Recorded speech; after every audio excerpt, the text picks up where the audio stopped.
going to call to order the continued hearing on the special permit for the Concord Water Treatment Plant.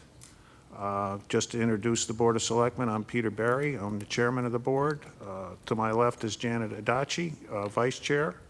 Our clerk is Franny Osmond. Ms. Osmond is also the selectman who has been assigned to oversee this application. And then Katie Green and Chinsung Chang. And to my right is Jeffrey Rowlands, Esquire, our counsel, who's advising the board on this matter. And joining us shortly will be Steve Ledoux, the town manager. So let me first review the procedure that we'll go through this evening. I have a few issues I want to address, and then we're going to first review this map of the fence proposal that is part of Concord's application. So everybody will be oriented to where that's located. We will ask Concord to continue their presentation and explain any changes they've made in their application since the last hearing we had back in September.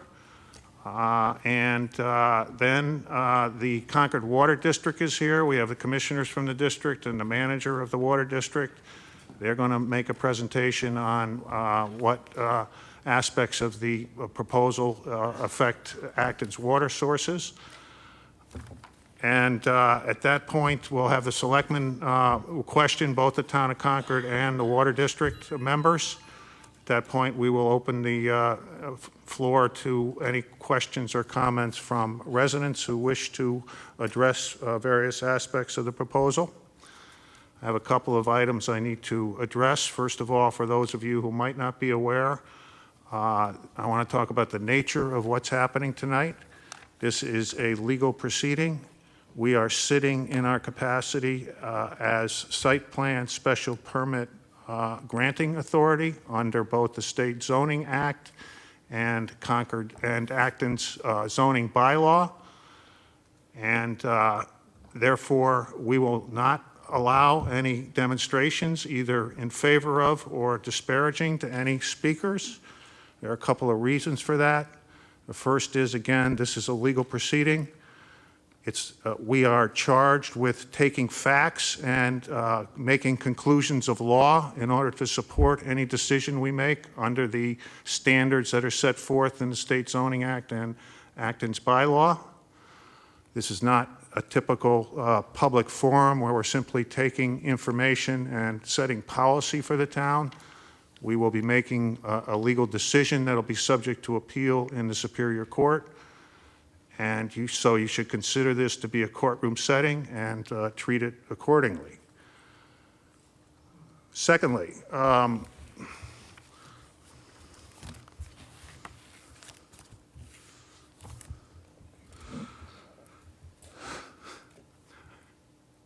the second reason why we won't allow demonstrations is, frankly, it's not helpful and it harms us. It interferes with our ability to focus on the issues which we need to focus on. We will not be making a decision based on who cheers the loudest or boos the loudest. And if we did, we would be quickly reversed by the Superior Court by a judge who doesn't live in Acton and doesn't know any of the issues that you all are facing. So. Let me also express my concern for the nature of Acton's dilatory submittals. They've made changes to their project over a month ago.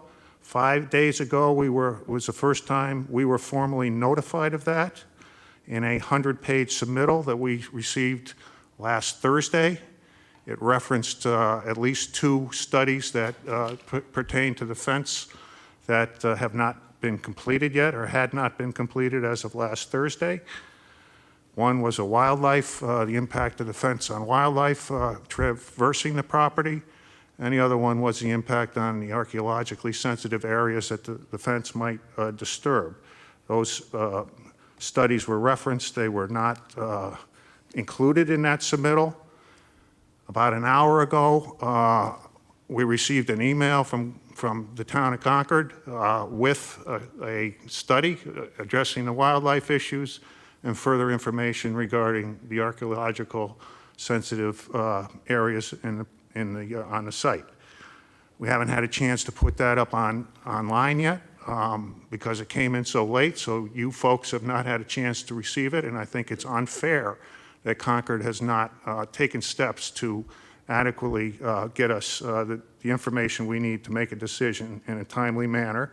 And I'd like Concord, as part of their presentation, to address why that happened and how we can deal with it in our decision-making process. So at this point, let me turn it over to Selectman Adachi, who will point out the plan which contains the fence location.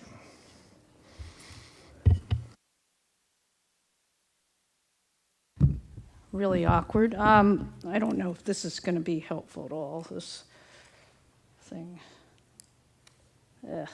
Okay.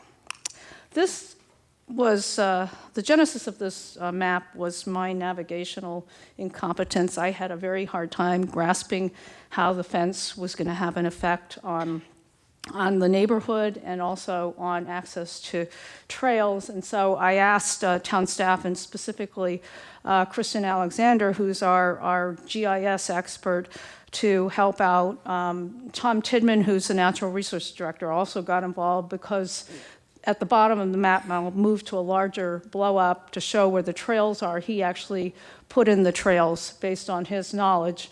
And even the assessor, I think, got involved to make sure that some of the property lines were correct. But let me see. In the is this showing something? Okay. Up here, this is up at the north. It's because it's north-south. Breezy Point is up at the north. This is Acorn Park. Here's Quail Ridge. And this white line shows the border of the Concord property with the arrow more specifically showing which parts are Concord. Nagog Hill Conservation Land is at the bottom of the picture. And let's see if this, okay, this is a blow up showing the area close to Quail Ridge. This pointer is not very working very well. Try this one. Press on the button there. Where is it? You press on the button. Okay, that's very good, thank you. But this yellow line, this is a new development or fairly new development. This is the yellow line representing the fence that is required under the Planning Board of Acton's order regarding the Quail Ridge development. Our planning director has brought that to our attention. And then the blue line going all around is the proposed fencing that Concord has, and the little jogs here and there are because of wetlands that they're trying to avoid going through. The assumption, I think, or our planning directors proposed that perhaps Concord and our town could talk about having a single fence right here as opposed to two. But just below the white line, which marks the boundary, you can see the green lines over here. These are the trails. And the trails are entirely below and outside of the Concord boundary, so there should still be access to the trails for people notwithstanding the fence, but I'm sure that there will be people who have comments about that. And then I think this, and this is the north part of the parcel showing the end of the fence just above, north of the Breezy Point neighborhood. And that's it. I think that with that, I'm just going to let the presentations continue, and at some point the map will come back up because we'll probably use it to refer to when we get to discussion time.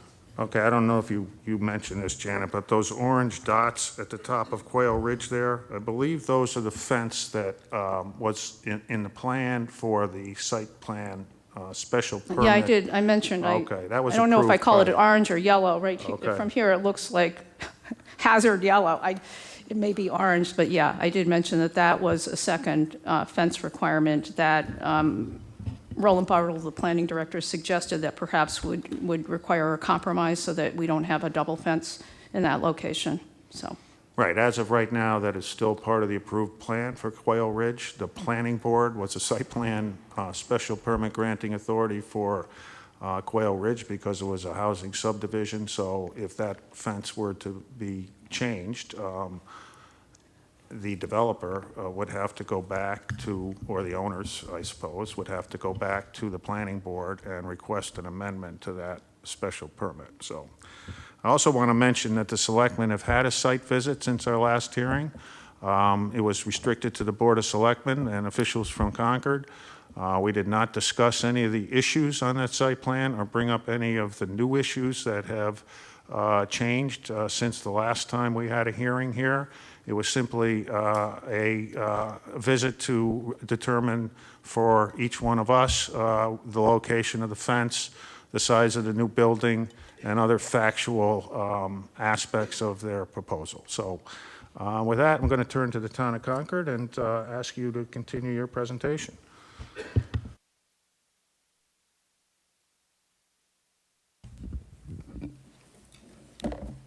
Thank you, Mr. Barry. My name is Peter Durning. I'm an attorney at Mackey Shea in Boston, and I am counsel to the Town of Concord Public Works Department on this matter.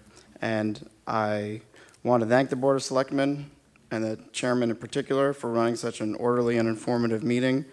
I appreciate your patience. I appreciate your attending the site visit last week.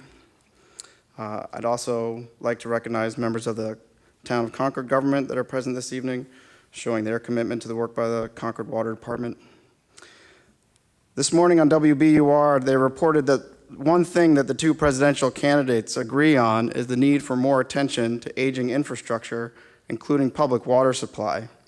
This project is really just a maintenance and improvements to replace an over-century-old intake pipe and facility upgrades to improve drinking water safety and quality in keeping with the evolving standards for safe drinking water.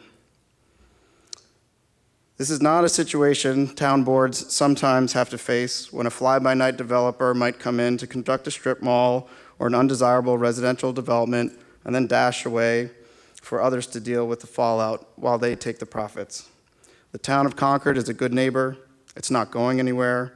It has a vested long-term interest in the viability of Nagog Pond and the regional groundwater resources. The public staffs in both towns have an excellent working relationship and collaborate on many initiatives. Like Acton, Concord has a strong commitment to the environment. Recently, you're right, Mr. Berry, I apologize if the materials got to you late. Concord has been very deliberative in the changes and additions that it has made to its plans. I think over this nearly year-long process, both the board and the townspeople of Acton can appreciate that Concord has been very responsive to issues that have been raised, particularly by neighbors and by this board. And our hope in submitting all this information to you, including the package that you received this afternoon, is that with this, you could have all the information that you would need to close the public hearing and move to deliberations. That is our goal for this evening, and in the end, we hope that you will vote to approve this project. Just to give everyone an update on some of the other permitting issues that are pertinent to this development. Recently, the project received a certificate from the Secretary of the Executive Office on Energy and Environmental Affairs, concluding that the submission on the draft EIR adequately and properly complies with MEPA and its implementing regulations. The certificate went on to say the DEIR includes adequate analysis and responses to the scope, and there are no substantive issues that remain to be addressed in the final EIR. In addition, the town of Concord has brought this project before the Acton Conservation Commission.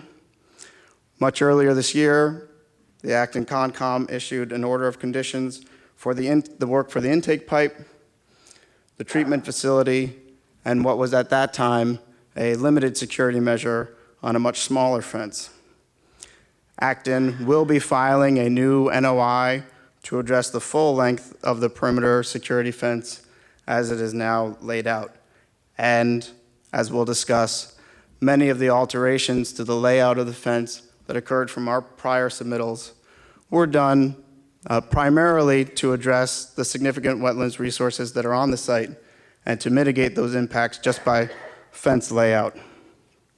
As we will discuss tonight in this continued hearing, the issues that are front and center are the modifications that Concord has made to its proposal, particularly on the issue of power supply, a renewed or revised sound assessment based on that alteration of the power supply, and an altered layout of the perimeter fence for site security. As everyone may be aware, and as I alluded to just a short while ago, Concord has gone through several iterations on this project. When it was filed nearly a year ago, Concord's hope was to be able to put in a solar array that would defer the energy cost associated with this facility. That was met with significant opposition, and Concord looked at other alternatives. When we were here in September, the presentation focused on distributed energy through some combined heat and power units. There were questions raised by the board and by the public regarding potential emissions from those units and potential sound emissions from those units. As Concord reviewed it further, it ultimately decided this fall that it would go with a grid power source and not incorporate an alternative on-site energy generation at this time. With the grid power, given the nature of this facility and providing safe drinking water, there will be an emergency generator on site, which is addressed in the sound study that I will turn the mic over to Mark Wallace of Tech Environmental. He will walk through the findings of that revised sound study. Mark.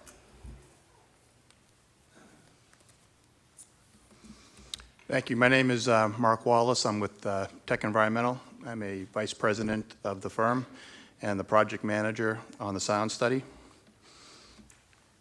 I'm going to give a presentation on the updates to the sound study that we've prepared as part of the draft environmental impact report. As Peter mentioned, the 3 cogeneration units that were part of the original design were going to be continuous operating sources. Those are no longer part of the project. Instead, we're going to go with 100% grid power. And when there is no grid power due to an emergency situation, a single emergency standby generator would come into operations. The only other time that the generator would be operating would be during the daytime as part of the exercising of that equipment for approximately 30 minutes per week, again, as part of the standard operating procedures for that unit. In addition, we did an acoustic modeling analysis to demonstrate compliance with 310 CMR 710, which is the Mass DEP noise policy, which limits the sound from a facility to 10 decibels above ambient conditions. In addition, we received comments from the draft environmental impact report from the Executive Office of Environmental Affairs, recommending that the sound levels be reduced to 5 decibels above ambient. Finally, we performed additional ambient sound level measurements to supplement the sound measurements that we took this past summer in late July and early August. As part of the design, there are several mitigation measures that are going to be included. This includes acoustic louvers to be installed on the water treatment plant. They're essentially to reduce the indoor sound from leaving the building. There are going to be pumps, mixers, and compressors that are going to be operating continuously within the building.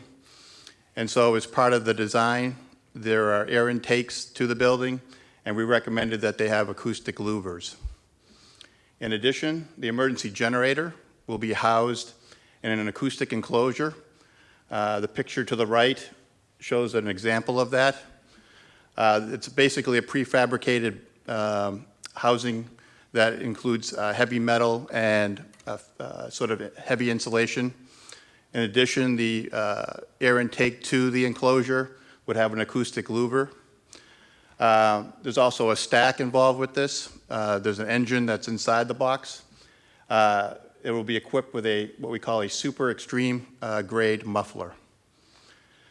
With these mitigation measures, we've predicted that the sound level increases would only be 3 decibels at the property line and at the nearest homes, which is which is basically the threshold of perception for people. As I mentioned, we did some additional ambient monitoring. The monitoring was done on September 26th.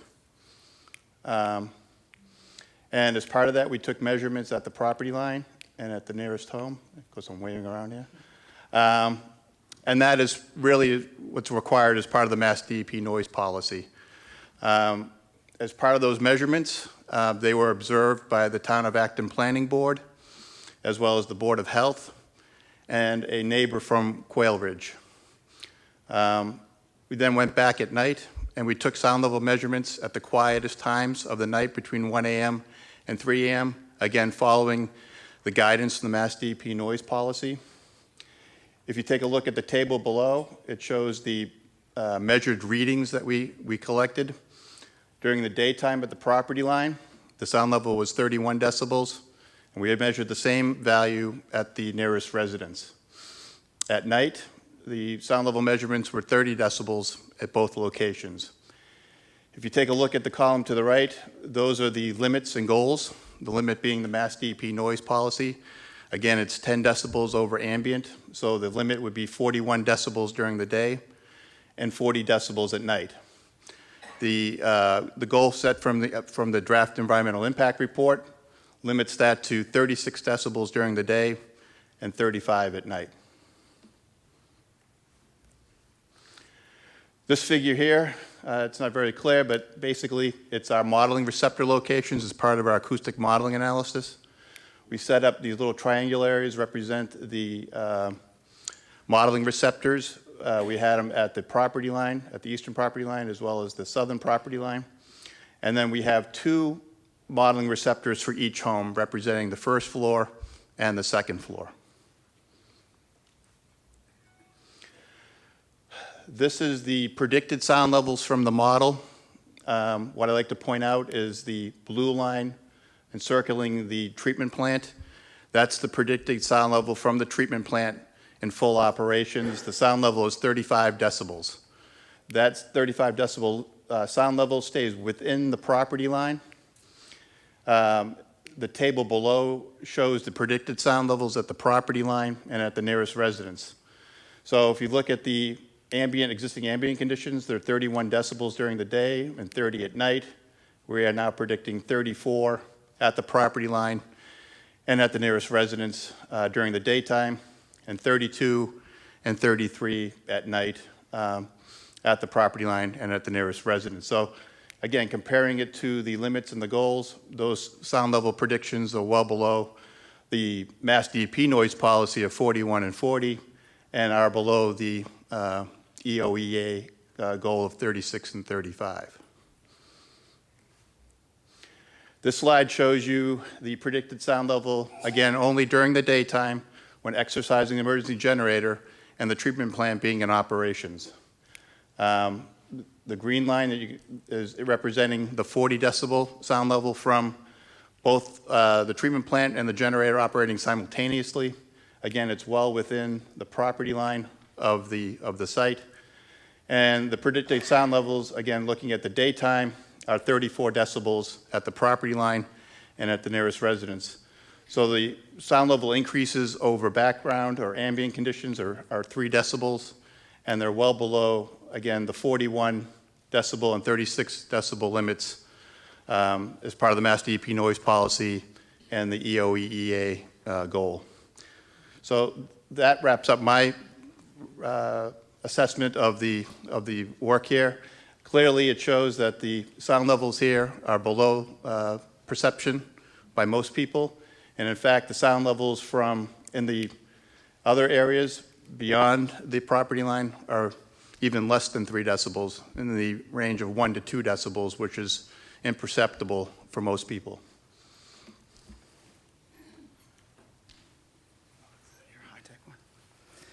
Thank you, Mark.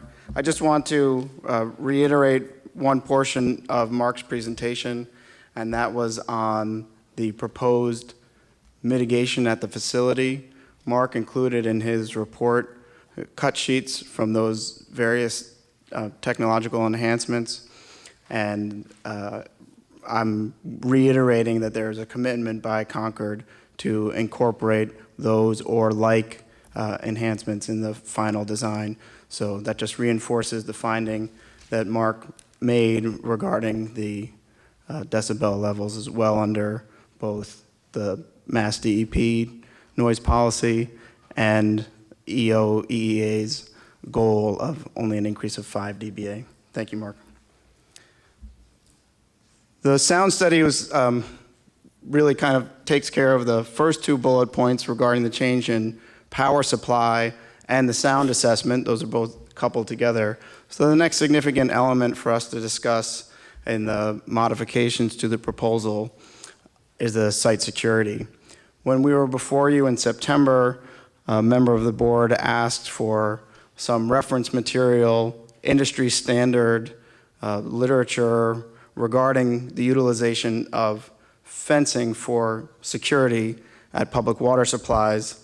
In the materials we submitted to you, we gave a selection from an American Society of Civil Engineers manual discussing the very issue of providing fencing as an element of public water supply security.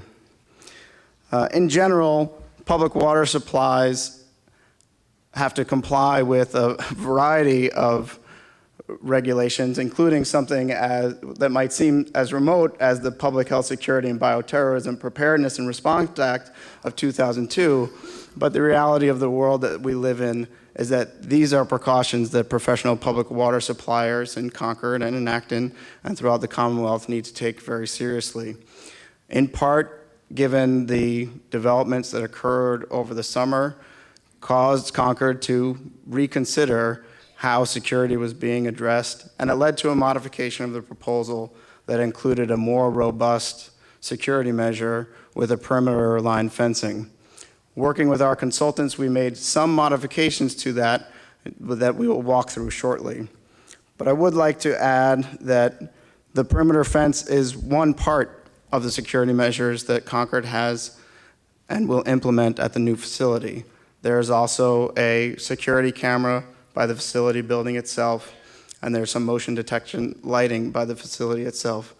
The perimeter fence is really designed more as a protection of the receiving water, Nagog Pond itself, and trying to keep out microbiotic invasions as well as spray paint and beer cans from people who might be utilizing the space inappropriately.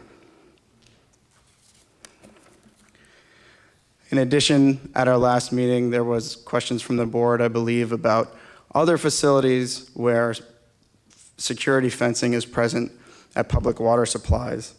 We have on the lower left-hand corner, that is the Stony Brook Reservoir in Cambridge.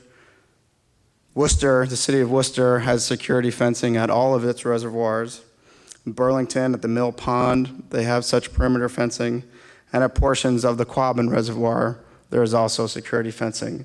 So there are incidents here in the Commonwealth where security fencing is utilized as a security measure, and in the professional literature, it is used as a hallmark that a public water supply might select to ensure better security at its facilities. This slide shows a compilation of the incidents that Concord has observed where the watershed on the lands that they control by Nagog Pond have been subject to incidents that public water suppliers want to curb. The list going down the right-hand side, if I can read it at this distance: boating, canoeing, is that camping or canoeing?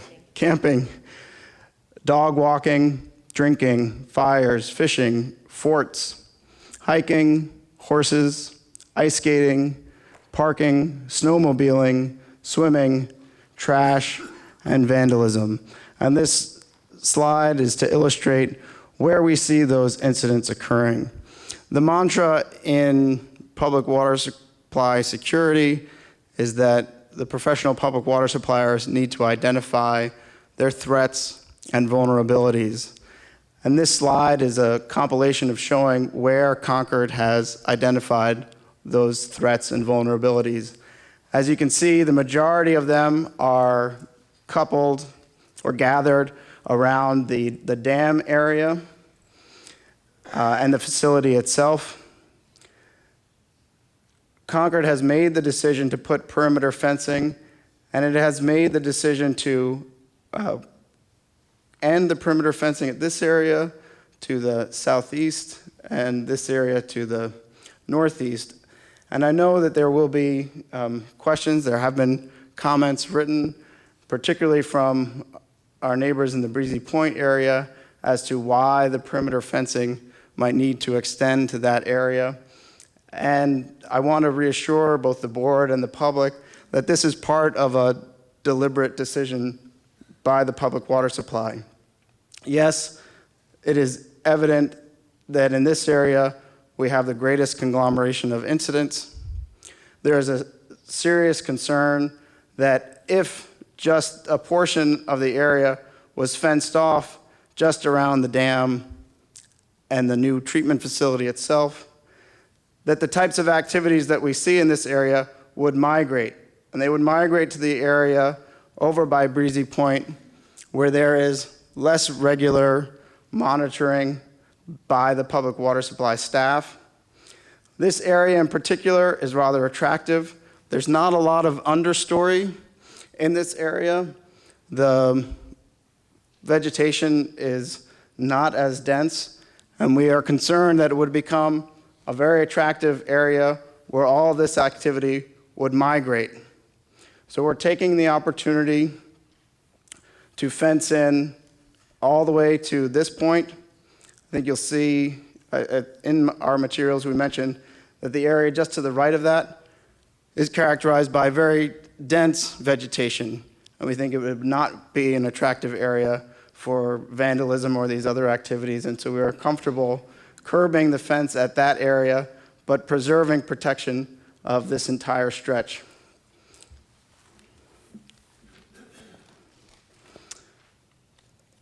Yeah, go ahead. I dare say that your image, Janet, was a little bit better than ours. This one's a bit smaller, but I'll try to walk through some of the elements. There was a comment by Mr. Bartle that the applicant should consider moving the security fence 20 feet off of its property line. I believe Mr. Bartle made that comment before that we had submitted this plan. In a significant portion of the fence, it is more than 20 feet off the property line. In other areas, it is a deliberate choice based on the ease of installing the fence and the topography of the land, why it is closer.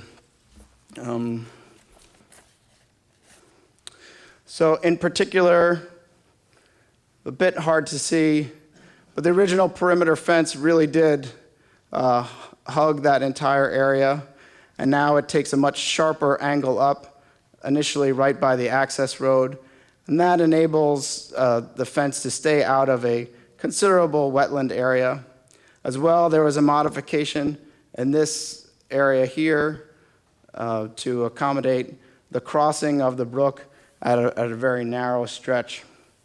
As the fence proceeds up the property, there really is quite a distance between the location where the fence is going in and the property lines. And I believe, as you could see better actually in Mark's sound study slides, that property line is actually for an easement. The homes that live there have a little bit additional buffer between that line. That's not necessarily the homeowner's line between them. Yes, in this area to the north around Breezy Point, the line does hew closer to the property line. And in a subsequent slide, I'll show why that is advantageous in that particular area. Again, to the south, we did a jut to get around a wet area here. There's a wetland in that area. And as was shown in the earlier slide, there is a path that exists on the south side of the fence. In addition, during our site walk, it was evident we came up a walking path that the public water supply uses as part of its monitoring activities, and it met up with another trail that was a little bit further close to the pond rather than the property line dividing the land owned by the town of Concord and the conservation land just to the south. There is a path that extends through this area. At this time, Concord made the deliberate choice to end the fence line here and not incorporate this portion of its property. And Concord is open to continuing dialogue with Acton about the potential utilization of that corridor on that property. This is a magnified view of the area right around the facility itself. It illustrates the point I was making earlier that bringing in the fence from the property perimeter minimizes the disturbance of this significant wet area. As well, we see here this jut around this wetland area will minimize the disturbance rather than attempting to traverse the wetland in that area. And although the line is shown rather close, it is tight to the property line here at this location. On this side, there is some divergence, and there is more distance between the fence line and the proper property line, partly accommodating that trail as well. But it is not so tight to the property line as it continues off to the west. One more point on this that I'd like to highlight is that this red area shows the only disturbance through the floodway and floodway fringe area. And I would note that entered in the record on this matter that the planning department maintains online, and I thank them for that. The Acton Engineering Department noted that the fence in the floodway complies with the bylaw. Accordingly, the board can find that this use complies with section 4.1.8 and 4.1.9, which is a specific finding that we have asked the board to make on this matter.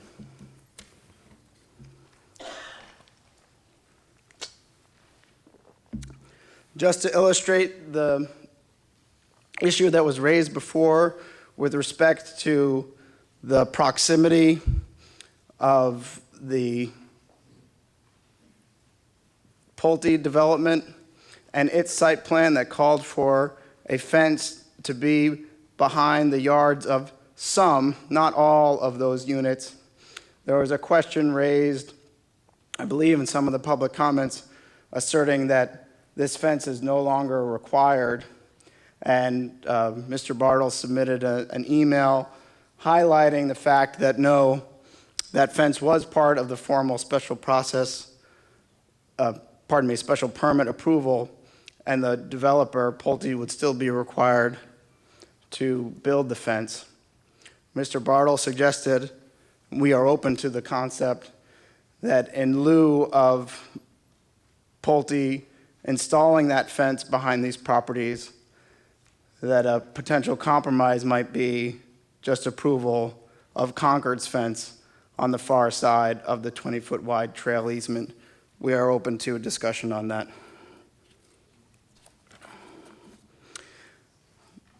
Thank you, Melissa.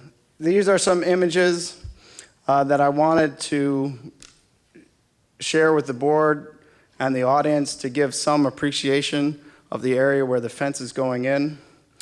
This image, as is noted on the plan here, is taken from that area that I was discussing previously, where there's some divergence between the proposed fence line and the property line.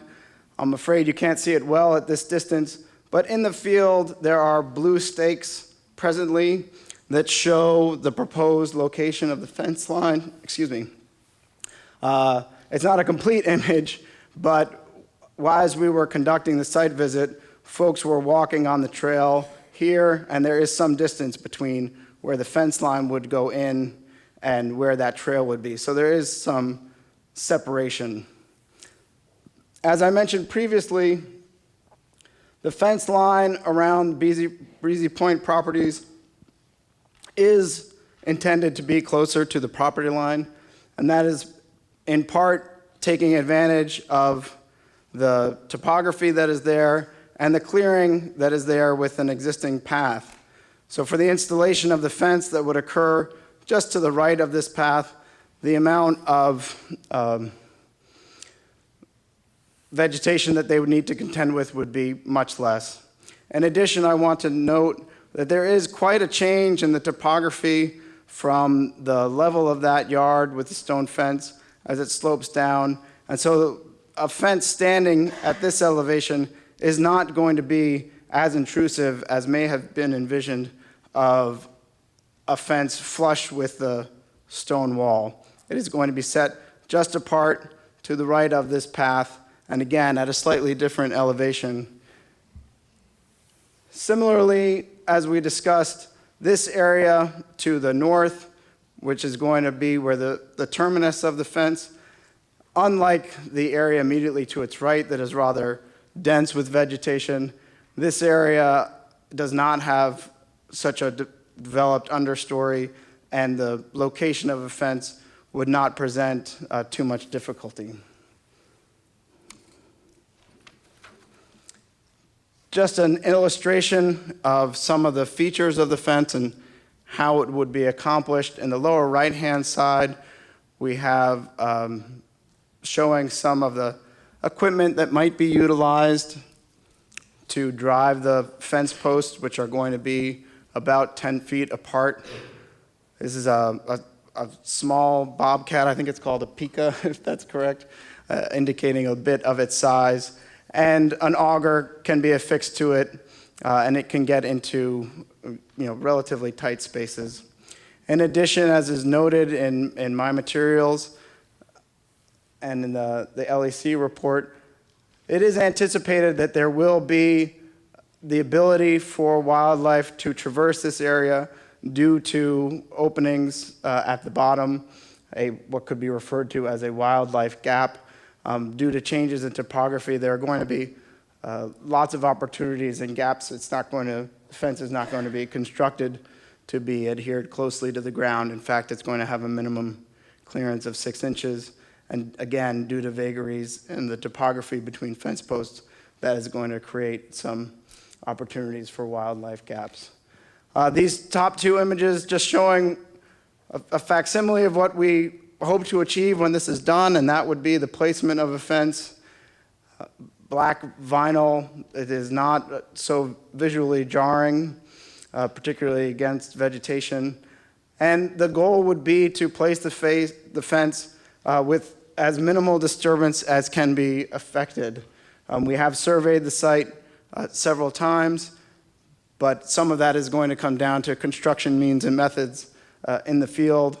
But the guiding principle will be to minimize the amount of disturbance, to lay the fence in and maintain as much vegetation as possible.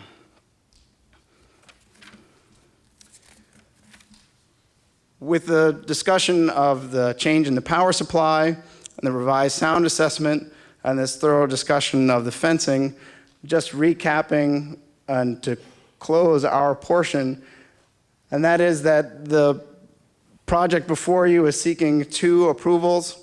It is a special permit and a site plan special permit. We believe that through all of the presentations and all of the materials that we have presented over nearly a year, that we have demonstrated that we satisfy these criteria. In particular, with regard to section 10.3.5.1, is this proposal consistent with the pardon me, with the master plan, we would note that the master plan itself specifically references that Nagog Pond is a public water supply for the town of Concord. We believe that the new water treatment plant, with its enhanced security, will be beneficial for Nagog Pond. Concord has been a good steward of this resource, and it will continue its proper care and preservation of this resource. The new water treatment plant will provide clean, safe, and reliable drinking water that provides both drinking water and fire protection to both residential and consumer customers, commercial customers in Concord and a portion of Acton along Route 2. Section 10.3.5.2 is this proposal in harmony with the purpose and intent of the bylaw. This project has been carefully designed to be environmentally sensitive and to mitigate impacts. The planning board has said that this project complies with the bylaw.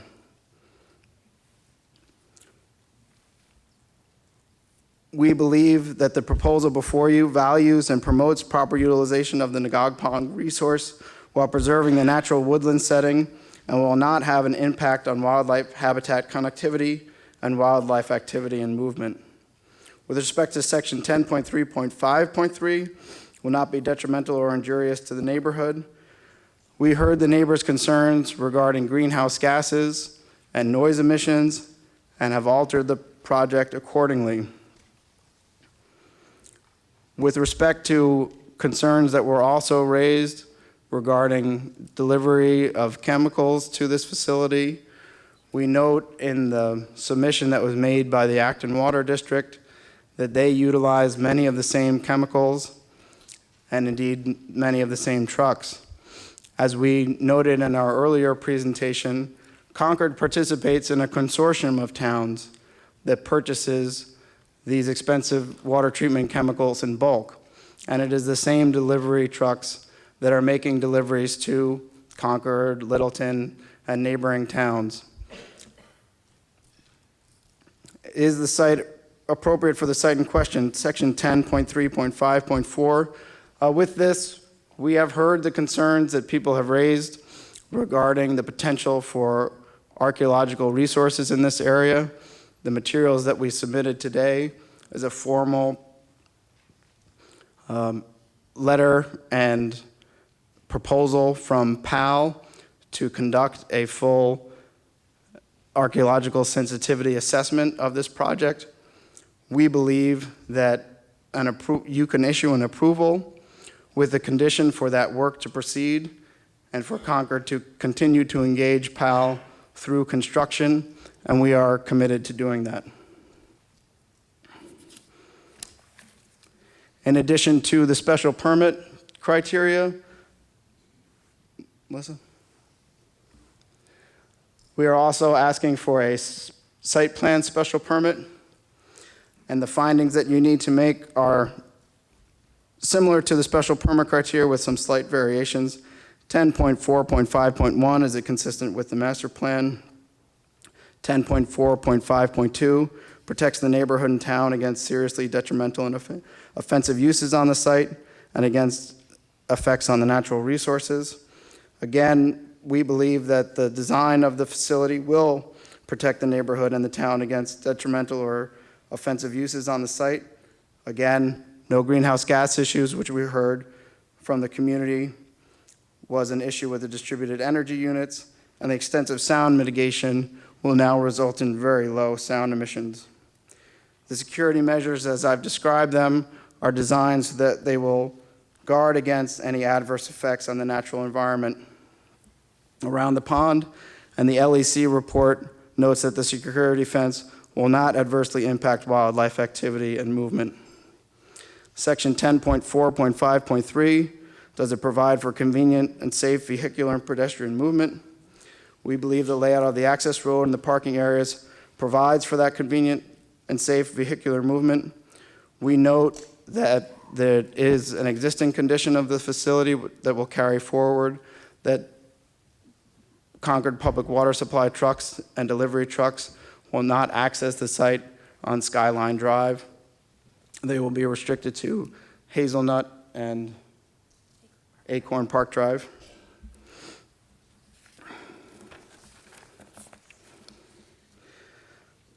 And the remaining criteria, section 10.4.5.4 provides an adequate arrangement of parking and loading spaces. Yes, I believe we covered that in earlier presentations. Provides an adequate method of disposal of refuse and other waste. 10.4.5.6 will not derogate from the intent of the bylaw to limit adverse effects of the use of development of the land and on the surface and groundwater resources in Acton. We believe strongly that this is the case, as we have articulated before. Concord Public Works Department are professional water supply managers, and they are utilizing the Nagog Pond resource pursuant to the regulatory authority that they have.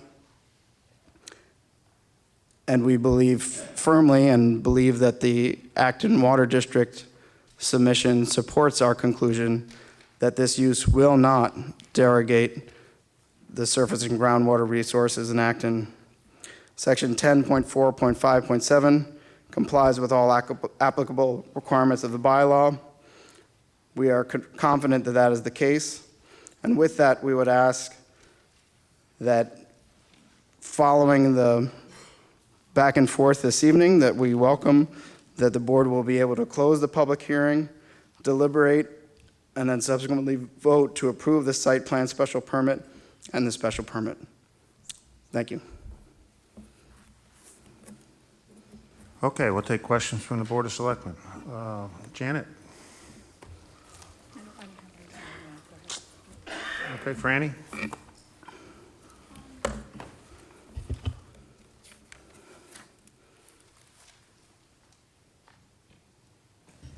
Yeah, I'm not asking a lot of questions tonight, I'm mostly just listening. But I do have a question about the fence. The fence leaves open the whole left side where you said you left it open near Nagog Hill Conservation Area. So how do you figure that? The fact that you see the added security necessary on one side, but not on the other? Thank you.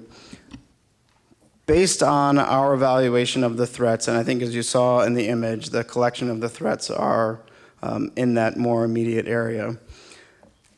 As it extends further, we do believe that there will be vulnerability, that some of that threat may migrate to the Breezy Point area. With respect to the area to the east of the facility, it may be, after time, after we observe this, if the threats migrate in that area, we may decide that additional fencing might be required in that area. At this time, based on the threats and vulnerabilities that we've assessed, we believe we are comfortable not extending the fence all the way through Concord's property to the east.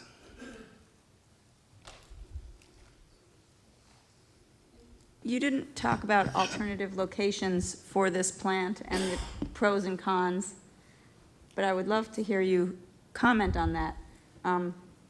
Why this site and why not? I mean, it's been brought up by other people, but you didn't really touch on it much tonight. Why not, say, a treatment plant at the Concord light plant location?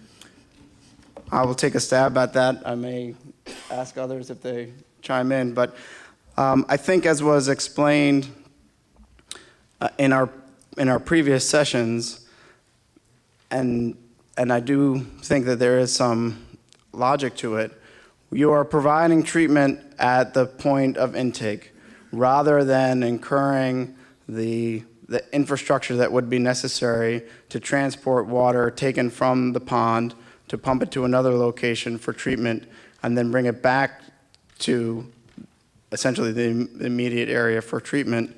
I think given the location of the treatment plant, there's less infrastructure impact to have that treatment located where it currently is by Nagog Pond. Furthermore, given that there has already been a clearing and the area established for the treatment facility, there's not going to be an extensive disturbance of the area, that ledge area that was cleared around for the existing facility. And since the redesigned facility will essentially be able to sit in that footprint, we think that there's not a lot of added disturbance that may have been associated doing it in another location. I think that addresses part of the reason I turned to some of the other members of the team if they want to address that. I thought we had covered it somewhat on September 12th. Anything to add? That's our position on that.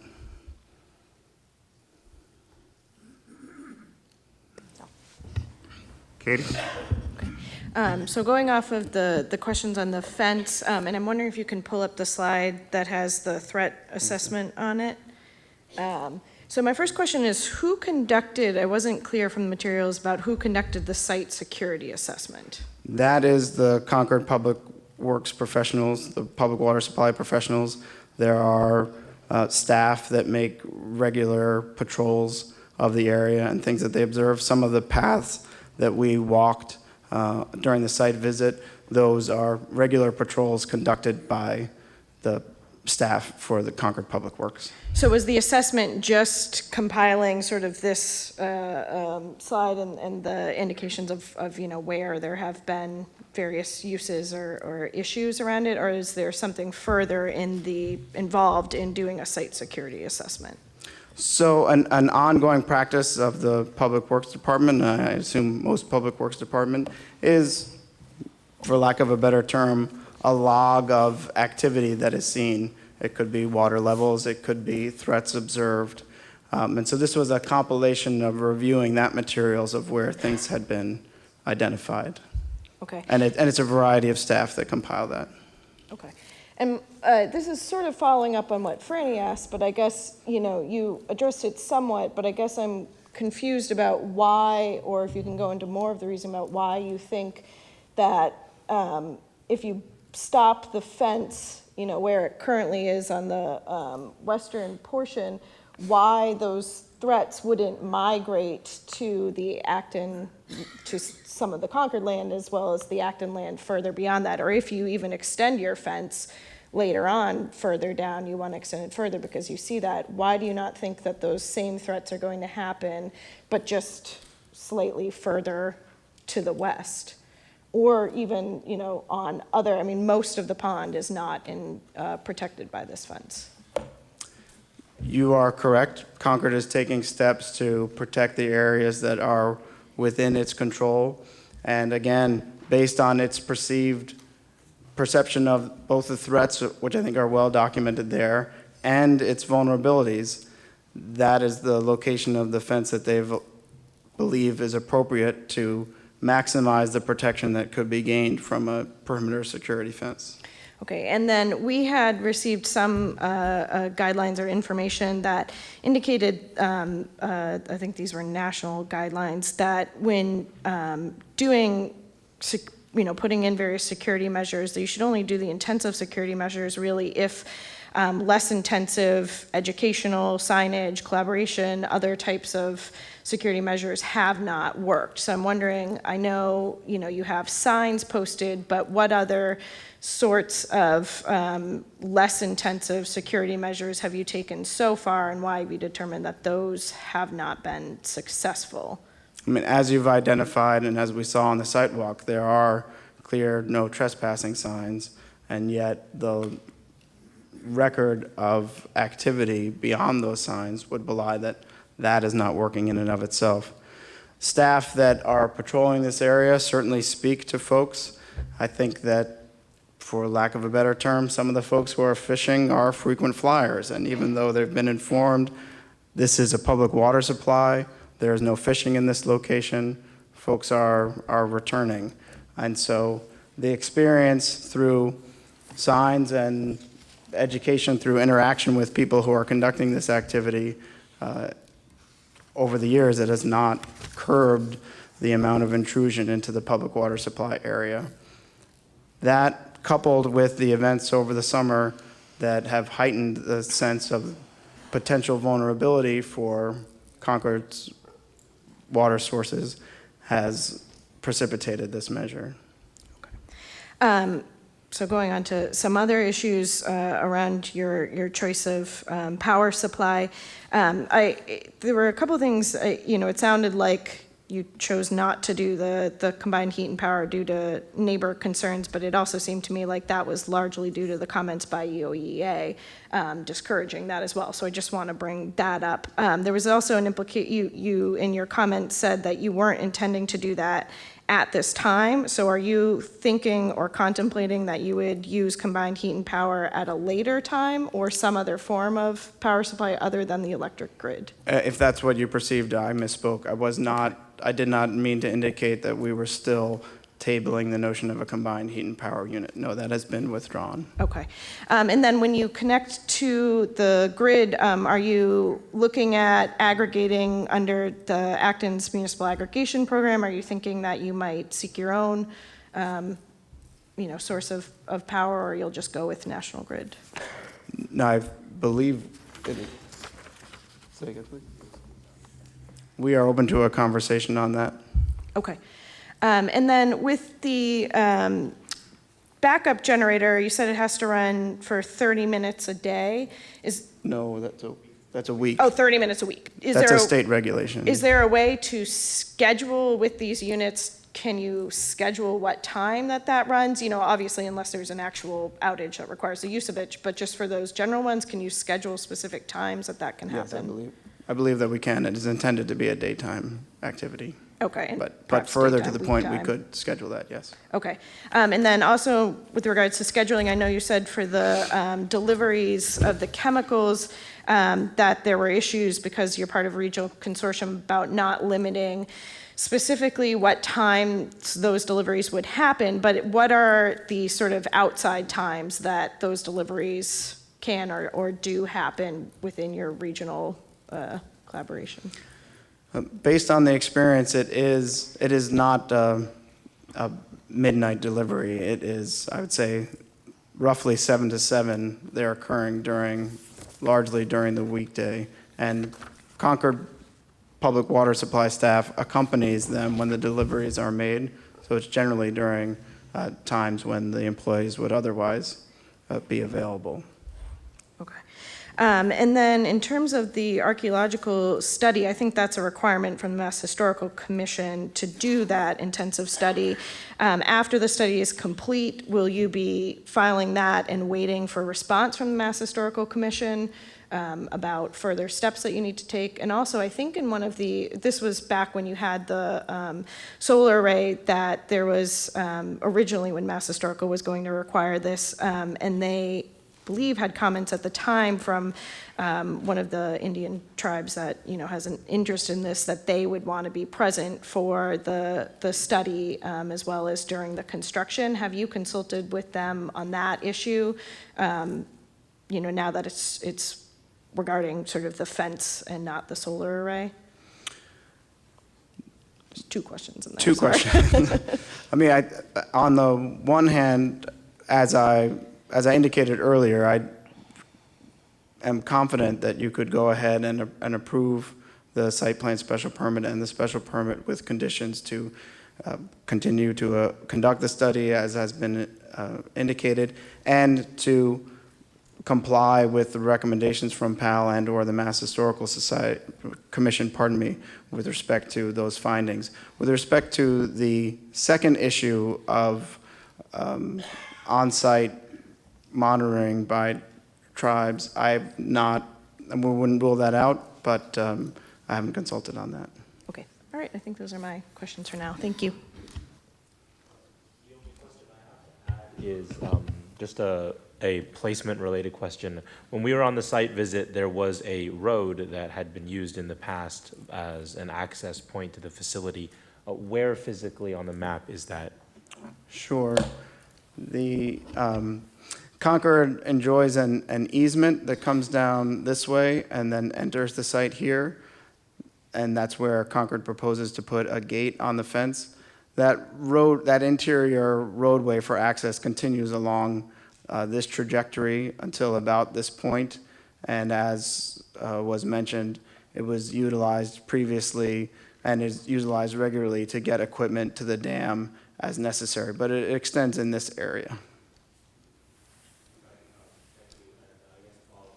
To that is there a reason that that roadway can't be used for regular deliveries? I think it's just a matter of logistics in terms of getting from that area, that roadway does not continue across the pond, across the brook, and that would be a considerable infrastructure element to put a complete roadway in that area to get up to the treatment facility itself. So I think the less disturbance of that sensitive area would be achieved with the deliveries continuing along the access road as proposed. Okay, Janet?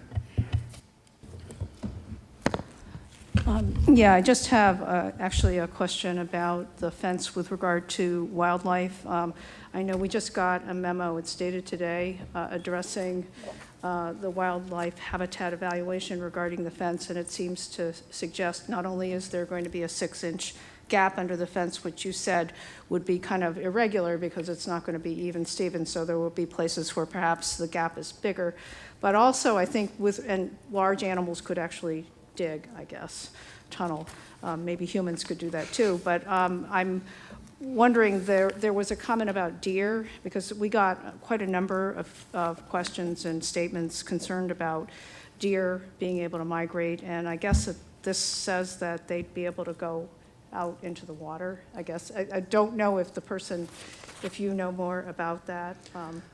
I think as you described it, it's accurate. The report notes that for larger mammals, they could, where's my pointer going the wrong way? They could traverse through the shallow waters on the other side of the fence to get around that area if necessary. Yes, that was part of the observation. Okay, and I would just comment that our Open Space Committee submitted us a letter noting that the area is very important. It's got a lot of wildlife corridors, so they wanted to make sure they understand the need for security, but they also wanted to make sure that wildlife corridors were inhibited or blocked to the minimum possible. So thank you. Yep, That's we it. appreciate that.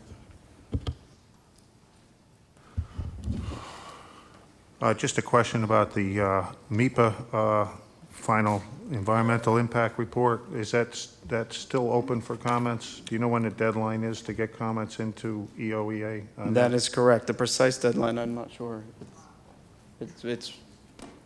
It may very well be this week. I know someone's saying tomorrow. That may very well be the date. It is soon. Okay, I had, most of my questions about the fence have been answered, but let me ask you, you anticipate taking down any mature trees as part of the fence installation? Thank you, Mr. Chairman. The intention is to not take down any mature trees. That is going to be to some extent, an assessment that is made in the field, but the layout of the fence path as we observed it thus far, such a disturbance is minimized, and we anticipate in the field to make as many adjustments as we can to preserve mature trees as possible. And in installing these posts, so you put them in concrete, or are they just driven into the ground? No, there will be concrete, that's correct. Okay. I did not, we didn't get to see where the septic is going to be when we were out on the site walk. Can you point that out? I can. Just to the right of the facility itself, it is in this area.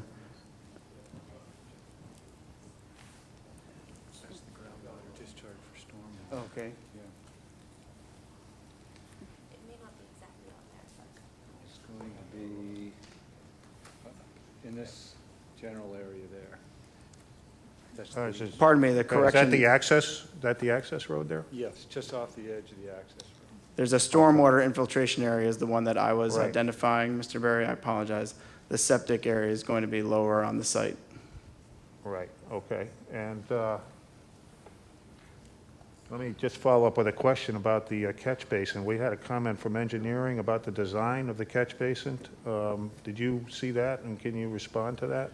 Yes, I believe the comment was, if I don't have it in front of me, but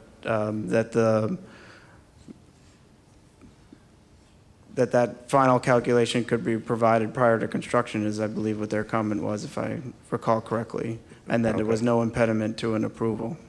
Yeah, it did require some redesign. They did say that it could be done, you know, before construction started, but, okay. And obviously with the septic system, you need to go to the Board of Health in town to get that approved. Right, understood, of course. And a new renewal of your hazardous chemical permit from Board of Health. Correct, all would be required. I asked the last hearing for copies of the product safety sheets for the chemicals. I think the answer was no problem. I haven't seen them yet. Can you explain that? I apologize, Mr. Chairman, that I'll take responsibility for that, and I'll get them to you promptly. I think you mentioned weekend deliveries. Is it possible to restrict deliveries to weekdays? Do you know? I will take that question and we'll caucus on that, and I'll let you know the specifics of whether it could be restricted to weekdays. Okay. And on the fencing, I thought you might have mentioned Fresh Pond in Concord. In Cambridge. I'm very familiar with it. They have a treatment plant that's probably bigger than the one you're going to build. They have a fence that's right around the pond. They've got a walking trail around the pond, a running trail. They got a golf course right next to it. They got a public park right next to it. People walk their dogs there all the time. So my question is, what kind of alternative? I understand in Quabbin and Wachusett, there's a lot of access to the public for recreation opportunities. What kind of alternatives did you consider other than the fence? I mean, did you talk to the Cambridge people and the state that oversees Quabbin and look at their plans and make a decision that you couldn't go with any of those alternatives and you had to have a fence? I think, as I responded to an earlier question, we have gone with some other measures for some time now, signage and reminders to folks, and for whatever reason, those messages aren't getting through, and we are taking this opportunity to increase the security around the facility and the pond at this time. Well, you could restrict access to the water by building a fence around or along the shoreline that would accomplish any, intrusion into the water itself. So I'm just wondering why other towns, Cambridge obviously has got a historical site that they can't change probably, but. Correct. I don't disagree with you, but there are water quality connections between not just the water itself, but the surrounding land. And if there's going to be horse manure or dog manure or things that are going to run off, or negligent behavior that's going to run off into the pond, that's going to degrade water quality. So whereas it is possible that one could just fence in the water body itself, I think the proposal is prudent.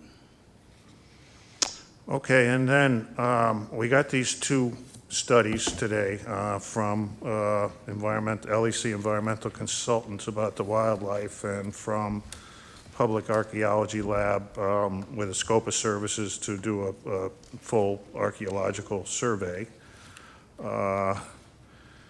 Again, we haven't had time to put them up online. The public has not had an opportunity to see them, so they can't comment on them tonight. I understand you're saying that for the archaeological survey, we could close the hearing tonight, issue a decision that relies on the Mass Historical Commission, maybe the Acton Historical Commission, signing off on the final survey and whatever sites they locate on your plan to protect them during construction of the fence, that makes some sense reasonably. The wildlife study raises issues about our ability to require Concord to pay for a consultant that we would hire that would review that study and either concur with it or make recommendations that might better facilitate wildlife. So I guess the question is, are you willing to agree to do that? We could order it under our rules and regulations without you agreeing to do it, but I'm asking whether that'd be something you would accept.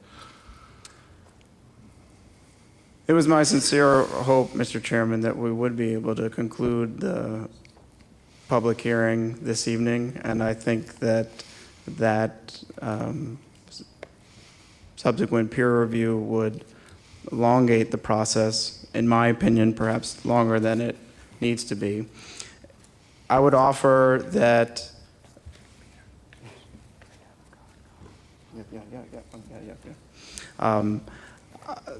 LEC is a wonderful and highly reputable firm. I think it's wonderful that Concord has them on board. This is, to some extent, the beginning of their consult with them, and they're going to continue through the Conservation Commission process. The fence line, as it goes through some of the wetlands areas, is going to continue to be the subject matter of a notice of intent before the Conservation Commission. And in our opinion, some of those wildlife concerns would also appropriately be addressed by that entity. So in my opinion, I think that the board can take comfort in the guidance that Concord is receiving from LEC. And I guess I don't see that there's a distinct need for an extensive peer review on this wildlife question, given the additional scrutiny that the project will have before the Conservation Commission also. Okay, I sat on the Conservation Commission. Their jurisdiction doesn't include issues dealing with wildlife. It's strictly wetlands, and local permits can get overturned, or the state law certainly is much more lenient than Acton's conservation bylaw, but they don't deal with wildlife issues. So I don't know any way they could require you to make more changes that would deal with some of these issues. By the way, it was LEC consultants which recommended that you not extend the fence to the eastern portion of your property because the vegetation is a lot more dense there. So access to that portion of your property, that's the reason that I read in your submittal that you didn't extend the fence farther east. No, I think that's exactly right, Mr. Chairman. I think most of the modifications that you see in the layout of the fence were tempered by the advice Concord received from LEC. I think the layout is improved. The intrusion on the wetlands is considerably decreased. And I think that is evidence of Concord getting good counsel from its consultants and incorporating that into the design. Okay, I thought you had said it didn't go east because you didn't see as many intrusions there, but I read where it was LEC's recommendation because of the. Pardon me, no, that was vegetation. specifically a recommendation from our consultant, yes. And by the way, I just want to remind everyone that this hearing opened in January. We had continued it for a short period of time. At Concord's request, the hearing was continued until September because you were dealing with your state permits. So from January to September, you're complaining now that the hearing is going to be extended too long for some 8 months. It was at your request that we extended these hearings. So that's why we find ourselves here today. Your LEC consultant says there'll be a 12 to 24-inch gap through the floodway, Nagog Pond. It's my understanding that she's saying that that's where the deer will go to get to the water, that they'll go down to the end of the fence and there's a 12-inch gap there before it doesn't go right into the water, and that the deer will be able to go around the fence, basically. That is one That's your area, opinion. yes. Yes.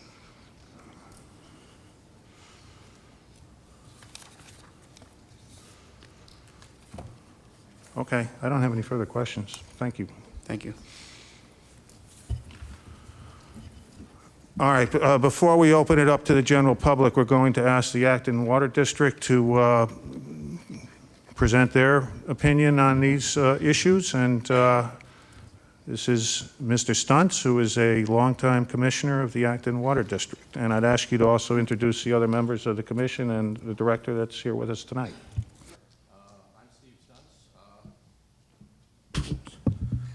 Len Phillips is here. Ron Perenni are my two fellow commissioners. Next to him is Matt Mosteller, the environmental manager, and our district manager, Chris Allen. So they're all here to answer any questions you may have.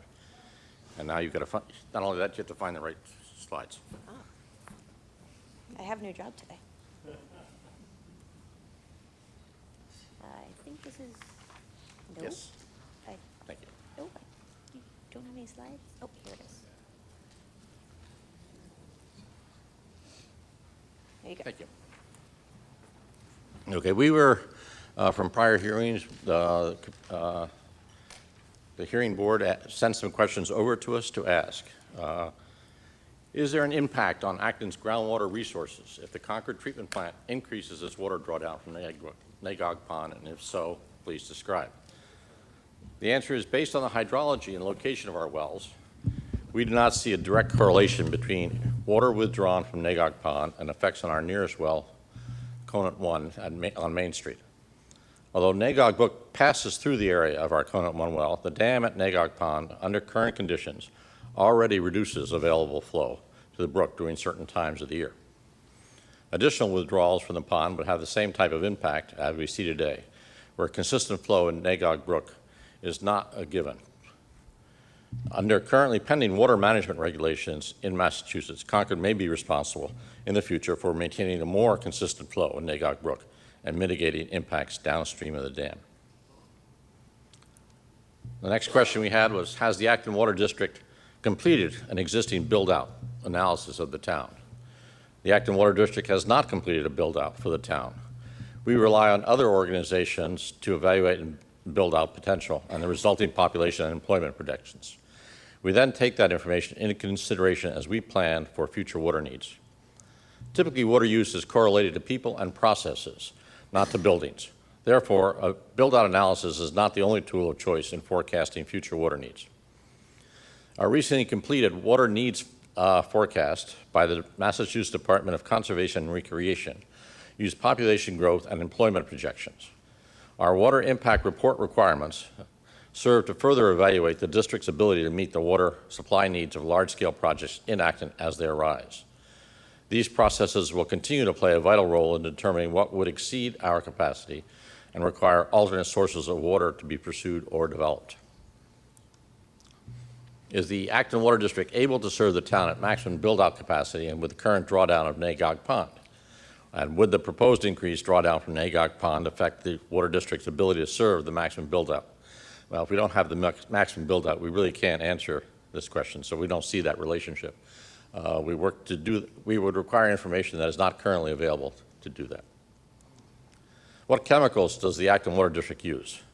The Acton Water District currently uses sodium hypochlorite liquid and sodium fluoride granulated at all our treatment facilities. Potassium hydroxide liquid, potassium permanganate granulated, polyaluminum chloride liquid, and sodium bisulfite liquid, citric acid liquid, and granular activated carbon are used in bulk at various treatment facilities. In addition, we deploy the physical processes of aeration to remove volatile or organic contaminants and membrane filters to remove minerals and microbes. How many trips deliveries does the Acton Water District receive per day?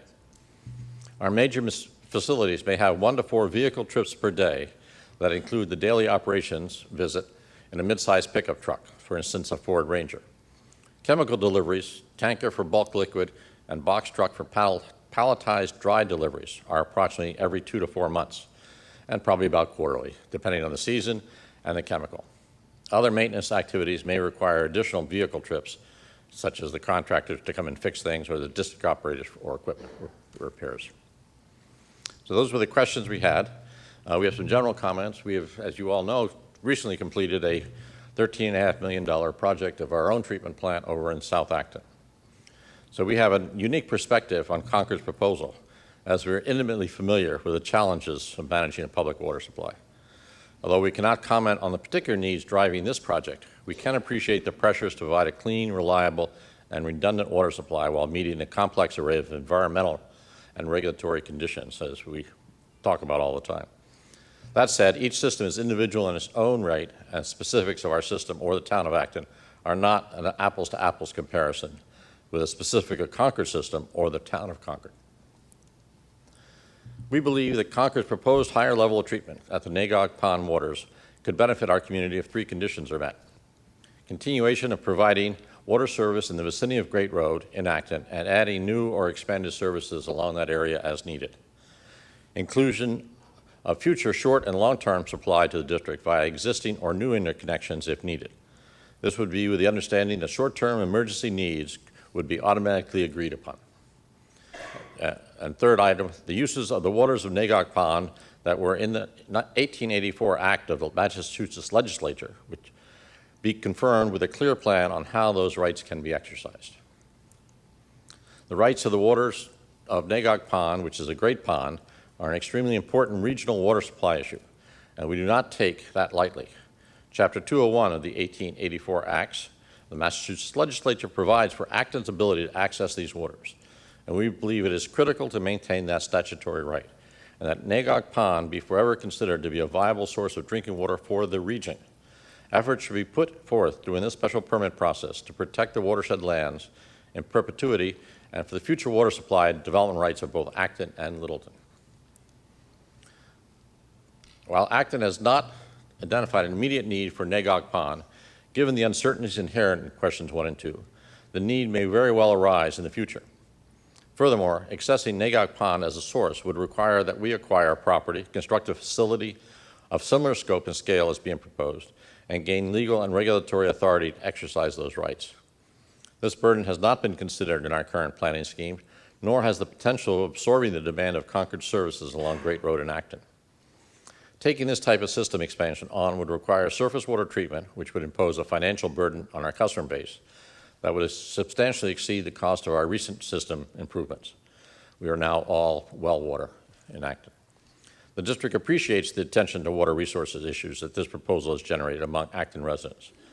The water needs of the town are something that residents bring to the forefront every few years, and we want to assure our customers and the residents of Acton that we continually plan for the future of Acton's water needs in a fiscally and environmentally responsible manner. Thank you. And that's it. Comments. Thank you, Commissioner. Can you just introduce the other members that are here tonight from your district? Oh, I'm sorry. Okay, I've got I'm happy to do it 14 again. different. They would love it. I asked you that at the beginning, and then I got off on 14 other different things that are going on here. So, okay, at this point, let me first ask Concord if you can respond, if you've had a chance to talk about this before this evening, to the recommendations from the Water District about what in your planned project would benefit Acton. Thank you, Mr. Chairman.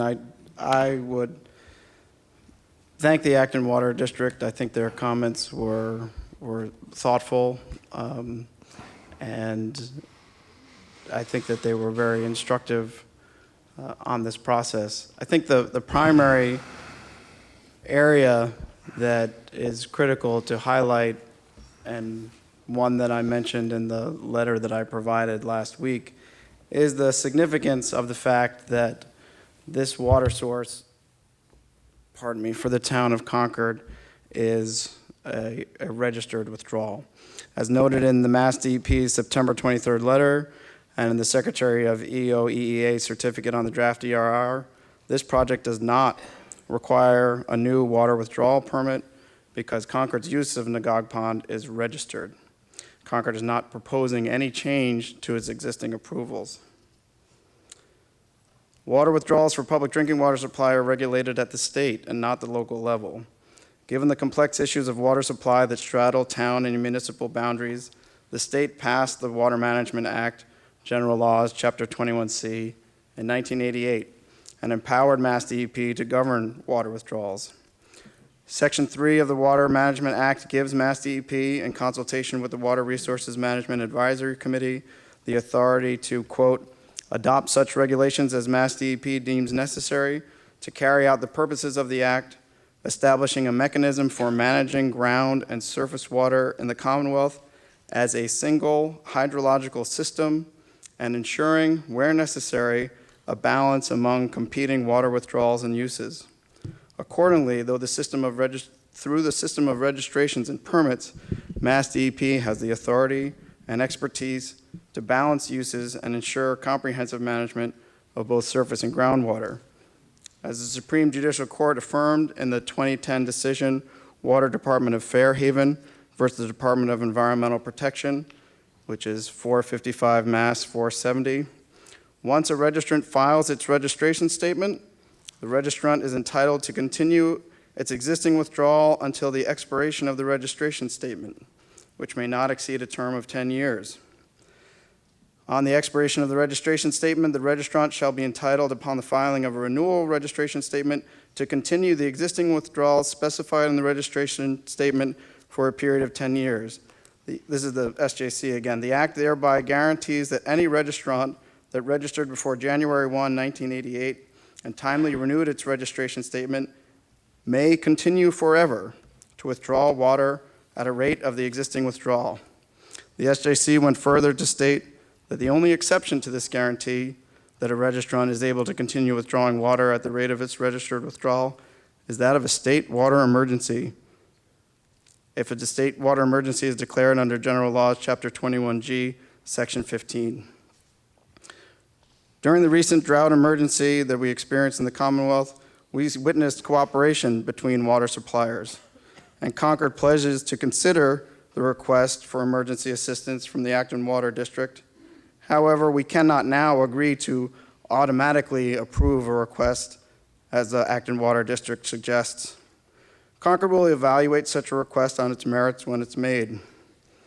I would note that Concord would be in a much better position to provide such assistance if the water treatment plant improvements are approved. The structure and purpose of the Water Management Act was deliberately intended to occupy the field of water management throughout the Commonwealth. The power and authority delegated to Mass DEP through the Water Management Act preempts direct control of registered public drinking water supply withdrawals by zoning authorities.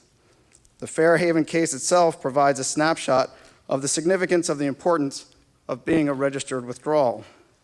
The case came about when Mass DEP imposed certain conservation restrictions on registered users without passing regulations. The SJC held that Mass DEP's failure to issue regulations authorizing these conditions renders their inclusion in the registration renewal statements unlawful. Following the SJC decision in 2010, Mass DEP set out to establish formal regulations that could impose additional restrictions on registered sources. The Sustainable Water Management Initiative, or SWMI, as it is often called, are the proposed regulations that the Acton Water District referenced in its letter. Consistent with Mass DEP's role under the Water Management Act, these regulations were developed to balance and to protect the health of our water bodies while meeting the needs of communities for water. As the Acton Water District observed in its November 1 comments, under these currently pending water management regulations, quote, Concord may be responsible for maintaining a more consistent flow in Nagog Brook and mitigating impacts downstream of the dam. If the SWMI regulations are enacted prior to Concord's registration renewal, which is coming up for renewal in December 2017, and if Mass DEP determines that such mitigation is required, it will condition the registration and Concord will comply accordingly. We respectfully state that the state process and the renewal of Concord's registration in 2017 is the proper forum for further exploration of potential hydrological impacts to regional waters. With respect to this special permit, And this site plan special permit, Concord complies with the criteria, including the requirement that the project not have any adverse impacts on the quality and quantity of Acton's waters. Nothing in our proposal alters Concord's withdrawal rights from Nagog Pond. As the Acton Water District observed, even if there were additional withdrawals above the very recent usage, given the hydrology of the area and the location of Acton's groundwater wells, such increased usage would not impact the Acton Water District's groundwater supply. I think that's my comment, Mr. Chairman, though I would add, since I have the microphone just for a short moment, that the State Wetlands Protection Act and regulations and Acton's own environmental protection bylaw directly address the question of wetland habitat. In Section F1, the purpose statement in Acton's environmental protection bylaw, it explicitly lists wildlife habitat as one of the purposes, and 310 CMR section, or 310 CMR 10.2, which articulates the purposes of the wetlands protection regulations, explicitly lists wetland habitat as an interest of the Act and regulations. That's not to say that it's not also an interest of this board, but it will also be considered in the NOI process. That'd be in the wetlands. Most of your fence is upland. I understand. Okay. Let me ask this specifically. Maybe I didn't get specific enough. By the way, what you were saying, it's my understanding from plowing through all this stuff that you do have a water withdrawal permit under your registration back in 1988. You're proposing to withdraw more water, but you're still restricted to what you have under your current permit until you, I don't know if these new regulations need to come out, but until you get a newer permit, withdrawal permit that would allow you to withdraw the amounts you're talking about. Is If that I right? could clarify. Okay. We are, given the current conditions under the filtration waiver, Concord has not been withdrawing a large amount of water from Nagog Pond during the period under which it's been under the waiver. The project is designed to restore the utilization to the levels that Concord enjoyed prior to the waiver, and that is consistent with its registration that was issued back in 1988.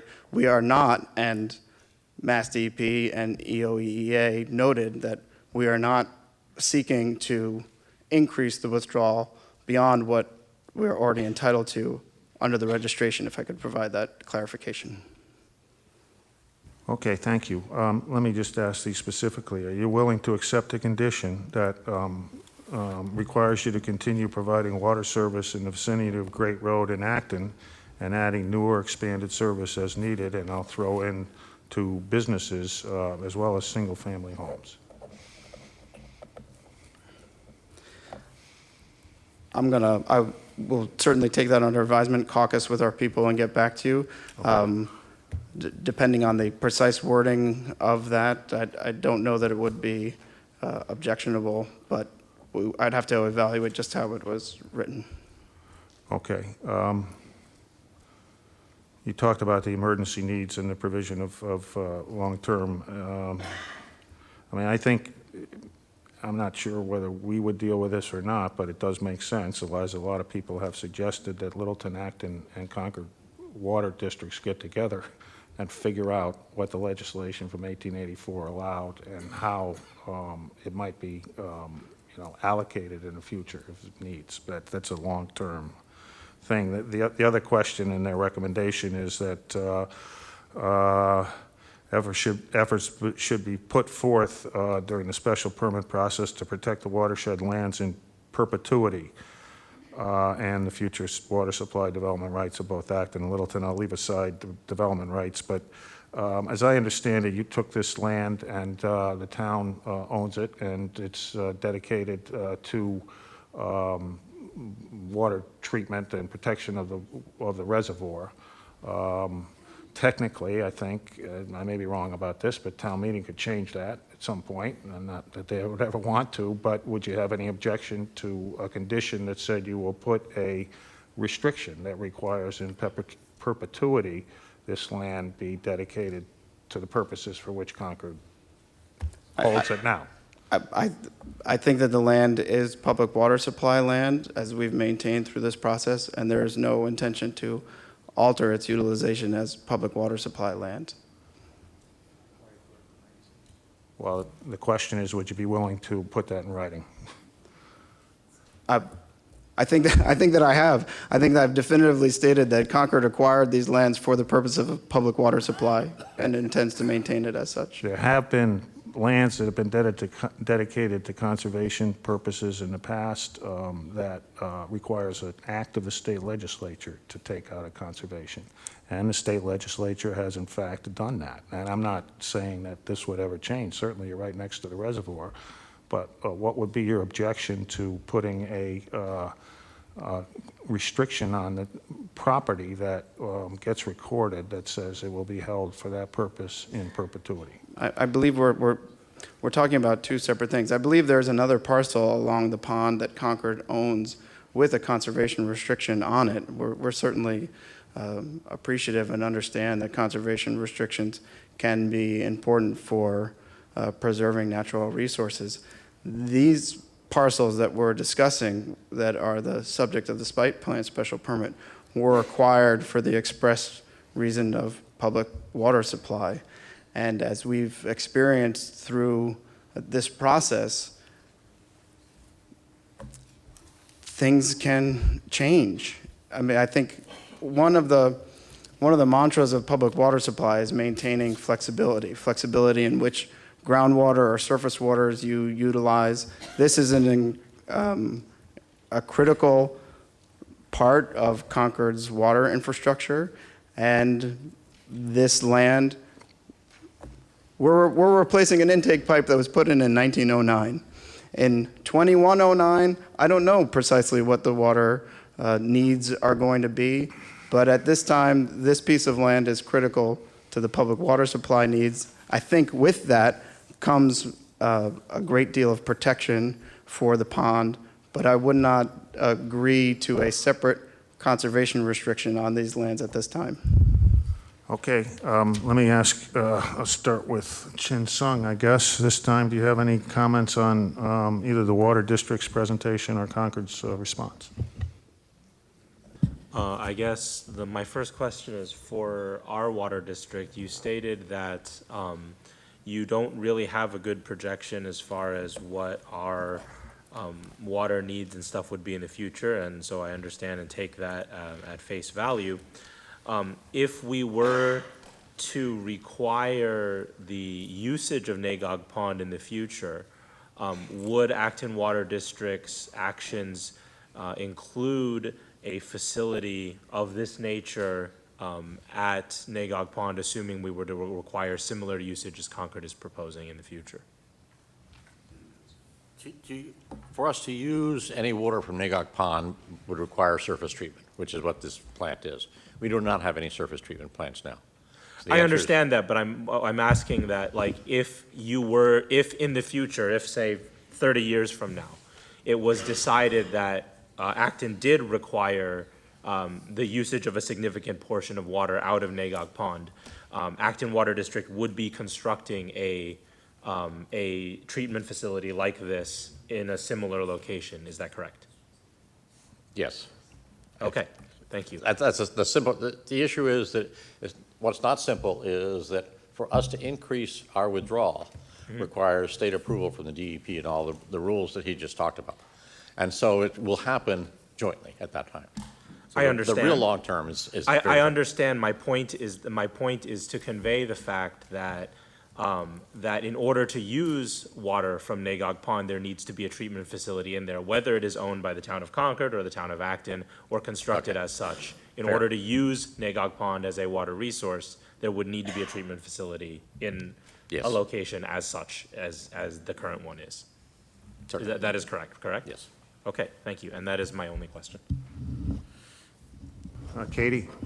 Sure, thank you, Steve. My question is just, in one of the comments you had, you noted that the Water District doesn't have any plans to take over Nagog Pond or to construct a facility of this size or anything of that nature, or to take over the service that Concord currently provides to Acton residents and businesses on 2A, and that to do so would require a large capital investment. And that seemed to be for the larger issue of if you were also taking over or using Nagog Pond. If you were just to provide service to the residents and businesses on 2A with our current water supplies, with our wells, what would that require from the Acton Water District to take over that level of service? It would require putting a new main between Brook Street and Concord Road, down 2A and hooking. It would be on the opposite side from most of the businesses, and so it would be road cuts all the way up there, engineering costs and all the associated work.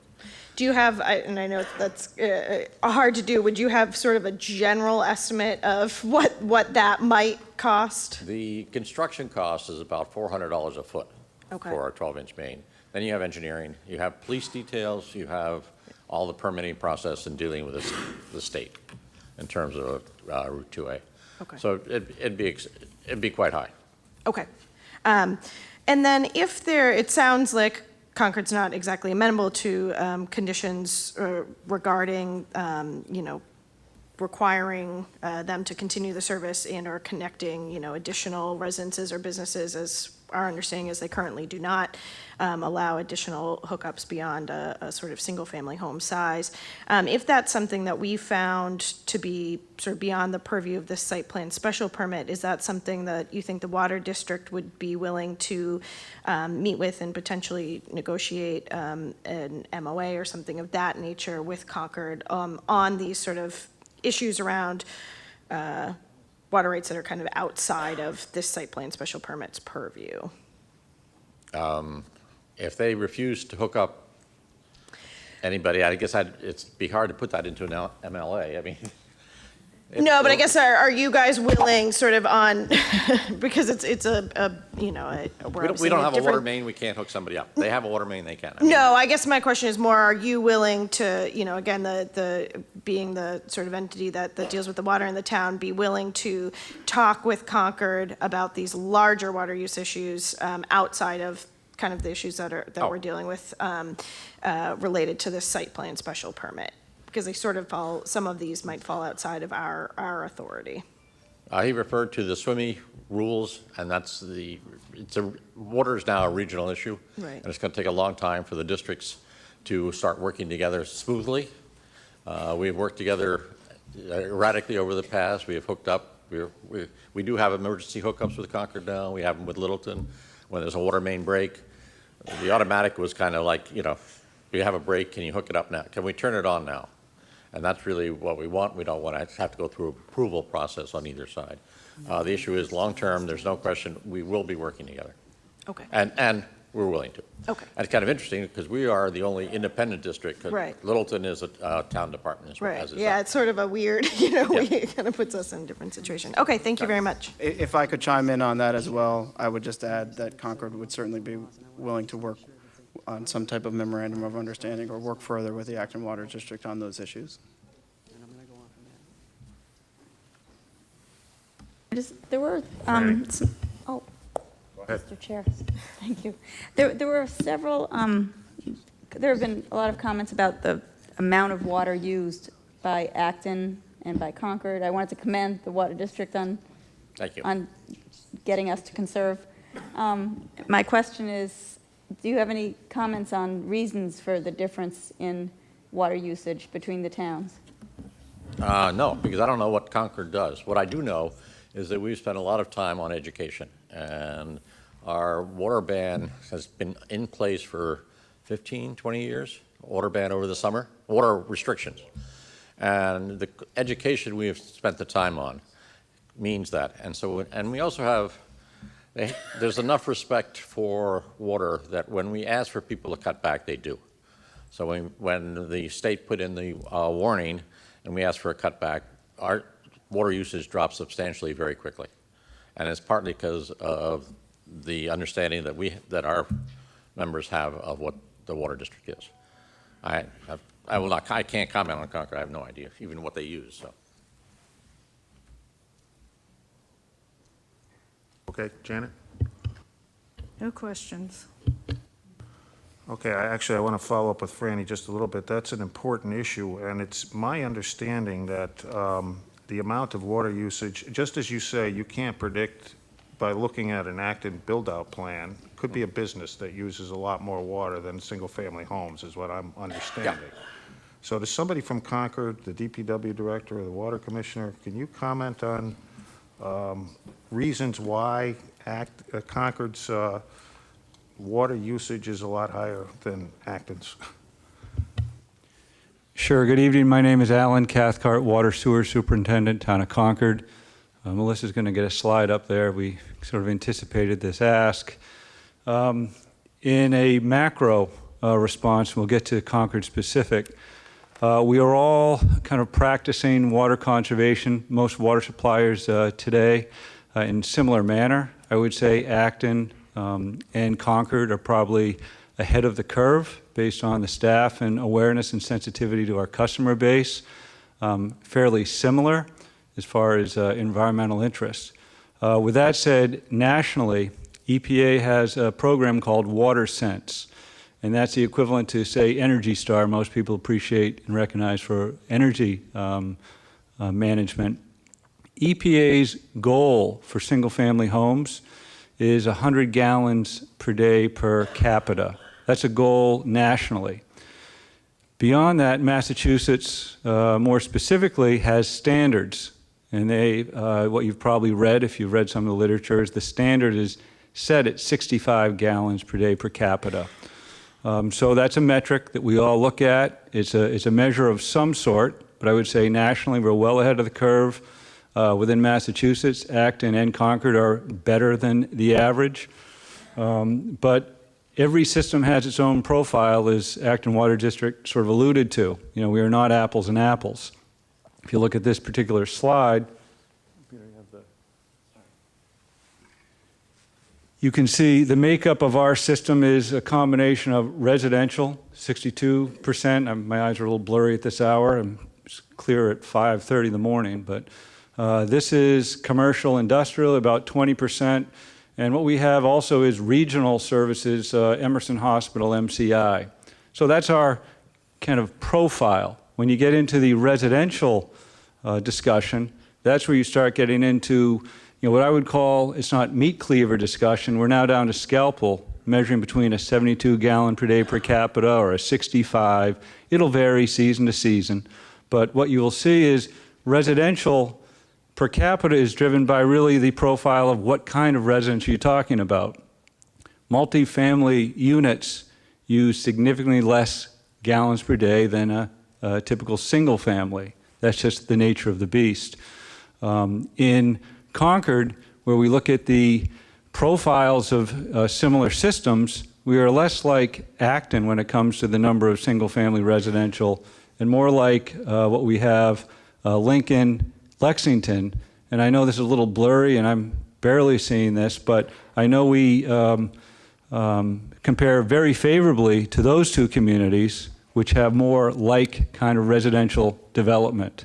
So I would just, emphasize and reiterate Acton's position that we are all not the same. We're very similar, but I'd say we're more similar in the fact that we are mindful and responsible when it comes to conservation than not.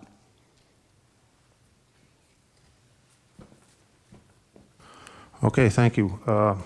I don't have any further questions before we open up to the public. I've had a request that we take a 5-minute break, which we probably all use, and so we'll adjourn for, why don't we adjourn for 10 minutes and reconvene at 9:15.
Okay, we're going to open up for comments by the public. We have had requests in which we agreed to from Carolyn Kiley, who represents, I believe, the residents at Quail Ridge, to speak first, and we granted that. Were you included in that request? There were three of us. Okay. All right, so we'll hear from you first. Thank you. Please identify yourself. And yeah, we've had a request that we make sure people speak directly into the microphone. It is a large room, and they're apparently having a hard time hearing in the back. So please make sure you speak directly into the microphone and speak up. Thanks. Okay. My name is Barry Elkin. I live on Skyline Drive in Acton. Your microphone on, actually? I think it's... Okay. Can you hear me? You might want, okay. Maybe raise it a little Either it's bit. too short or I'm too tall. Can I go over here? Could speak at the podium, that's fine.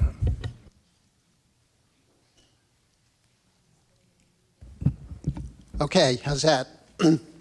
My name is Barry Elkin. I live on Skyline Drive in Acton. We've had a lot of conversation tonight about the fence. Clearly, I'm a proponent of the fence not being necessary at all, but I'd like to speak about a point that I think is very important in the event the fence goes in. Tonight, the gentleman from Mackey Shea, in his presentation, stated that Roland Bartle, planning director for the town of Acton, suggested a 20-foot setback for the fence. That's not exactly correct. I will leave behind supporting documentation, by the way, for all my statements. The memo from Environmental Partners dated October 27, 2016 states the proposed fence is 8 feet high and the clearance between the ground surface and the bottom of the fence is 6 inches.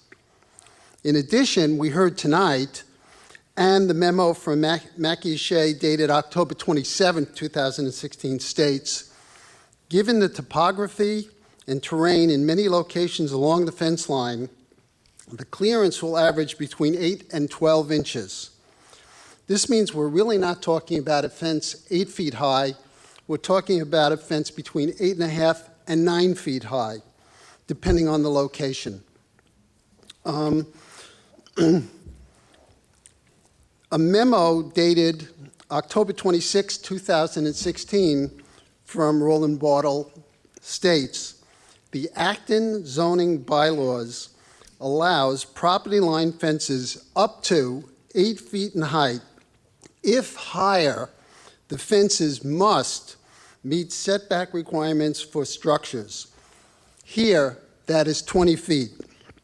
Please note the use of the word must, not should or may. Mr. Bartle went on to state, even where this zoning requirement may not be triggered, and it is, the applicant should place the fence at the 20-foot setback line or with a greater setback when possible. This would help the fence blend into the woods when viewed from neighbors' properties. So Mr. Bartle did suggest that the fence be moved back for aesthetic purposes, but also stated it must be moved back due to its height and the Acton zoning bylaws. In any event, according to Mr. Bartle, there is a clear requirement that the fence must be set back. This is not consistent with the plan submitted by Concord. I respectfully submit that this board must require that Concord meets the setback requirement as defined in the Acton zoning bylaws because the fence actually exceeds 8 feet in height. And again, I have copies of supporting documentation, all the memos with the appropriate references underlined. Thank you. Before we hear from the next speaker, can I just ask Concord to clarify that? I actually had that on the list of my questions, and I didn't get to it, but are you saying that if you have a 12-inch gap at the bottom of the fence, where you're saying the topography would make it happen, will the top of the fence still be 8 foot from the ground, or will it be 9 feet from the ground? I understand the interpretation that could flow from that. We would commit to not having the fence exceed 8 feet, even if that required in some areas trimming the bottom of the fence. But the fence height will not exceed 8 feet. Okay, so as I understand Mr. Bartle, the planning director's comment, the zoning bylaw requires if the fence is higher than 8 feet, it be set back 20 feet from the property line. But in his reading of the plans here, the fence was not going to be higher than 8 feet, so he was suggesting that Concord could set it back 20 feet anyway to make it less visible to the neighborhood. But we've had Concord's response on that. But I'm understanding you say it won't exceed 8 feet no matter how big the gap is at the bottom. That's correct. Okay. Correct.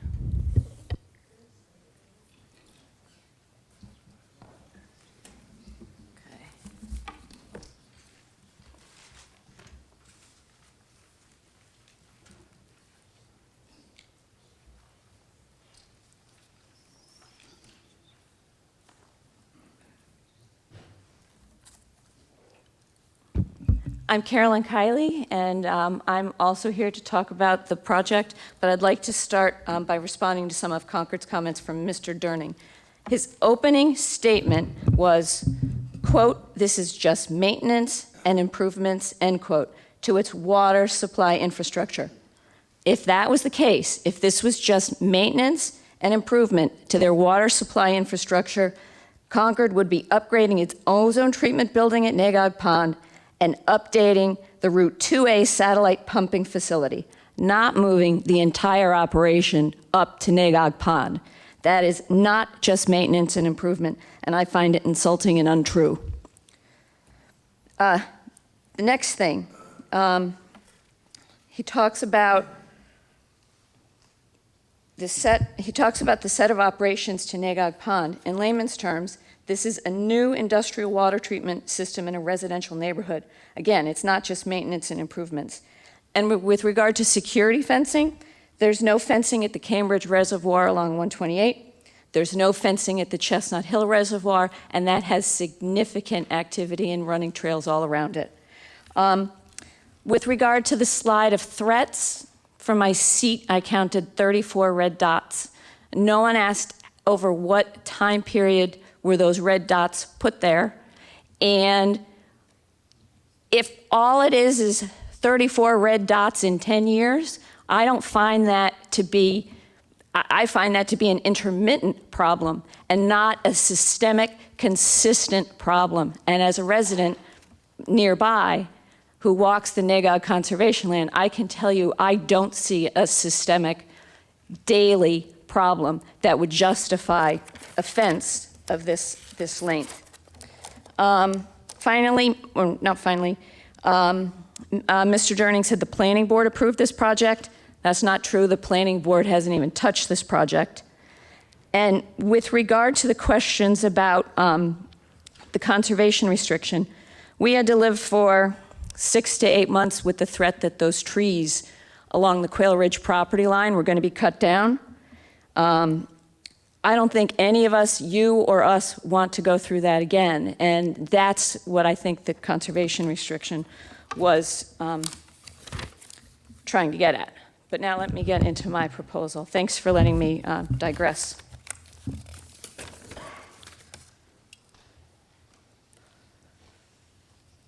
Well, obviously, none of us had any idea that Concord was going to come up with 2 submissions today.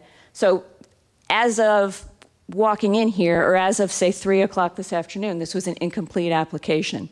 It had no wildlife study, and it had no archaeology study.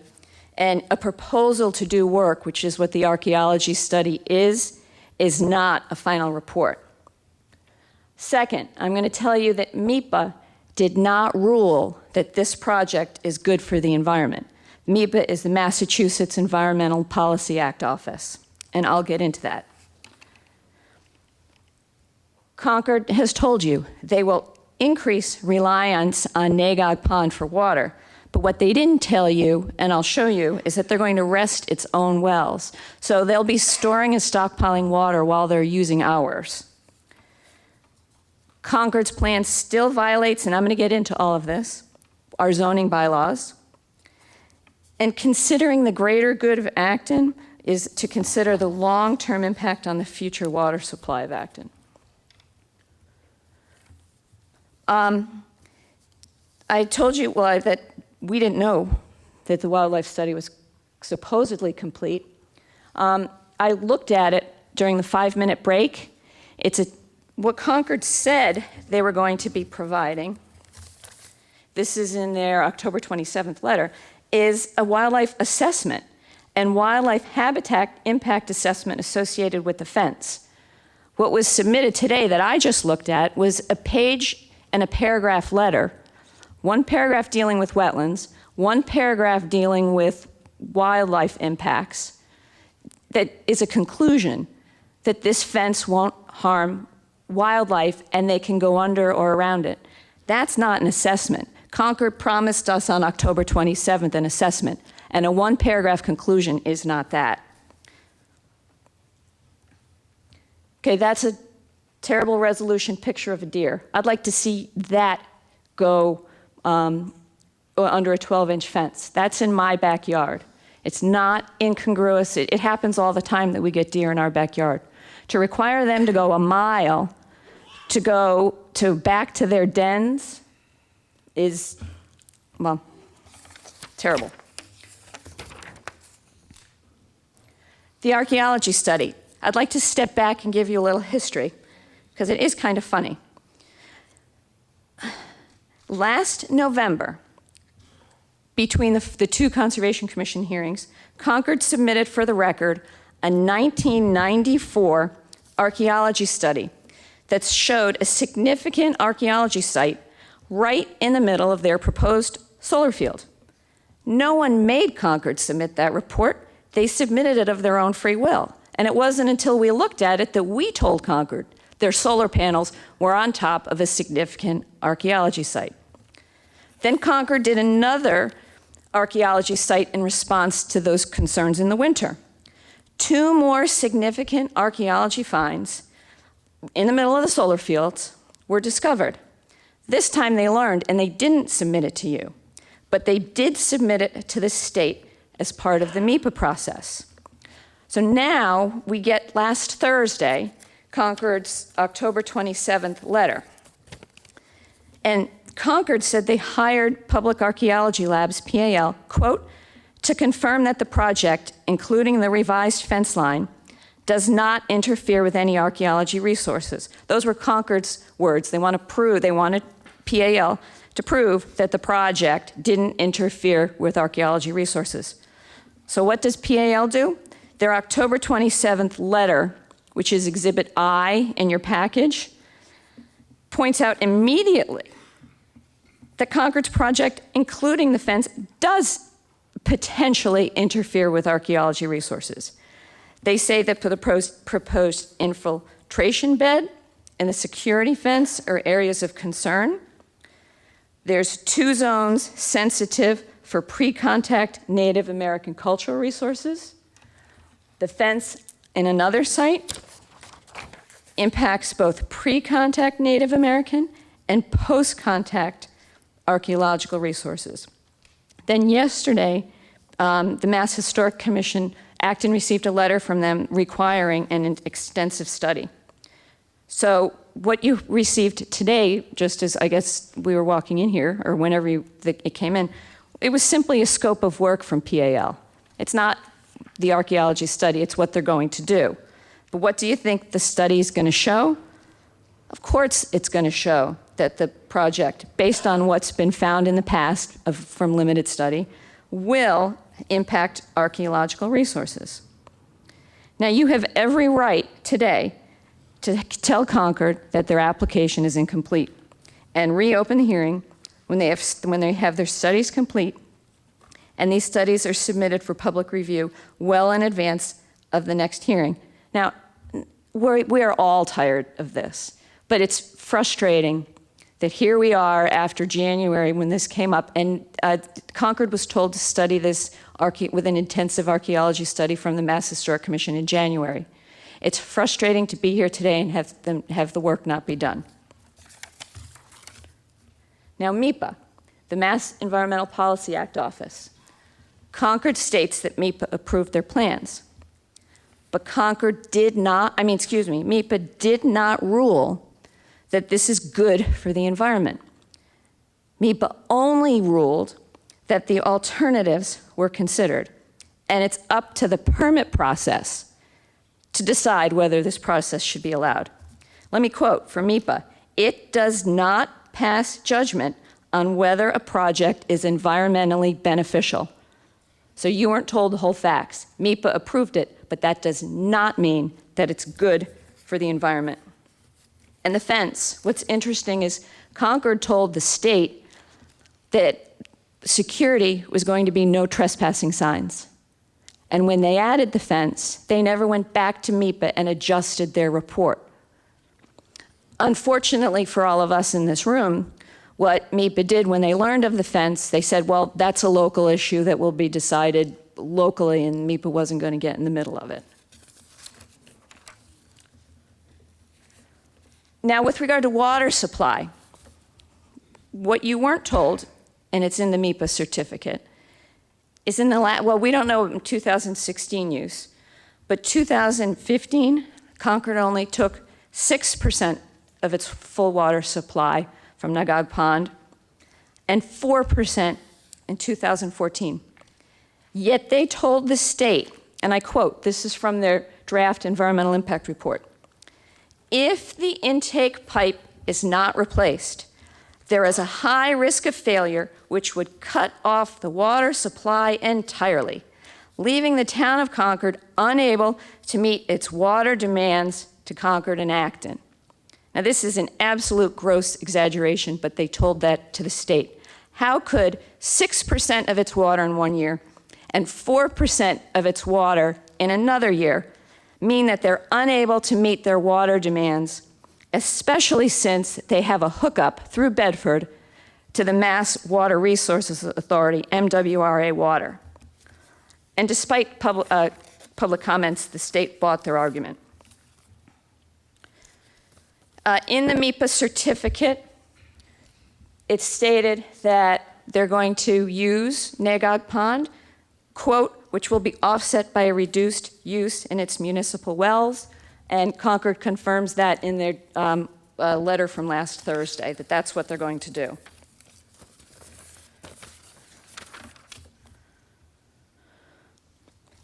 Concord did tell you that they're grandfathered with their water withdrawal, and they want to go back to the levels of water withdrawal from 1981 to 1985, despite Littleton and Acton having priority right to this water.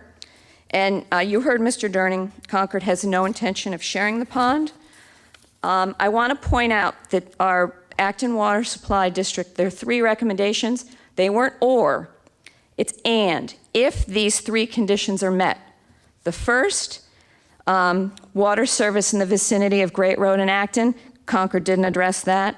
The second, emergency interconnections. Concord didn't commit to that. Third, confirming how Acton, can exercise its rights under the 1884 law. And Concord said they'd confer, but Acton's water department said all 3 conditions need to be met in order for them to recommend that you go forward with this. The special use permit. I have no intention of repeating what I said last time. So last time, because it was late, I went through my special use permit analysis, and I skipped the site plan special permit analysis. So I'm going to only talk about the special use permit materials in terms of what is new based on Concord's October 27th submittal. But basically, when you take out all of the generator and noise issues, this project still does not comply with the bylaws. This is funny. This is Concord's own words about, is it consistent with the master plan? In general, the project is in keeping with the Acton 2020 master plan. So even Concord admits it's not fully compliant. It's generally compliant. And that's not the standard. The standard is that it has to be consistent with the master plan. So I won't repeat what I said last time. Now, with regard to the next site plan special permit, that you're supposed to be in harmony with the purpose and intent of the bylaw. Once again, Concord does not address each individual aspect of the bylaw purpose, so they do not meet the entirety of that purpose. They don't address conserving the value of land and buildings.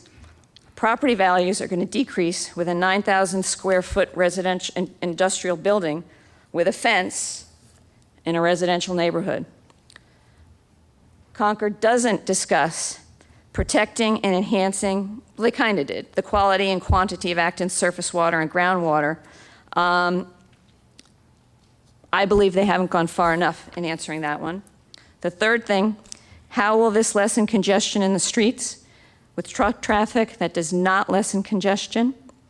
And how will this preserve the natural, scenic, and aesthetic qualities of a community? You've got a huge fence at the property line. How does that protect and preserve the aesthetic, scenic qualities of a community? We are cutting off the scenic, the residents' ability to even get to the scenic areas. That's not preserving the protection to the community. So these 4 provisions in the purpose section of Acton's zoning bylaws are not addressed by Concord. This is interesting also. In the section about detrimental, is this project detrimental or injurious to the neighborhood? Concord says you can't restrict chemical delivery times, and the fence is an appropriate response. How could the unwillingness to work with the community and restrict chemical delivery times not be anything but detrimental to the neighborhood? And how could the fence be anything but detrimental to the neighborhood? I'm not going to repeat what I said last time. Appropriate for the site. Concord says this specific area has accommodated a water treatment facility for over 20 years. Just because it's been a small facility, has been there for 20 years, doesn't mean that a full-scale industrial facility is appropriate for the site. Okay.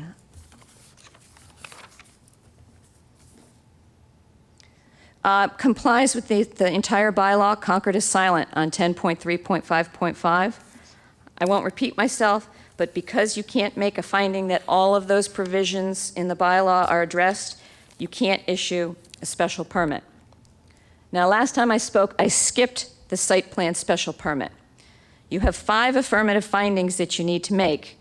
You need to make that it's consistent with the master plan, that it protects against seriously detrimental uses and adverse effects to the environment, provides convenient and safe vehicular and pedestrian movement, protects surface water and groundwater, and complies with all applicable bylaw requirements. What's interesting is in this October letter from last Thursday from Concord, all they do on pages 9 and 10 is list the criteria that I just read for you and say that they comply with it. They provide absolutely no additional analysis for how Concord complies with the site plan special permit requirements. And the site plan special the site plan special permit has issues that need to be addressed that aren't specified in the use permit, but Concord chose to be silent in their last Thursday submittal on how they're going to address those. Consistent with the master plan, the project has to be consistent with the master plan. And Acton's 2020 master plan, goal 2, requires the protection of the quality and quantity of Acton's water, specifically taking surface water into account. You're going to have 365-day per year withdrawals, not seasonal. Pond recharge, we don't know if it's going to be sufficient. We've got drought levels right now with the water reducing. And you're cutting off access to the people that have been stewards of that land. Now, the open space, where am I? Site plan special. Okay, the open space and recreation plan is discussed in the Acton 2020 master plan. And I've lost my space, excuse me. Oh, here we go. The open space and recreation plan, the state, I'm on the wrong slide. Well, we'll just go. The 2020 master plan, the state is on the scenic landscape inventory, and there's a broad wildlife corridor that the open space and recreation plan says is important for that area. So does this comply with the master plan? No. With regard to the site plan special permit, it needs to protect the neighborhood and the town against seriously detrimental uses. You've got a 552% increase in building footprint, a 530% increase in building floor space, and a 34-foot tall building. That does not protect the neighborhood. We're going to have decreased property values. The fence is a problem, and it could block access to Acton's conservation land. Particularly, it will block access for the residents at Breezy Point. Is this project detrimental to the neighborhood? Absolutely.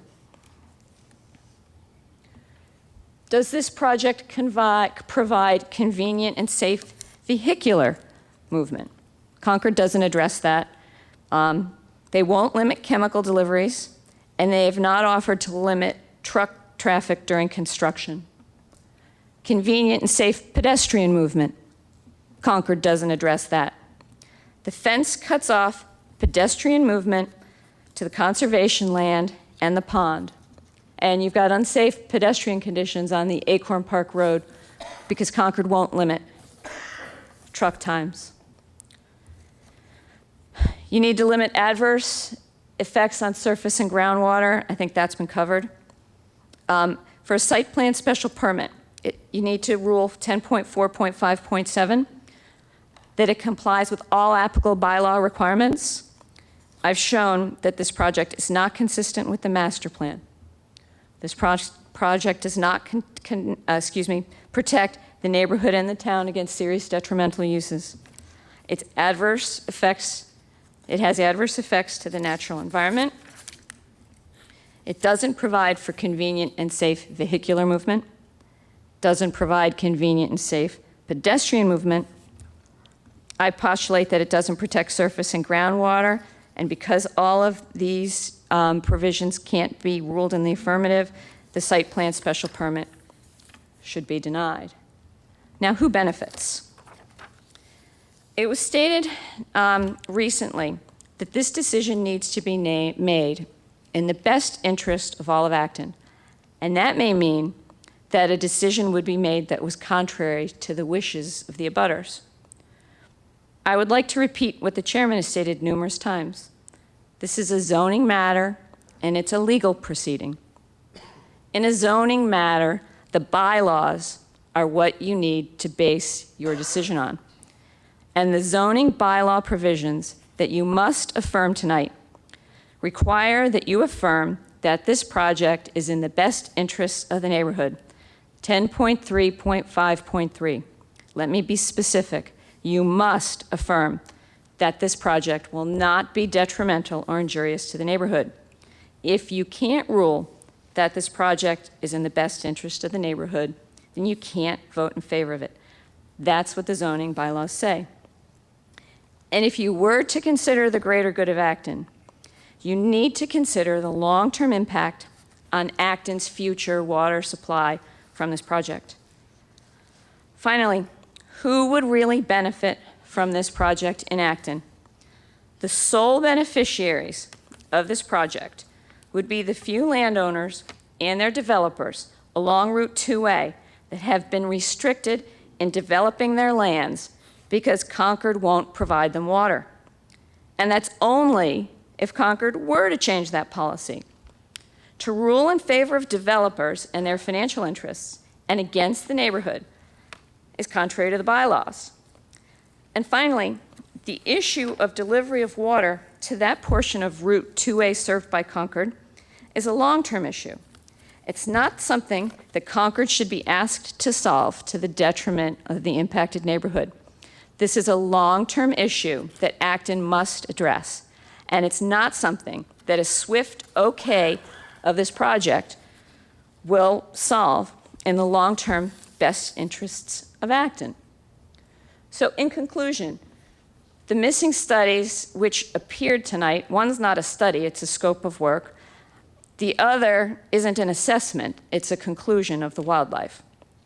Again, none of us want this to drag on, but this application is incomplete. You're unable to confirm that all of the provisions of the zoning bylaws are met as they relate to these special permits. This project, if constructed, only benefits a few developers to the long-term detriment of Acton's future water supply. And I urge you to vote no on this project as contrary to Acton's zoning bylaws. And I'm going to turn it over to Bob Sekuler to conclude for our presentation. Thank you, Carol. First, I will, for those of you who are nodding off, I will be brief. I appreciate everybody's patience. We're heading up toward 3 hours for this thing, and I will truncate my remarks. The first thing is I want to echo the chairman's. Can you just identify yourself Oh, for I'm the sorry. record, please? Name and address. Thank you. I'm Bob Sekuler. I live at 17 Parkland Lane. Thank you, Mr. Chairman. I want to begin by reiterating something that the chairman said at the beginning of the meeting. He expressed some concern about the timeliness of Concord's filings. And I understand why the board and the officials of Acton might want to work extra hard to be good neighbors. We all want to be good neighbors to the neighboring town and to be considerate and give them all the benefit of the doubt and leeway. However, the fact that Concord failed to produce documents in a timely fashion has put all of us, including the Board of Selectmen, in a difficult position. We have not had a chance to read all of these documents. And by these documents, I include the 100-page document dump that was delivered last Thursday. Some of us have other lives and other concerns and can't spend all of our time chasing what is essentially a moving target that Concord keeps putting up. And to hear tonight that Concord has delivered some documents, not last Thursday, but within hours of this hearing, it tells me that Concord is not as interested in being a good neighbor as Acton is. Second thing is the boards. Acton is blessed with many, many citizen volunteers who work on boards and commissions, including, of course, the Board of Selectmen. I was interested to see that a number of our boards and advisory committees have already weighed in on Concord's proposal, pointing out various deficiencies in the proposal, at least deficiencies in the proposal at the time they had access to the documents. None of them have had access to the documents in the last 3 hours. And I refer in particular to the letters that the Board of Selectmen received from the Open Space Committee, the Acton Historical Commission, and the Land Stewardship Committee. All of those weighed in with negative comments or concerns about various aspects of Concord's project. I understand full well that the Board of Selectmen are the final arbiters, the ultimate deciders in this process. But I do hope and I know that the Board of Selectmen will take full account and give full weight to the comments that it's received from these thoughtful and hardworking volunteers. Third thing, the variance. This is a great concern. I want to call the board's attention to the impact of the variance that has been in operation here.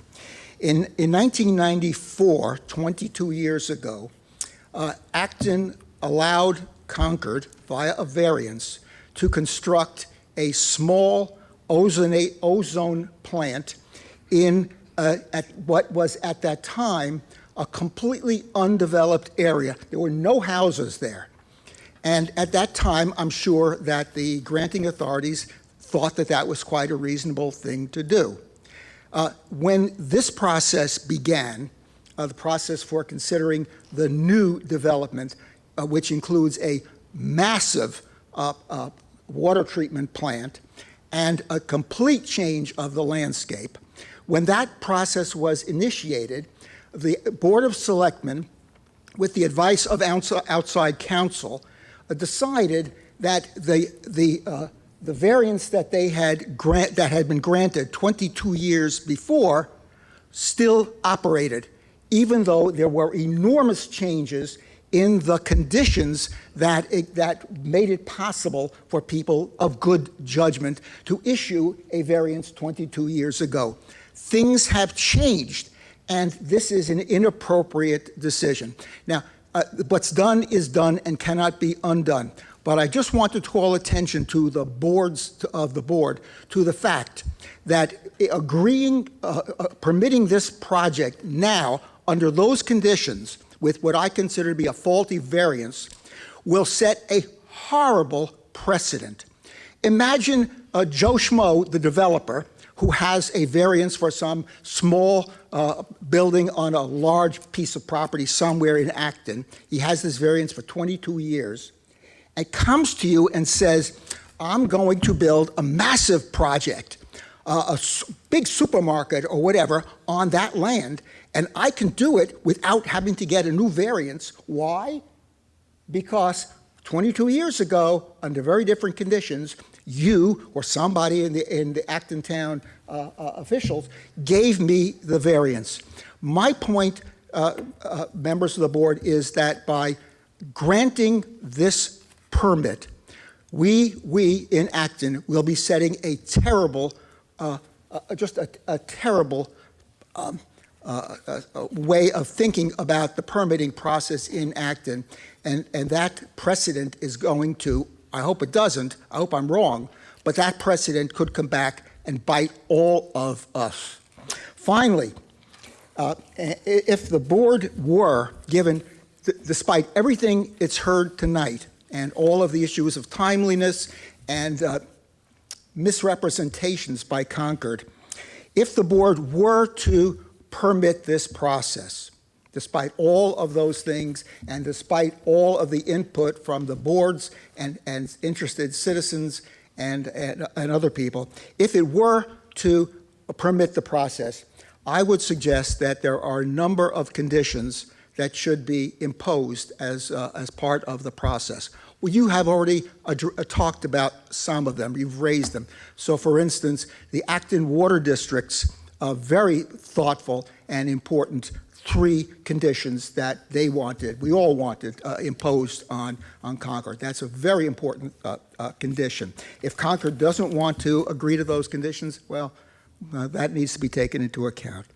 In addition, I believe that there ought to be some kind of a drought contingent limitation or plan to curtail Concord's drawing of water from Nagog Pond under conditions of extreme drought. Now, when I say extreme drought, I don't mean the small drought we had this past summer, but I mean the kind that hit this area twice in the early parts of the last century, something that would really impact not just the water level in Nagog Pond, but the shallow aquifer that draws on Nagog Pond that is important for lots of Acton's water.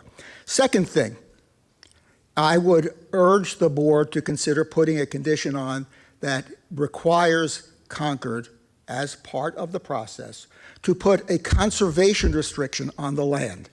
And the chairman has already raised this issue and about whether it would be possible to have Concord agree that no changes in the use of the land would be made. And I was really quite surprised by the recalcitrance of Concord's representatives to what seemed to me to be a very reasonable approach to protecting the wildlife and natural habitat around the pond. Obviously, we want Concord to agree to minimize the fencing. I have real troubles understanding how a fence that is, let's say, 1 mile in length approximately, is going to have the kind of great benefits in terms of water security that Concord proposes. The shoreline of Nagog Pond is something on the order of 8 miles, okay? Not 1 mile, but 8 miles. And to fence in 1 mile and assume that that's going to solve the problem, solve all of this vandalism and horse poop or whatever it is that people have found over there, it doesn't make any sense to me. And I know that one of the violations that Concord has identified in the use of the pond is supposedly someone has used a snowmobile on the pond itself. And it occurred to me that there's no evidence whatever that it was people from Breezy Point, Acorn Park, or Quail Ridge that used that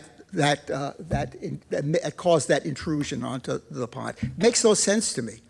And I will tell you, Board of Selectmen, I have walked, I don't trespass on Concord's property, I wouldn't do that. But as I walk around there, I have never once encountered anybody from Concord, a Concord official, who was performing the actions that we heard Concord claim of monitoring the facility. And by the way, if people violate trespass and they're caught by Concord officials, by Concord Public Works people, then it occurred to me that they should be, those people, those trespassers should be dealt with. Not just say, don't trespass, but if you have somebody who does it repeatedly, they should be arrested. And that would send a message that would keep people from doing it. Again, we heard a little bit about the archaeological sites. I beg that the Board of Selectmen impose a restriction, a condition on the permitting process that Concord must do a full-blown a study, which includes a serious study, not just walking over the territory, a serious study and document and commit to preservation of the pre-contact and post-contact archaeological sites that exist, the high sensitivity areas around their project area.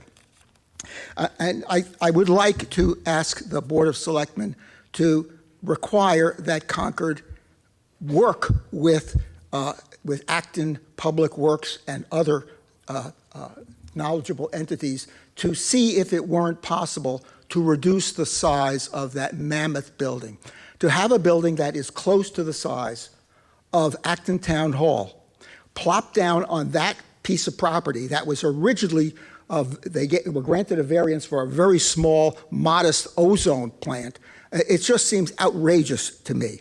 And I would like to have some guarantee, if possible, that in fact that building needs to be exactly as large as it is. And moreover, because it's in a residential area, variance quite aside, it would be nice if it had some kind of proper cladding that made it fit better into the neighborhood. And finally, I'll come back to what the Acton Water District said.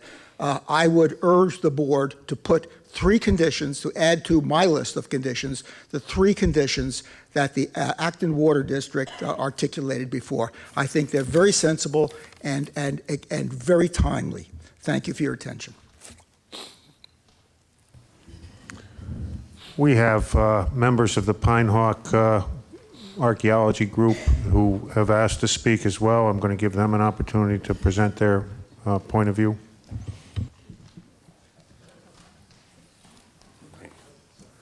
Let me get our...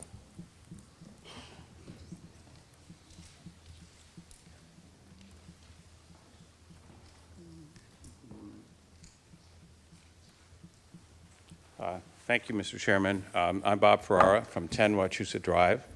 I've been a resident of Acton for many, many years. For about 20 years, I was a library trustee, where my interest in these kind of things first was kindled. But I am no longer a library trustee. However, I am a trustee of the Discovery Museums in South Acton. Myself and Don McIver are members, longtime members of the Friends of Pine Hawk, which is an ad hoc group. It's not an official group. It's just a bunch of citizens that came together quite a few years ago In fact, as a result of what Steve Stunts mentioned earlier, when we built the treatment plant in South Acton, one of the things that was required was a study, an archaeological study of that area. Well, if you look at it, it's absolutely a beautiful plot of land. It's a south-facing bank looking over the Assabet River with its many fish and wonderful resources. Well, sure enough, some of you may remember, Peter, you might, back in 1999, you didn't hear much about what was going on there. Well, what was going on for 6 months when everything got quiet was an archaeological study. What they found was over 3,000 artifacts spanning a period of 7,000 years. So if nothing else, this affords us an opportunity to realize we live in an archaeologically rich area. The Native Americans were all over this region, particularly attracted to water. And as you're going to hear, Nagog has a very special history as well.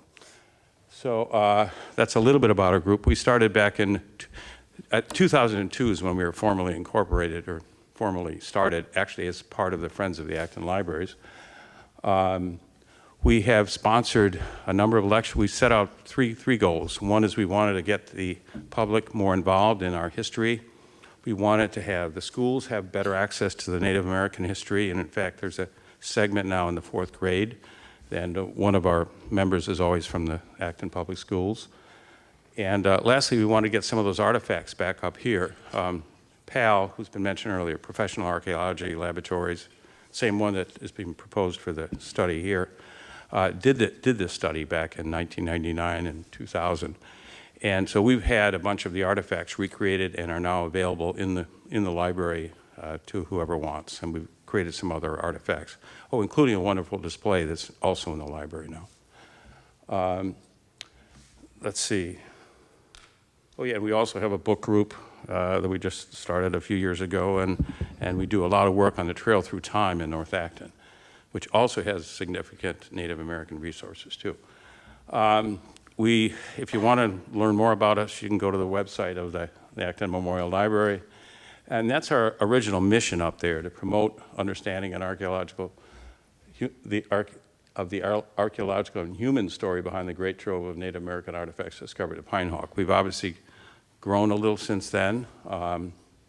And I mentioned that we do a lot of lectures. We tend to focus, we do focus on October, which happens to be State Archaeology Month.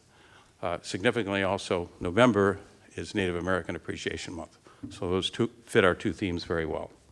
So we've had a lot of fun doing this. We've learned a lot. I invite you to come talk to Don or I afterwards or anytime and understand what a lovely, we have a beautiful colonial history. We also have a fantastic Native American history. So Don's going to take you through some of the things that worry us. Thank you, Bob. Don McIver, member of Friends of Pine Hawk. And we'll be switching back and forth, I believe. So, yeah, we have certain concerns and interests that are very similar to some other groups in town. I'll try to touch on some things that are a little bit different, add to it. There is incompatibility with a sensitive site, with the master plan, and also it should be mentioned the open space and recreation plan, which was developed at the same time. Actually, it's an outstanding plan. Both of these plans had to be approved by the selectmen. I know open space and recreation plan also gets approved by the state. So in it, there are some intriguing things. In particular, it's indicated that on the Concord lands that actually is desirable for Acton to acquire them.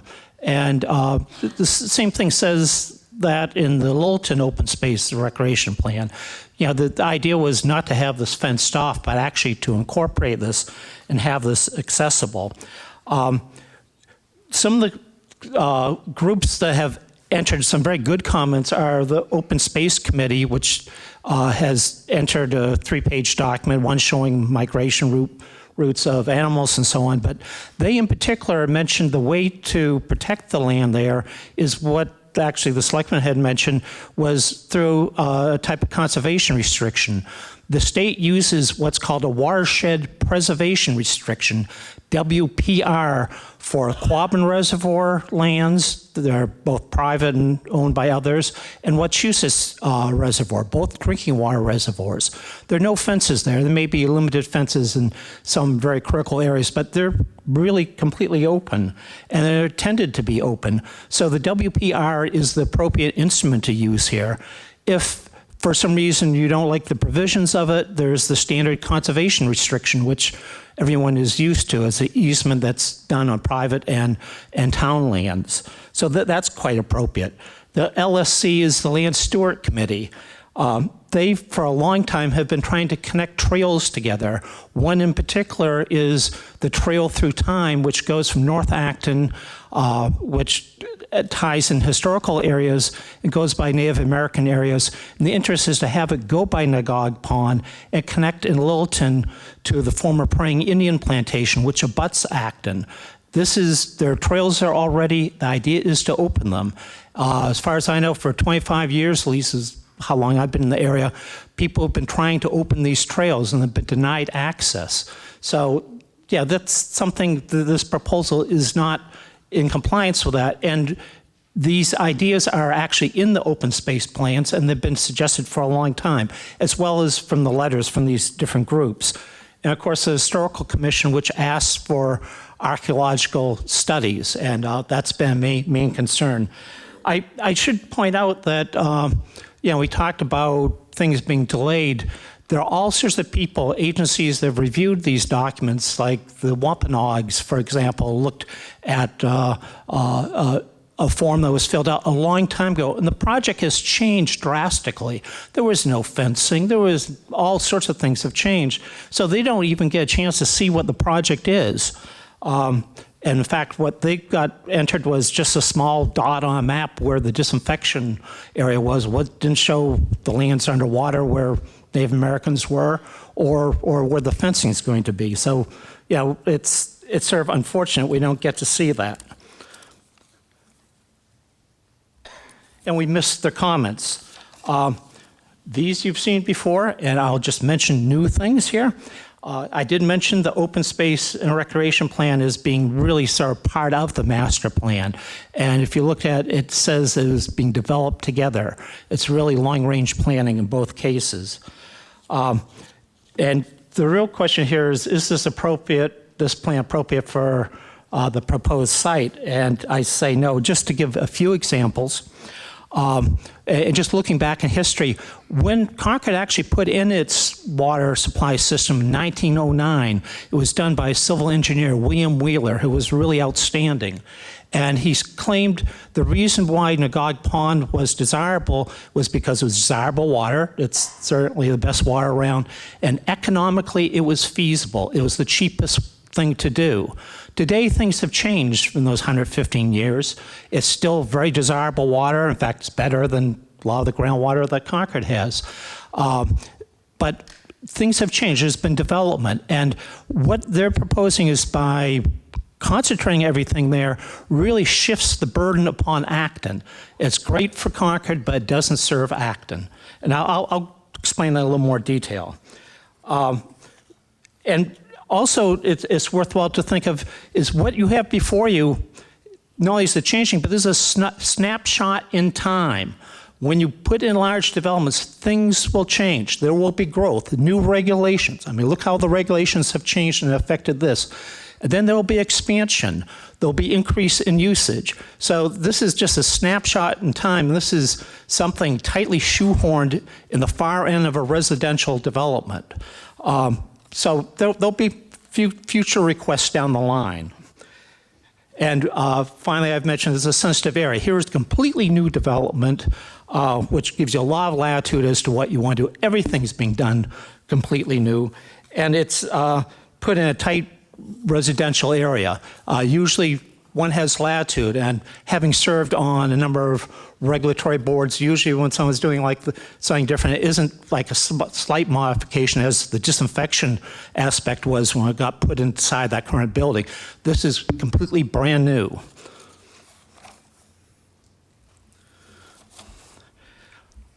So for recommendations, I was going to leave some of this towards the end, but what I would suggest is that here you have a plan before you that is not appropriate. It's not complete. There are a lot of promises, oh yeah, we'll do this, we'll do that. What's being entered is scope of work and actually project proposals without any results. Is that I know personally, I'll speak for this person, when I've been on a variety of different boards, regulatory boards, when the person doesn't have a complete application before you, or things keep on changing, you deny it or you put out an extension to get everything together. And think of it, it isn't just you, it's all the boards, it's all these other folks looking at archaeological things. This has transformed so much.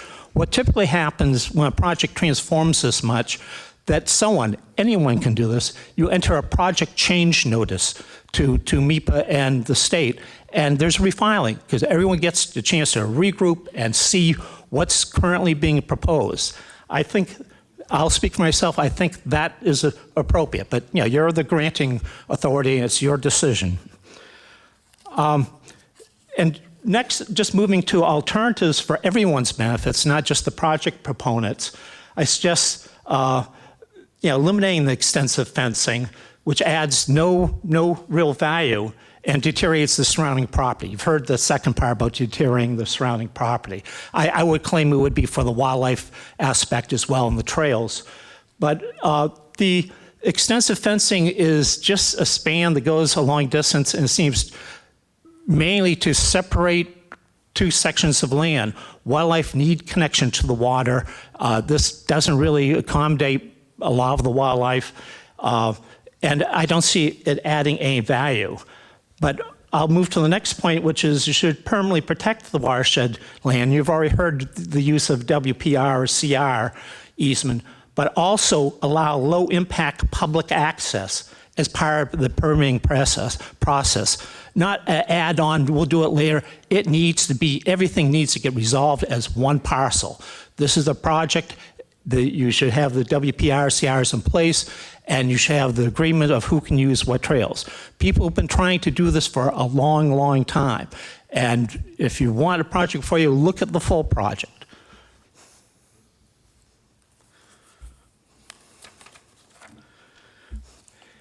And the next point, I say continue use of a satellite water treatment plant facility on a major state road artery. This is the design that William Wheeler had in 1909. There was the water source, which is great source, have the intake there, minimal. Then there was a long driven well through the bedrock, and then the water treatment plant, which is where it is today, is out on the state road, and it's out at 300 Great Road, which is Routes 119 and 2A. And this is not unlike some other areas. You look at the state's water facilities, this Quabbin goes to Wachusett, and then they take it all to Marlborough, and that's where they do the treatment, because it's easy access, and then it gets distributed. This is what happens today in Concord, that the water comes in, goes to the disinfection building, which they've added disinfection, which is minor, partial disinfection, and then it goes out to the state road, and there it gets pumped, there it gets finished in its treatment and chemicals added and then distributed. That's small. What you have before you is a complete change of what was in place. So I suggest creative solutions. And one solution, well, we've heard that the facility at 300 Great Road is too small to upgrade. And it's a small piece of land.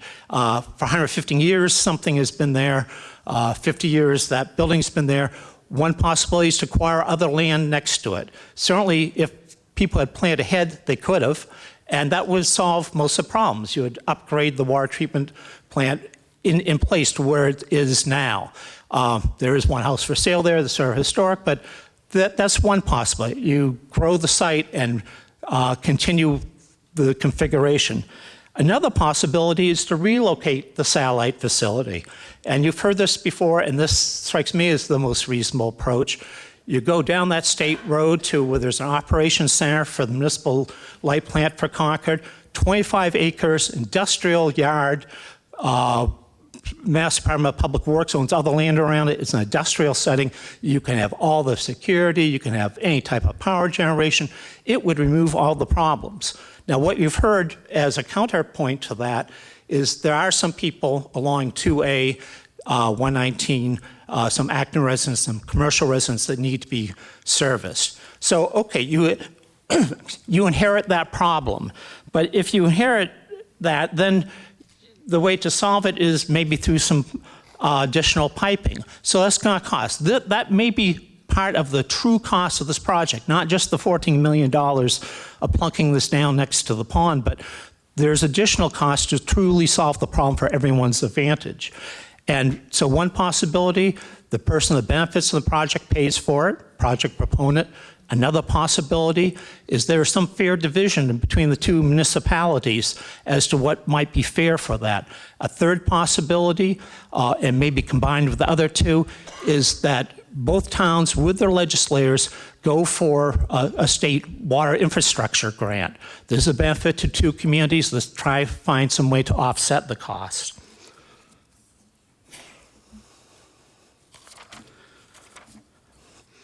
So next we come to some studies that are done. You've heard about some of the studies, but in 1994, UMass Archaeological Services report called an Archaeological Site Localization Survey for the Water Disinfection System, done for the Water Disinfection Project, was performed. And it's also in the original draft environmental impact report, buried in those 800 pages. And you look at, they come to the conclusion there is no professional archaeological study done in the area at that time. And this is a deficiency for the area. And then they mentioned what are the methodologies to compensate for that. And one is to go out and talk to the local amateur archaeologists and historians, which there are quite a few of, to fill in that gap. That never was done.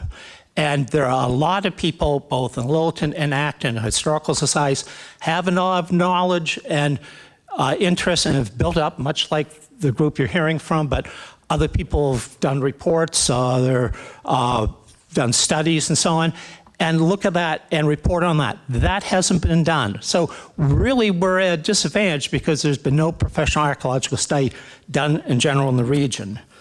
And then you heard about the other study in 2009 done by PAL that looked at sensitivity areas in pre-contact time, before colonials had contact with the Native Americans, and post-contact time.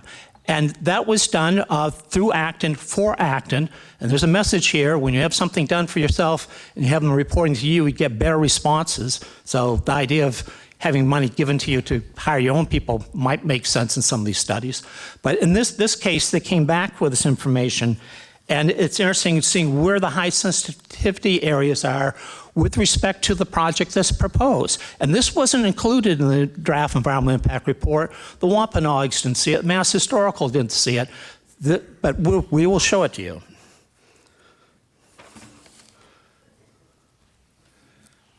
So this is, it's probably hard to read in back, but this is a section showing the Gog Pond. You see the vertical line up above, which to the left is Littleton, the right is Acton. You see the two red cross-hatched areas. That's exactly where the north security fence and the south security fence are planned for. And where they come together, they're pinched together, is the cove where the disinfection house is. So it's already indicated that these are highly sensitive areas, and this is a good reason for not approving any security fence. And so this is the pre-contact map. This is the post-contact map. And here you see the red cross-hatching. Sure. Yeah. What year you want? Yeah, it's before the colonists came. It's Native Americans without Europeans coming and colonizing. So this is post-contact. You see the red hatching there is exactly where the water treatment plant is proposed. So this area in general is highly sensitive, and this is all based upon the characteristics of the land, whether things are disturbed or not. But let me also point out that there are other areas that haven't been studied. Oh, and this is the fence, so this is where the red hatching is. This comes directly from what was submitted either Thursday or today, so you should have it someplace on the website. And it's worthwhile pointing out there are other areas that haven't been studied. For example, Nagog Pond wasn't as large as it is now. It's with dams and mills and plants, it's risen about 10 feet in height. So in that 10 feet area, there's been no study whatsoever. There's likely to be artifacts there. And what I show you here is you see Nagog Pond, lower right. You see that large blue square to the left. That was where a praying Indian plantation was put. This is Littleton, right at the boundary of Acton, and actually some of it goes under Nagog Pond today. And this is when John Eliot tried to convert the Native Americans, Christianize them, and make them into English folks, and that's where they got designated. Now, I must say the Mass Bay Colony decided where that line is, and the Native Americans didn't necessarily stay within that line. They didn't quite agree with them. You see the smaller green box there in the corner. That is after the King Philip's War, after 1675, after the Native Americans returned from Deer Island, where they were sent to perish, basically. And this is the 500-acre Newtown Indian Village. That's why things are called Newtown around here. The Newtown was the Indian village. And today, about 100 acres of that is, of course, actually protected conservation land called Sarah Doublet Forest, named after the last Native American there. But as you'll note, it extends to Nagog Pond. And what's of interest is that the Native Americans were allowed to choose where they were going to be located, even though they didn't have much other say. And this was an important area for them. Up to the right, you see Neshoba Hill outside of that box. There was earthquakes and made certain noises they thought was important to them. So there and the two ponds were of interest. Neshoba in Algonquin is translated as between the fresh waters. The fresh waters are Fort Pond and Nagog Pond. So this was an important place for them, and there's likely to be artifacts not only from more recent local Native American presence back in the 1600s and 1700s, but even before that. So, this isn't just a created issue. This is a legitimate issue. And none of this is looked at. None of this is in the report.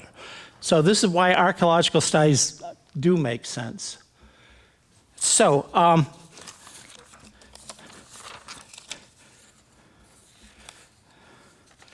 I guess when I was looking at the security fence, one of the things that struck me is that in the state, there are no security fences around Wachusett and Quabbin. And I might add, even though it's a drinking water facility and feeds 42 communities, MWRA, and so on, they're also a filtration waiver.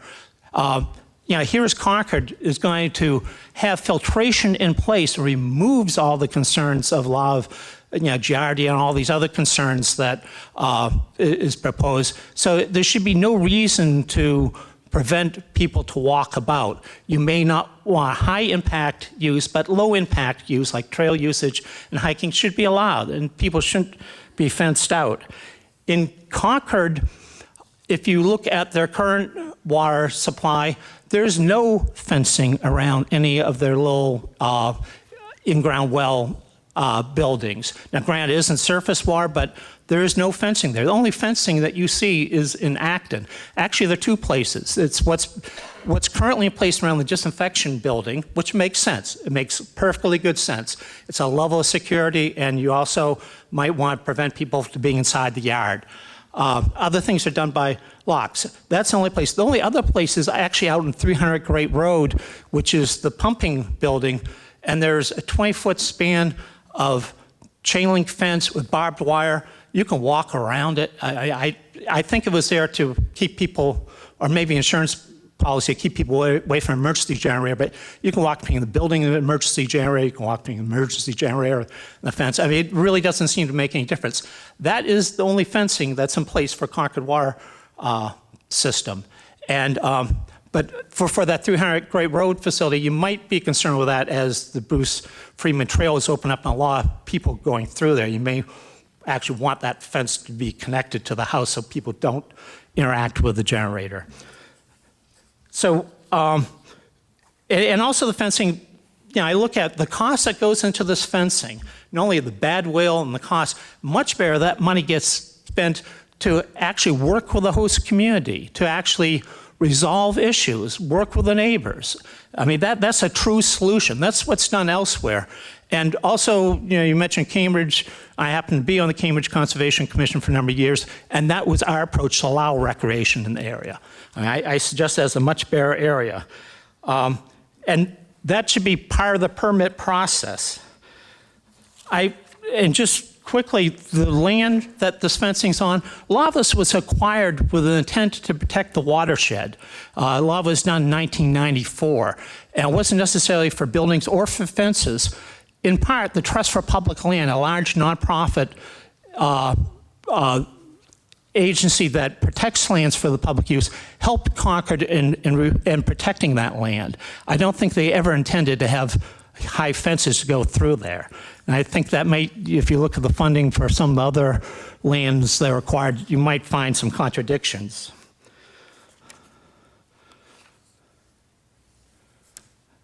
And just before that, let me just say something more about William Wheeler's water system design.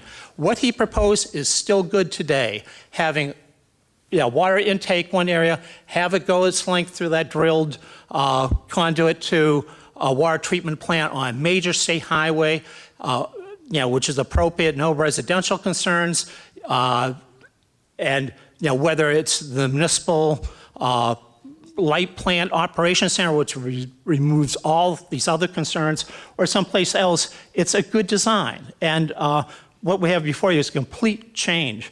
I mentioned how what you have before you is a snapshot in time, and this will change. People will come back. There are changes. We expect changes in water purity regulations. People are concerned about removing pharmaceuticals, personal care products and stuff. There'll be other changes and other requirements, and other changes will be needed, and it will get used more. In fact, talking to some of your water department people, there's a speculation that maybe in the future, Concord will be drawing all the water from here. And that suggests expansions. You can't really do that with a tightly shoehorned facility you have now. So I say this is a once-in-a-lifetime opportunity to make it right. Here you have what William Wheeler put as this conduit for 115 years, and it works fine. Here you have this pump house out in Great Road, which is a water treatment facility, plus the distribution. That's been around for 50 years. So, this is truly a once-in-a-lifetime opportunity to make it right. And I guess what I'm saying is make it work for everyone, not just Concord, but Concord and Acton. And as some of you saw, this is the case that Charlotte Segoff had. Do the right thing. She was a great protector of Acton's water resources. Also, you can see her garden outside the library where there's a stone there that says, do the right thing. So thank you. I appreciate your forbearance and your time. All right, let me just ask at this point, how many other members of the audience wish to speak tonight? I know we have another presentation also that's okay. Let me get a sense of the board of what we want to do here. Anybody have any thoughts at this point? I think we should continue to take the public comment, and then we should discuss whether or not we think it's right to continue the hearing. And I think that's probably the basis of our discussion tonight.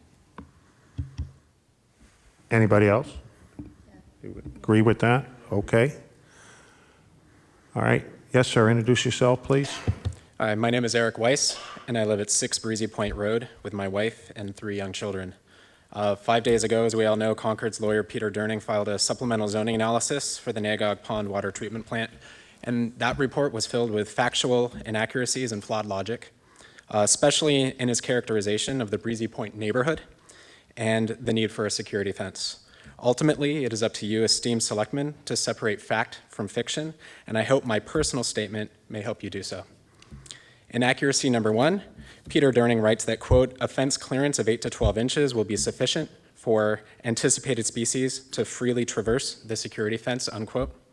By now, you selectmen have received much evidence to the contrary through the many pictures of deer we homeowners have taken in our backyards and on our property.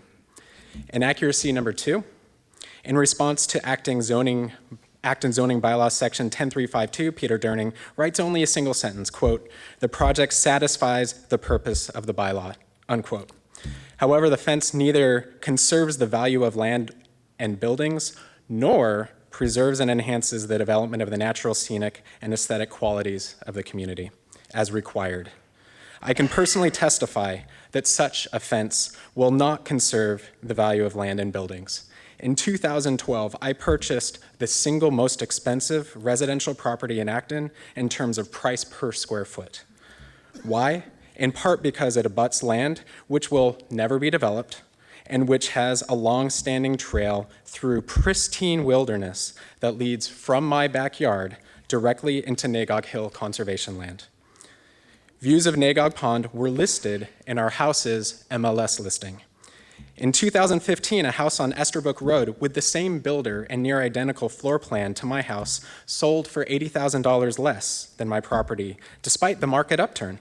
And it defies logic that surrounding my house and my neighborhood with an 8-foot fence that boxes me in and destroys my natural views will preserve and enhance the aesthetic qualities of my community. Inaccuracy number 3, in response to Acton zoning bylaw 10353, Peter Durning simply writes that, quote, "The water treatment plant will not be detrimental or injurious to the neighborhood," unquote, and provides no additional support. As you have read and heard the impassioned letters and testimonies of many affected Acton neighbors, I hope that you may have enough evidence to reflect upon just how injurious this project will be to our Acton neighborhoods, including my own. Such a fence would place a permanent scar on the natural landscapes around Breezy Point and would be irreparably injurious to our neighborhood. Inaccuracy number 4, when discussing the need for a mile-long security fencing, Peter Durning implies that the surrounding neighborhoods represent a long-standing security risk to Nagog Pond and to the microbiological quality of the source water. He refers to numerous incidents of trespass on the lands around the pond, and Alan Cathcart talked to this at the last meeting. However, what is failed to mention is that Nagog Pond has long benefited from a filtration waiver because of the pristine quality of its water, and they also include no information on how many years ago any of these security incidents occurred. Over the past 4 years, I have only seen evidence of passive recreation. I have seen no evidence of fires or a fire pit, no paintball course, no forts, no evidence of recent graffiti or vandalism, and no evidence of snowmobiling. Indeed, I would assume that Concord's security argument would look quite different were they to include the years and incident reports with each of the incidents they're referred to on that map they showed earlier tonight. As this is a legal proceeding, they should be required to do so we can all more honestly assess distant and recent incidents using real data and not succumb to fear-mongering. Inaccuracy number 5, Peter Durning specifically singles out the Breezy Point neighborhood as a potential security risk, stating, quote, "Based on its vulnerability assessments, Concord specifically included this area to have security fencing," unquote. Breezy Point Road is a private drive. Outsiders cannot access Nagog Pond through Breezy Point without parking on our private property and walking through our lawns. So to be clear, Concord is stating that this fence around Breezy Point is required to protect Concord from us, Breezy Point residents. And it is not just a normal fence they are proposing. The guidelines for the physical security of water utilities document describes base level fencing to be 6 feet high and enhanced level fencing to be 8 feet or greater in height. Please note that their concerns are so great, they require enhanced level fencing to surround the Breezy Point neighborhood at great distance from the water treatment plant itself, and at a height greater than the fence around the minimum security Northeast Correctional Center in Concord. I have to be honest, this one does sting a bit. He's implying that we Breezy Point residents are a security risk. What he needs to understand is that we are law-abiding citizens with a deep respect for our land and our community. Our association is made up of 13 houses, 8 of which directly abut Concord-owned land, with an average lot size of 3.48 acres. We are entrepreneurs, business owners, engineers, an IP lawyer, an author, and a Harvard professor. Our quality of life and the sanctity of our land and community are very important to us. This is an issue that connects us deeply, and we would much rather work collaboratively with Concord in our mutual best interests, rather than continue down the present path of developing a permanent adversarial relationship. Inaccuracy number 6, building a fence around Breezy Point is not the best long-term security interests of Concord and Nagog Pond. Such a perimeter fence provides no greater security to Nagog Pond, as the water supply remains directly accessible around most of the perimeter of the pond. And in fact, we in the neighborhood are concerned that building such a fence will actually decrease security, as once a determined individual were to breach one part of the fence, perhaps along the main drive to the dam, they would be able to travel unfettered around the entire perimeter of our neighborhood, protected by an 8-foot fence until they reach our properties.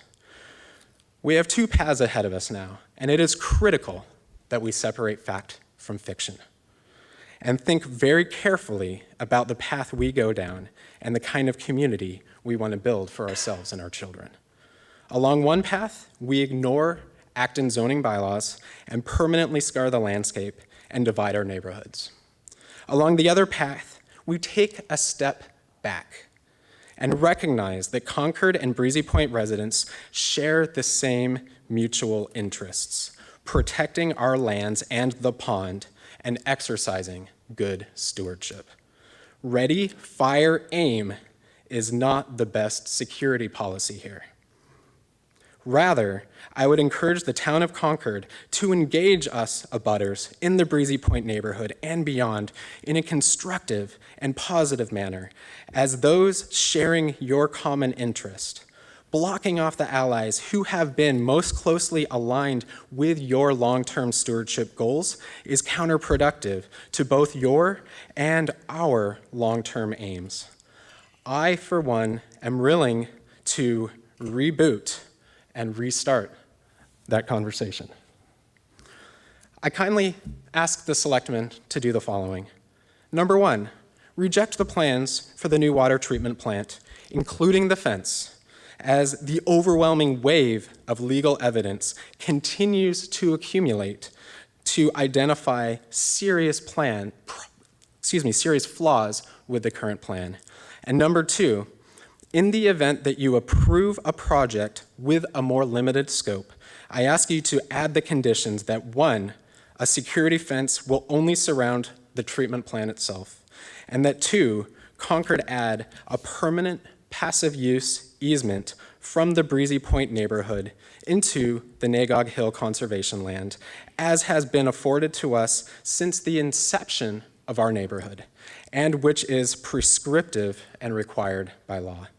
Doing so will allow us to continue to be good stewards and community watchmen. Thank you.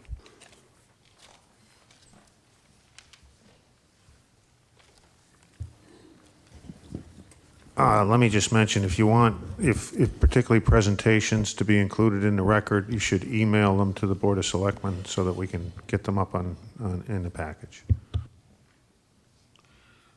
Thank you for letting me speak. My name is Dr. Byron Hartunian. I'm a resident of Quail Ridge. I live at 21 Parkland Lane. There have been many valid reasons spoken of tonight as to why legally this project should be rejected. And yet I agree with that statement, do the right thing, that the project should be rejected because there's so many legal reasons against it, but we need to work as neighbors with Concord to come up with a solution. My wife and I moved to Quail Ridge after educating our children and caring for our elderly parents so that we may enjoy the last years of our lives in a quiet residential area among neighbors who have done the same. We understand the fact that in Acorn Park and Breezy Point, parents are worried about their children who play on the streets and ride their bikes daily. There is no doubt that this mega facility, with dramatically increased truck and other vehicle travel, will have an enormous impact on the well-being of all residents who abut this proposed project. It will also reduce our property values and undermine the character of these neighborhoods. It is possible for Concord to improve existing ozone facility rather than go forward with their proposal, and we respectfully ask that you follow the injunction of Acton zoning bylaws and deny Concord's permit request. I have a question I've been thinking about, which I'd like to address to the Water Commissioner.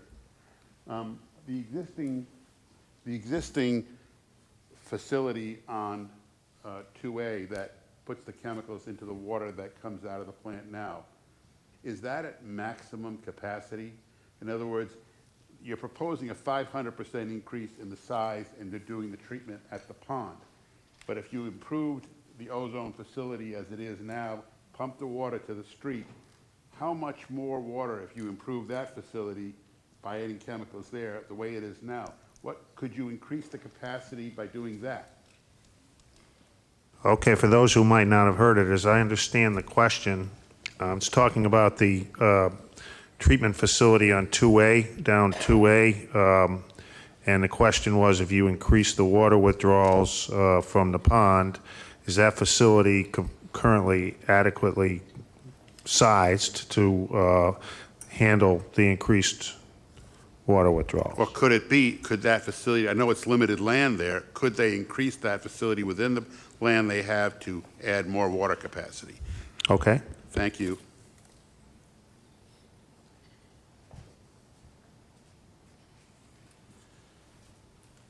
The answer was actually presented at a previous hearing, and it talks about the footprint of the lot that structure sits on.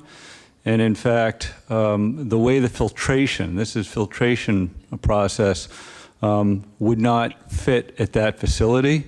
So I don't really understand as far as the capacity goes.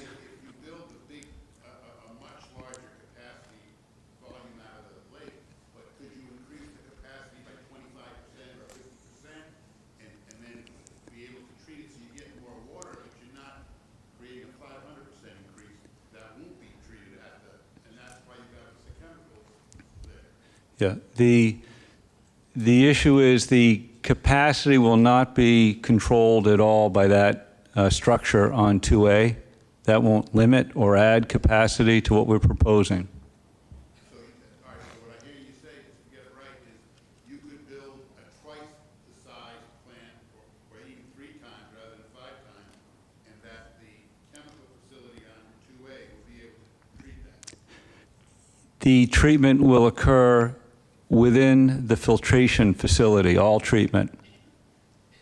Well, that's how you're proposing it. Correct. But that's not how it's done now. The treatment process will be integral to the proposed facility. There is chemical addition down in that existing facility. Those chemicals are required for the process, which is inclusive of the filtration, so it's integrated, not separated.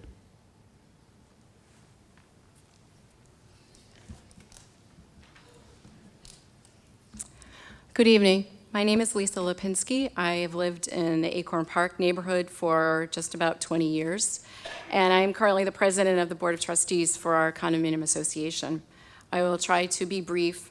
I want to thank Carol and Kylie and the other residents of Quail Ridge for their thorough analysis of issues that I'm going to address, but I want to focus on 2 grounds for which I would ask the board to deny Concord's application for the permits it seeks.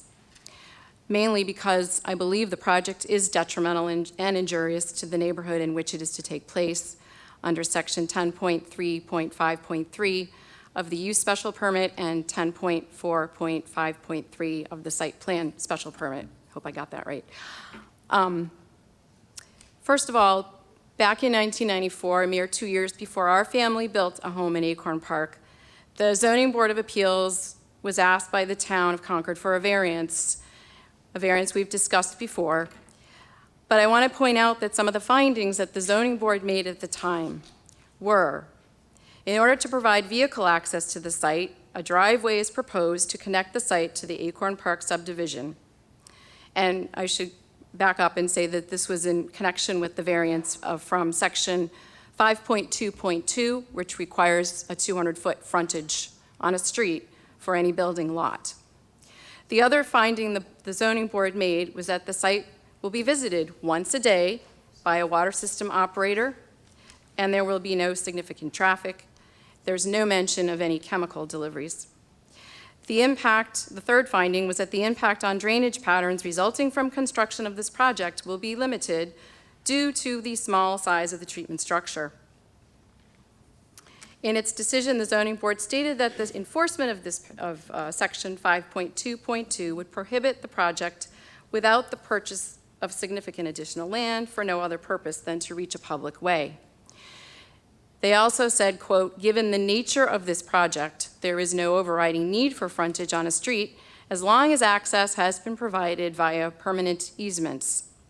And again, in another paragraph of the findings, the zoning board refers to the small size of the treatment structure.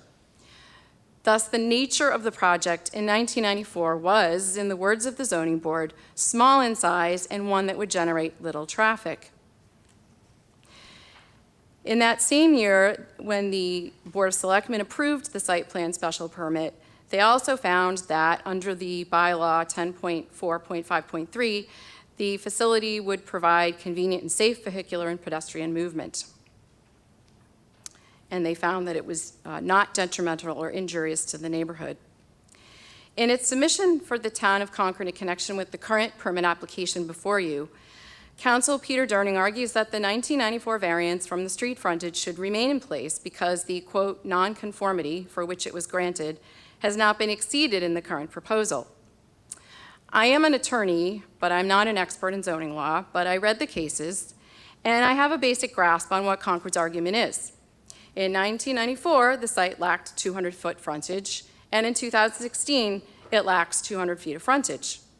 However, I would argue in response that the current ozone facility would not ever have been constructed where it were had Acton not granted the variance, and Acton granted that variance in light of Concord's presentation of plans to build a small structure that would not require either chemical deliveries or more than one staff person commuting to the facility from 1 to 5 times a week.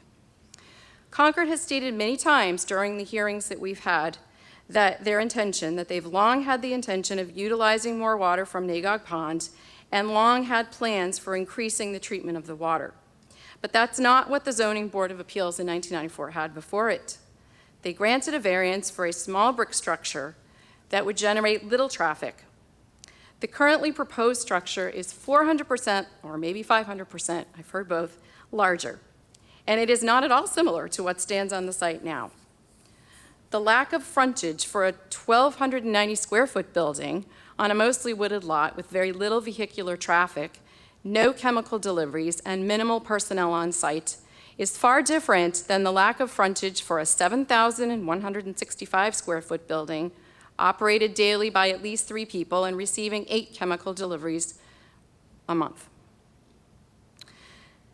There has been an inevitability in Concord's presentation to this board, an assumption that because safe drinking water is a public good, and because they own some of the land and arguably the water draw rights to Nagog Pond, there just isn't anything Acton can do to prevent them from doing what they want.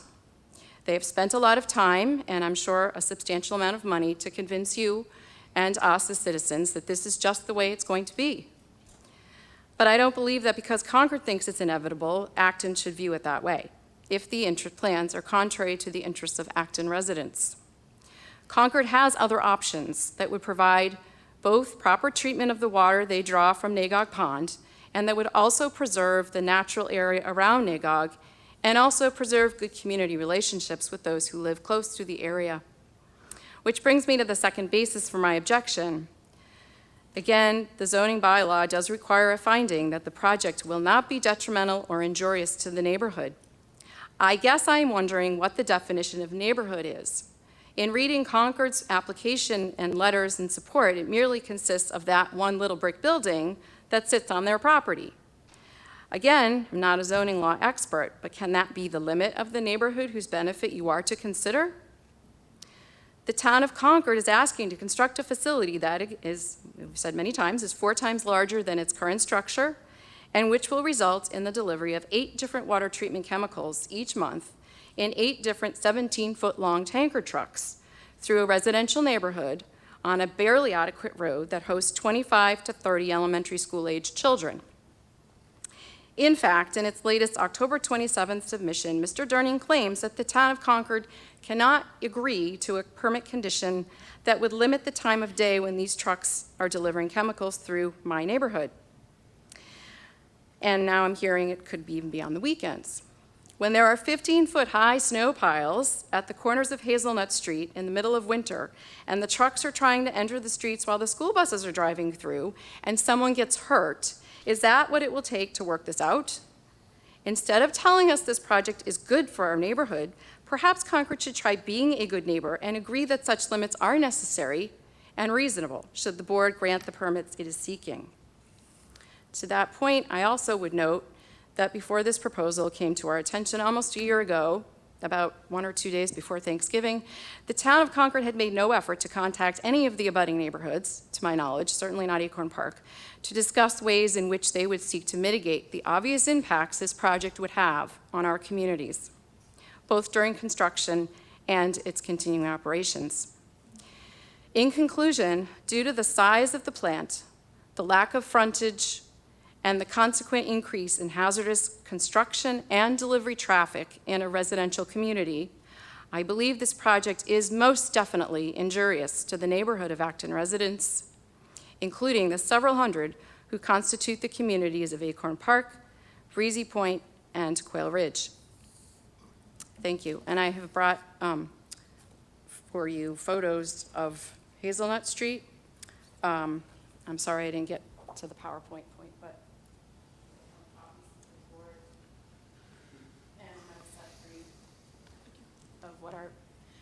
the photos show what Hazelnut Street looks like when there's a truck or a car parked on it, and will, I think, show, and I know that the board has toured the community, I think, and perhaps drove down the street. I wasn't sure, so I brought some photos to show what it looks like. And just imagine big snow piles.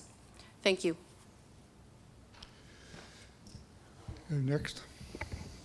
Yes, sir. Yes, my name is Ralph Lowry. I live at Skyline Drive in the Quail Ridge section. I'd just like to make a very brief statement because this is going on way too long.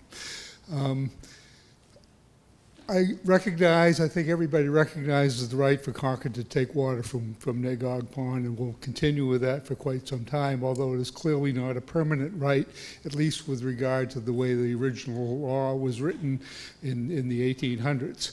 So my feeling is if Concord wants to take the risk of building a water treatment plant at great expense to treat water coming from Nagog Pond, then certainly they can do that. The problem is that they're putting a excessively large industrial facility in what is now a conservation/residential environmental area, and it simply does not belong there.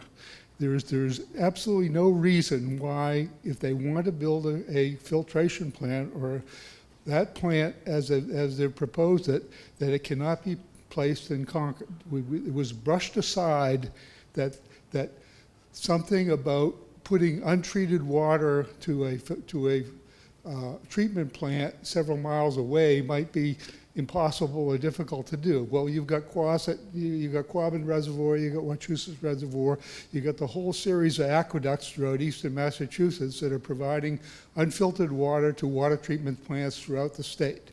So the idea that you can't move it down the road 1.5 miles to some other location in Concord is ludicrous, frankly. The problem is they simply do not want to build that plant in Concord. And there is extra cost involved, but that's something that they will have to bear. They've been worrying about this for 100 years, supposedly, with regard to protecting their water supply. And now they're bitching, they're complaining about the additional cost of providing that piping that will take that untreated water to a filtration plant that's in Concord. And frankly, I think putting it in Acton is fundamentally inconsistent with their long-term water protection what they would like to do in the long run. Someday there's going to be a time when the water requirements in Acton and Littleton are going to start creeping up and start impinging on the water that's being taken out of Nagog Pond. At that time, there's going to be we've already seen the beginning of it here, the whole legal issue of somebody who has eminent domain or adverse rights or whatever with regard to that water is going to be fighting legally to maintain that water. Well, it's going to be something that's going to be a major problem 50 years down the road when we're all gone or more. But if they have that plan in Concord, then they currently have the capability to access water through the MWRA, and having that plant in Concord would allow them to bring water into that location without any disruption. So there's no reason to have all this activity in Acton when it is will solve all of the problems which we've talked about here tonight. All the good things we've said about the water filtration plant will still apply, but all of the activity and all of the problems and all of the issues and all of the problem with trucking and all of that will be taken to Concord, and if that's what they want to do, then I think that's their right to do that. Thank you. Is this working? Yes. My name is Kim Castens. I live at 294 Pope Road in Acton, and I am retired as a professor of Earth and Environmental Sciences from Columbia University's Lamont Dougherty Earth Observatory. We heard at the previous hearing that the 1884 Massachusetts right that gave Concord the right to withdraw water from Nagog Pond also reserved the right for Acton and Littleton to draw water as well. I feel that we in Acton should be planning as though that need will definitely occur, rather than assuming that it won't occur. So the National Climate Assessment and the Union of Concerned Scientists tell us that climate changes, New England can expect increasing frequency of seasonal droughts like we had this year, whereas historically those droughts have averaged a few times per decade. The average is forecast to reach something closer to once a year by the end of the century. At the same time, the water quality of several of Acton's town wells is threatened by a plume of 1,4-dioxane leaching out of the NMI Superfund site. In other words, we're very likely to face problems of both quantity and quality of our water supply here in Acton, and we're going to need that water here in Acton. So historically, when conflicting claims arise with respect to a water source, considerable weight is given to the historical record of who has been drawing what quantity of water and for how long. Concord has been drawing less than 0.5 million gallons per water per day from Nagog, according to testimony at the recent meeting. The new treatment plant is designed for 3 times that much, with a peak capacity of 2 million gallons per day. Once there's a history established of Concord withdrawing 1.5 million gallons per day from Nagog, it will be extremely difficult for Acton to regain access to that water, regardless of what the 1884 piece of paper said. Just because historically, a history of having withdrawn water from a given source carries weight. A fair path forward would be to determine what is the sustainable yield from Nagog Pond that will not harm the ecosystems of the pond and the downstream rivers, and will preserve the aesthetic and recreational values of the pond. And then work at a state and regional level to divide that safe allocation up evenly and share it among Acton, Concord, and Littleton. This decision is not a narrow concern of just the handful of abutters around Nagog Pond facility. This concerns the future water needs of every citizen, every resident of Acton and Littleton. Thank you.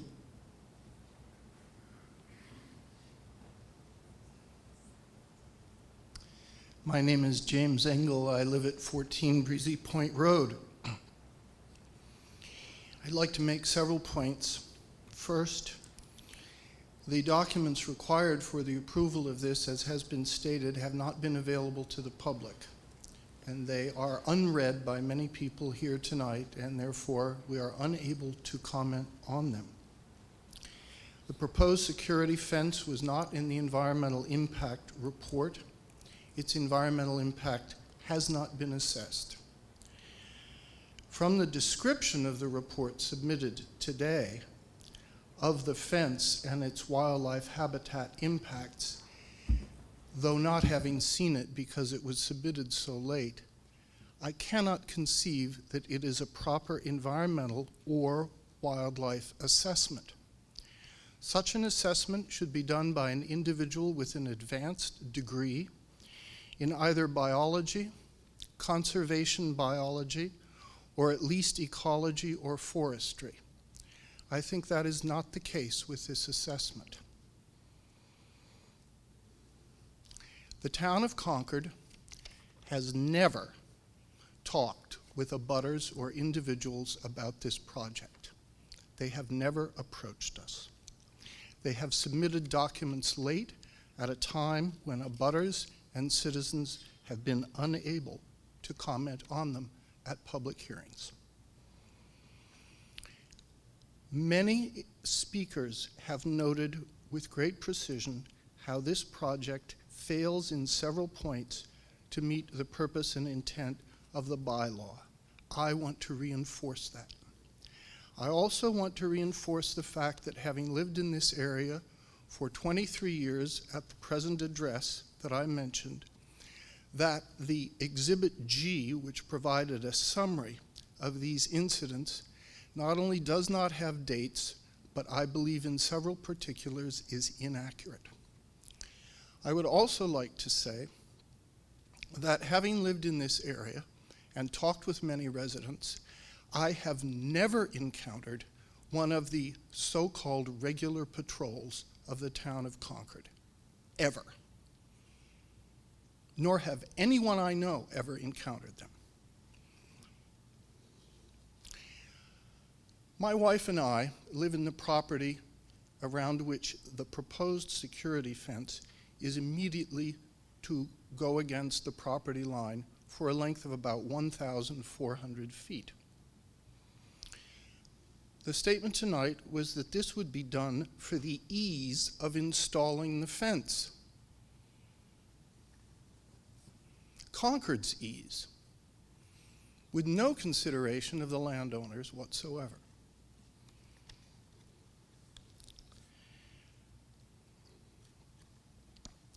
Now, the reason why it is important to have an assessment of this fence done by someone who is a professional with an advanced degree in a relevant field is echoed by the requirement of the state to have the archaeological assessment done by a professional with an advanced graduate degree. The state feels it necessary for that kind of assessment. I look forward to seeing the documents that were turned in 3 hours before the end of the business day today. Working today, I could not see them. I was fortunate, by happenstance, to see the documents turned in on October 27th and tried to get through all 101 pages of that document. I would say that it is not proper for a public hearing to conclude with such documents turned in late and unavailable to the public expected to comment on them, especially when the public are interested parties and when many of them are also abutters. Thank you.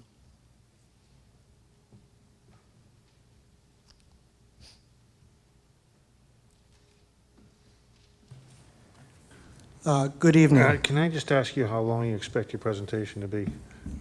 I expect it to be as brief as I can make it, but I'd also ask for your patience because I've been patiently waiting for, I now counted almost 8.5 hours to be able to make a comment in this hearing, counting last session and this one, so I will be brief. Yeah, I don't have a problem with that. I just want to, I need a 5-minute Probably break about- myself. I probably need a about- 5-minute break myself, and I don't know if Yeah. we should take it now or... Well, or it's up wait. to you, but I'm going to try to keep my remarks to about 4 to 5 minutes if I can.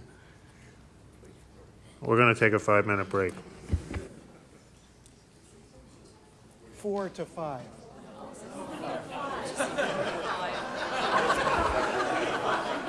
Okay, I didn't say 45.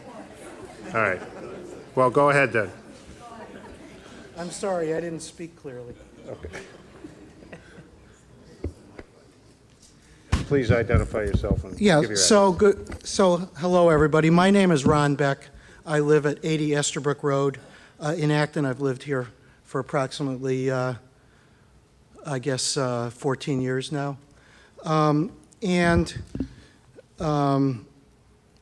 Thanks for the opportunity to speak. I know it's really late. I'd like to talk for a few minutes about something that's been touched on a number of times but not really covered clearly, namely the environmental impacts on water quantity and water quality. And I'd like to shed a little light on a couple of these topics. But first, I'd just like to make a statement, which to build on what a couple other people said, which is that I feel, you selectmen are sort of in a fortunate and rare position. It's rare that one decision can have such a significant impact on a community.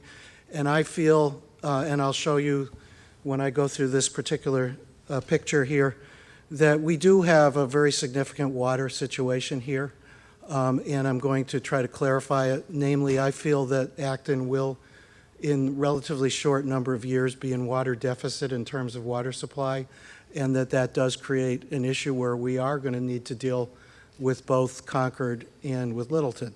So what I'd like to do is, before I get into it, just sort of take this, we've gotten into a lot of minutiae, and I'd like to take this out to a small point of common sense, which is, you people are being put in a very difficult position because there's so many defects in this proposal, I feel, that if I was sitting there, there would be no choice than to turn it down or at least delay it.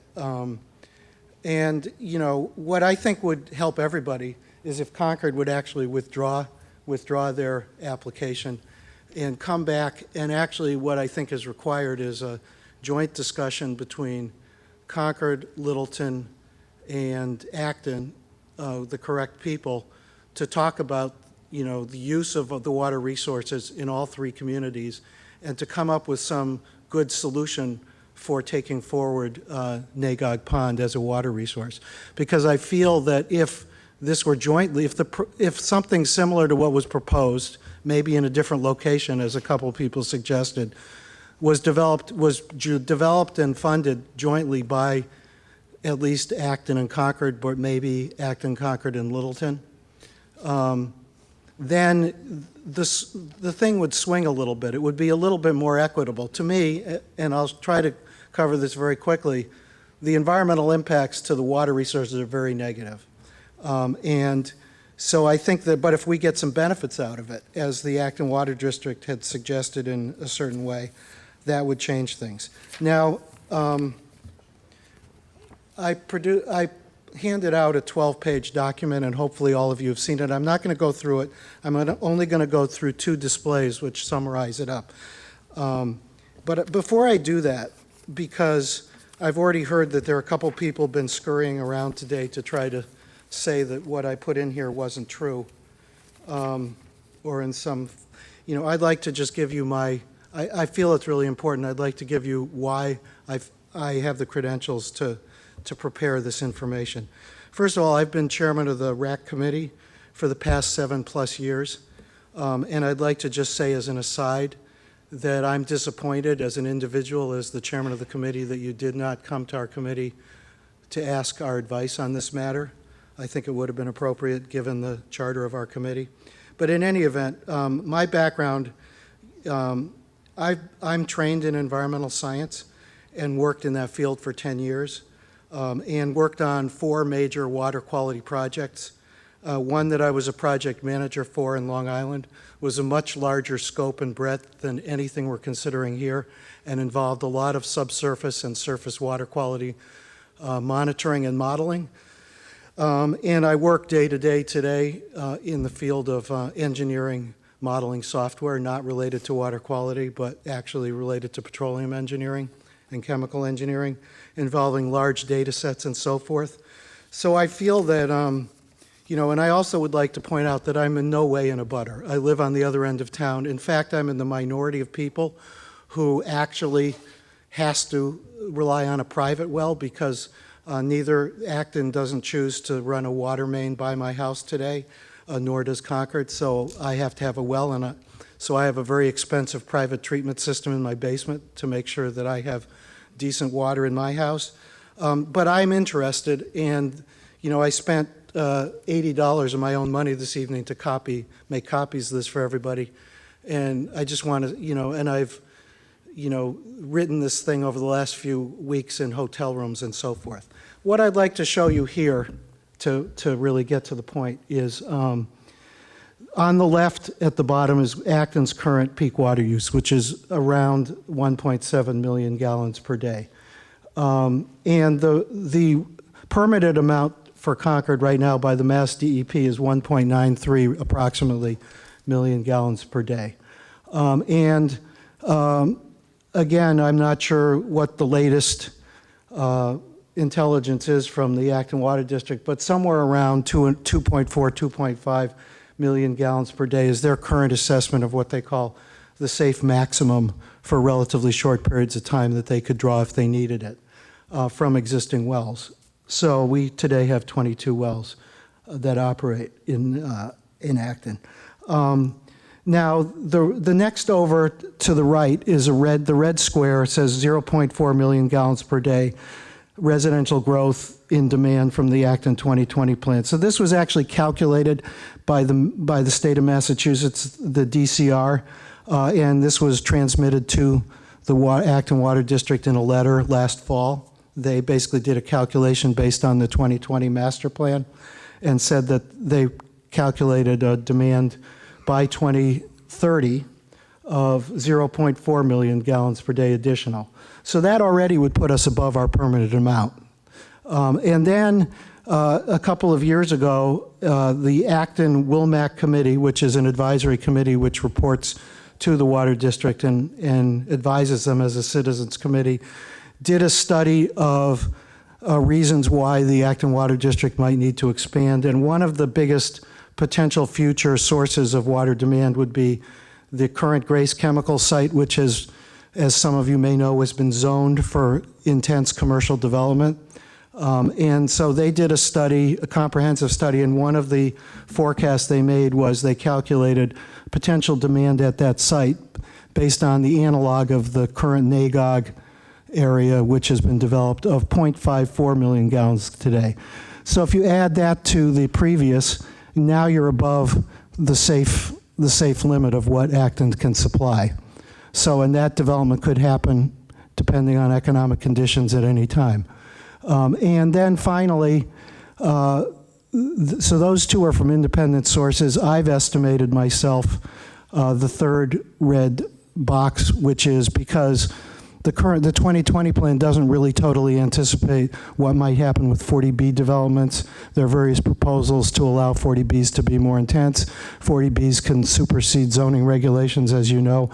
So I did a calculation of a logical adder that you would need to add in to account for 40Bs, which takes you basically to to me, not even a worst case scenario as to what water we would need by 2030 of 2.86 million gallons per day, which you can see is well above what our ability is to produce water today.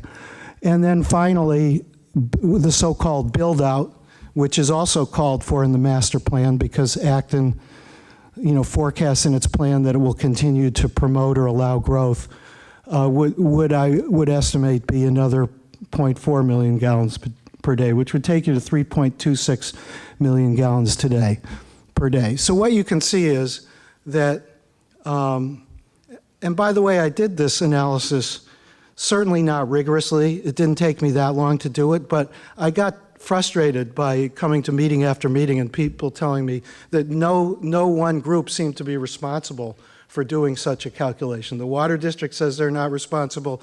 The health department says they're not responsible. Nobody seemed to be responsible. So I've gone and done that. I think one of the conclusions here is we need a group that's charged to be responsible for these overall, water issues so we can inform the Board of Selectmen and the town. But the bottom line here is we're going to be in a deficit. So we're going to need either, Nagog Pond, or we're going to need to connect to the MWRA, which will also be expensive, but alternatives need to be looked at. So this is why I say that, you know, the fact that, you know, Concord is requesting to draw basically another 1 million gallons per day out of Nagog Pond. That takes that amount of water out of the system. And as the previous speaker just said, or the one before, that once that precedent gets established, it would be very hard for us to access that. So this decision that you make today is clearly related to that, and is clearly an element that is required in the master plan. The master plan calls for protection of water resources. This is our water resource that we require, that we have today and need in the future. I'd like to then, you know, the other thing I'd like to cover is my second chart, which again, you know, I feel pretty comfortable with this chart. You know, people can argue with some of the details, but one of the points I'd like to make is that there is, one of the lacks we have is lack of data. So that there is not a lot of detailed data available in Acton to really understand where the groundwater is moving. We have a general idea, but we don't have a detailed idea. But I'd like you to understand that in Acton, the water moves generally from the northwest to the southeast. It's generally moving, you know, with respect to the Nagog Pond area, it's generally moving from the Littleton side, eventually down to Concord, to eventually to the Assabet River. So, you know, basically what that means is it sort of starts on the Littleton side of the pond where there's an aquifer, flows into Nagog Pond, flows out of Nagog Pond. Some, you know, and we keep talking about the Nagog Brook. Well, the brook is important, definitely, but there's also the aquifer underneath. And really more of the water flows into the aquifer than flows into the brook. People have been saying already the brook is somewhat intermittent already, probably because it's the pond has been dammed for a long time, which has curtailed the brook flow anyway. So a lot of water is flowing from the pond into the Acton shallow aquifer downstream from there, which generally ends up going along Gray Road, ending up by Route 27, which is basically where our next well field is. So there's everything, you know, the water system is all connected, water flows. So to say that there is no relationship makes no sense. It is illogical. There is a relationship between all of these different boxes, which I've just represented as simple boxes. Now, the real way to analyze this would be to do water quality modeling, and the USGS has done a regional water model. So, you know, and I referenced that in the 12-page paper I provided, but again, we don't even have enough sampling data in order to basically validate that model for this river basin in enough detail to study. But that would certainly be a next step, that at some point both maybe Concord and Acton and Littleton should jointly cooperate on doing that modeling so everybody understands how much water we have and where it's going and how we can protect it best. But if you look on the right, the point here is, and Littleton has proposed building some new wells upstream of Nagog Pond. They own land on the other side of Nagog Pond. So if they build wells, they're going to be drawing some amount of water out there. If Concord starts drawing 1.5 million gallons a day out, you've now taken, you know, maybe up to 2 million gallons a day out of the system. So to argue that that is going to have no effect on surface water quality or surface water quantity or the streams or even the stress levels of the aquifer and the ability of the aquifer in the long run to perform cannot be made. You know, I think that's a clear negative environmental impact. It clearly puts this proposal in the, you know, in the frame of something which does not comply with the bylaw and does not comply with the master plan. I think the only way to really show that that weren't true would be to do what I said, detailed water quality, you know, subsurface aquifer and surface modeling. That would take some time and a fair amount of money. I think again, going back to my first point, the other way to solve that would be to go back to the drawing board and have Concord and Acton work together and come up with a proposal to build a treatment plant that both can use and both can draw water from as needed. And maybe the agreement is, today in 2016, Acton draws no water from it and Concord uses it all because we don't necessarily need it. But some sort of a framework in which you set up an agreement like that. I think it would take some time, but I really don't understand what the rush is here. I think this, there's so many, this has been rushed, Concord has basically rushed this so fast that they've got so many defects in the proposal that, I think between the 15 people who've spoken, there are 15 different points of defect here. So I'd just like to sum up by saying thanks again for listening to me at 11:25 at night. And please read my document. I've done it just because I care about the town. I want to keep living here. Like this gentleman who just spoke before, I'd like to live here another 10 or 20 years and enjoy the town and not have to move out. I think having good quality water is part of that. Thank you very much. I promise you an honest 4 minutes.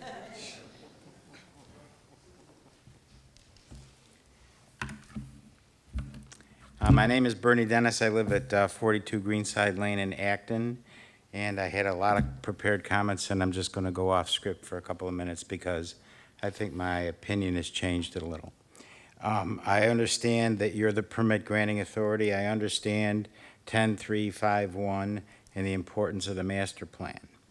And I understand that the master plan prioritizes the preservation, expansion of our natural resources and values citizen access to conservation land. And many of us who use those trails and that land in Acton certainly appreciate and value our experiences as a result of that. Janet, I want to thank you for the chart that showed where the fence was going to be. Because up until that particular chart, I had a hell of a time trying to figure it out. And if you march around back there, you can see stakes all over the place that suggest, in fact, that that fence is going to, in fact, terminate the yellow trail in that area and eliminate access to the conservation land. I also understand that you guys had an opportunity to do a site walk, and in that site walk, I think residents had given you a list of questions that you might pursue with Concord. In that list of questions was that very question about whether or not the yellow trail was going to be interrupted as a result of the fence. I'm going to assume, given the chart that you showed, that the yellow trail, in fact, none of the trails are interrupted by the fence that's being proposed by Concord.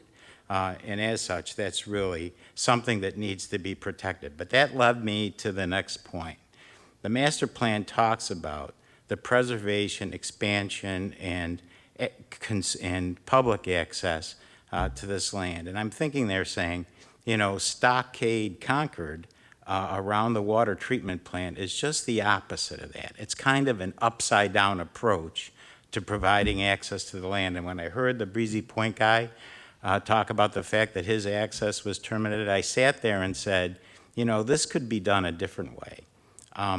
Which led me to the next point, and it's my final point, and it had to do with, okay, if you're going to build a fence around the perimeter of the property, and give or take whatever the consultants told them to do for wetlands and stuff, and then you're going to leave a 6-inch gap in the bottom of it so critters can crawl through. And then, oh, by the way, we're going to terminate it about a foot from the shoreline, a shoreline which is largely open, and boats were violating the area. I don't know how the fence stops boats, but in fact, you could walk around the edge of the fence and gain access to the property.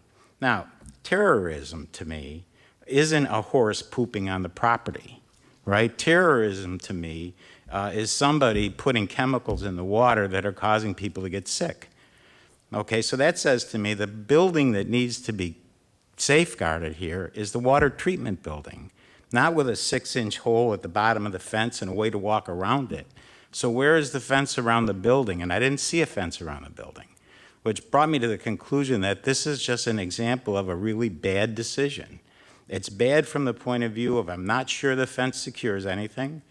It's bad from the point of view of here's a natural resource we ought to be leveraging in cooperation with the town of Concord and not limiting by building a stockade, a foolish stockade around it.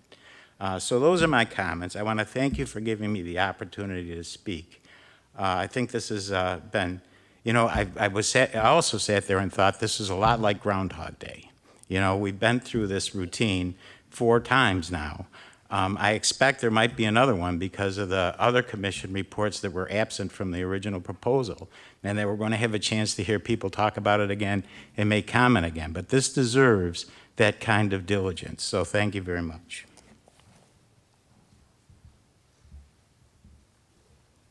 Thank you, and I promise you 60 seconds or less, because what I have to say is mostly you can read in a letter in the Concord Journal or the Beacon on Thursday, because they will be printing what I plan to say tonight.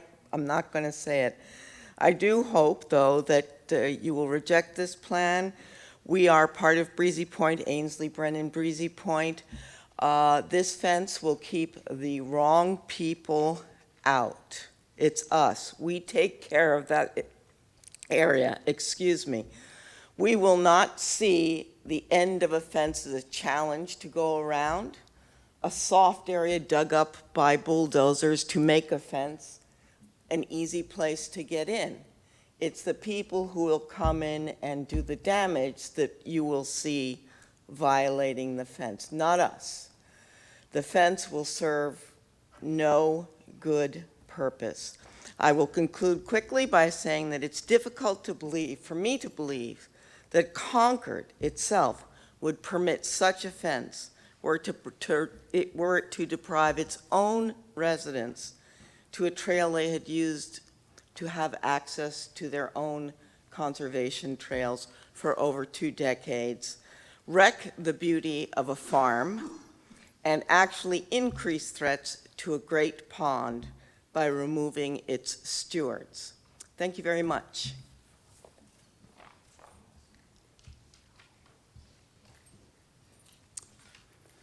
Thank you all for staying so late, and thank you, Acton Water District, for stepping up. Almost everything I really cared about in my letter was covered in yours, and so I really appreciate that.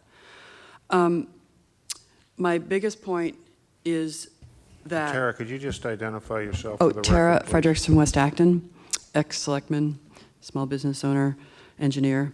The Acton Water District very nicely asked Concord to commit to not causing any detrimental impacts to our water supply. And Concord instead read us some legal mumbo-jumbo about how they didn't have to. And to me, that's really shocking, because I thought that their letter was really nice. And it basically said, let's share and figure it out. And so if they're not willing to commit to not cause any negative impacts, then why would we accept their guarantee from the same town that lets nuclear metals leak all over our wells? There's plumes moving towards our wells that we didn't permit. So I hope that you do not close this hearing. I hope that you engage in a water study that is paid for by, well, paid for by them, but that we actually engage the consultants to make sure that they're doing it right. I feel like it's not the registered claim. They say that they registered some need. They're already using 30% more water than they need than we do per person, and they're permitted for a goodly more. So this registered quote-unquote need, I don't think the courts would respect that if we came forward and said that we needed that water. That's the first thing, because the prior use doctrine is not absolute. That they read some cases, and it's true, many of the cases do respect prior use, but they're not using it. And just because they made a claim or a grab on the water in this region doesn't mean that the courts will respect that. And I think that we need to step up and protect our own use. Thank you, and needs.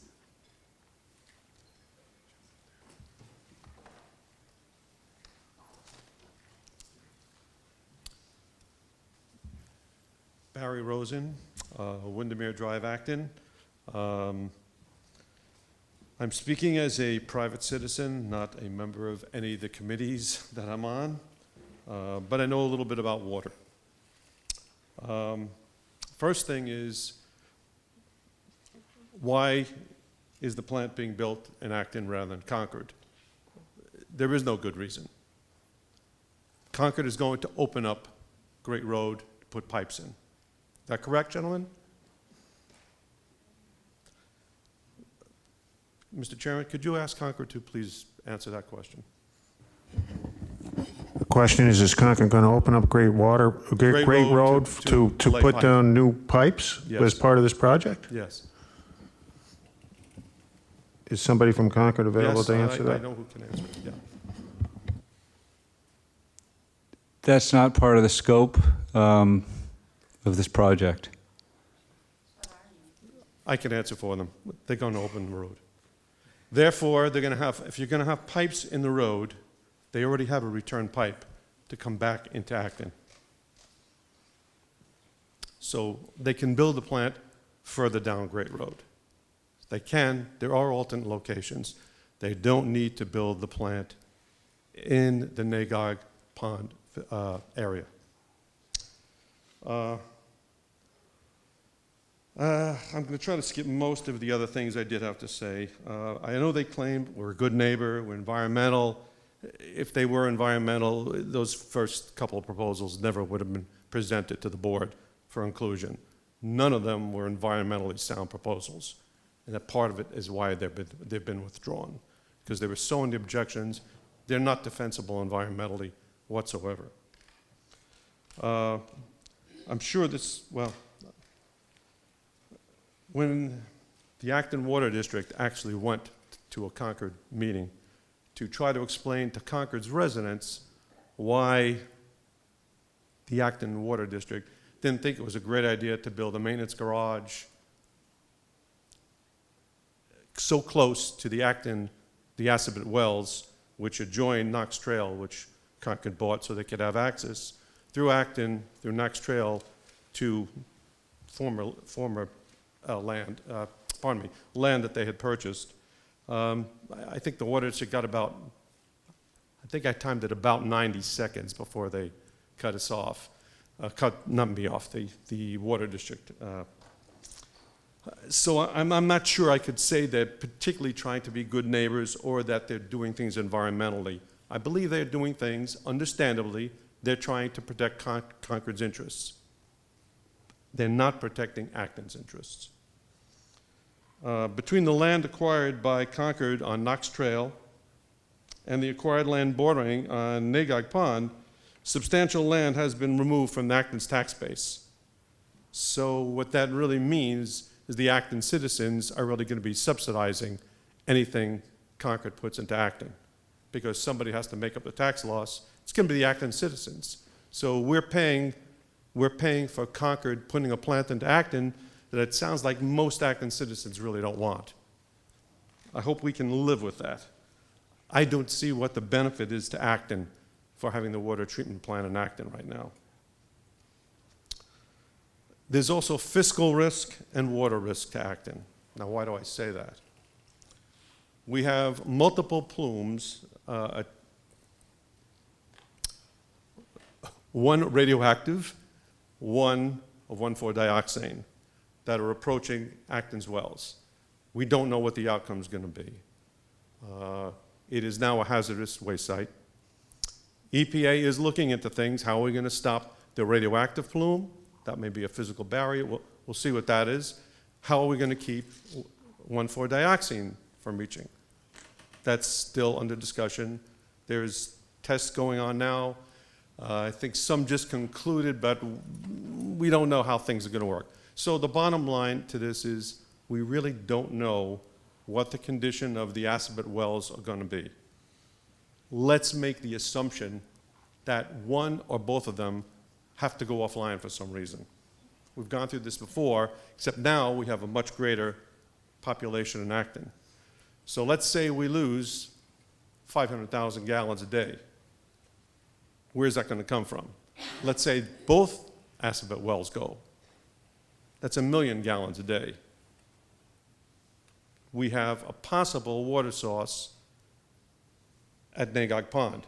However, the way the law of 1884 is written, it says, yeah, Acton and Littleton have first dibs on that water, and so Concord might have to leave it and let Acton and or Littleton, depending on how much DEP will let people withdraw.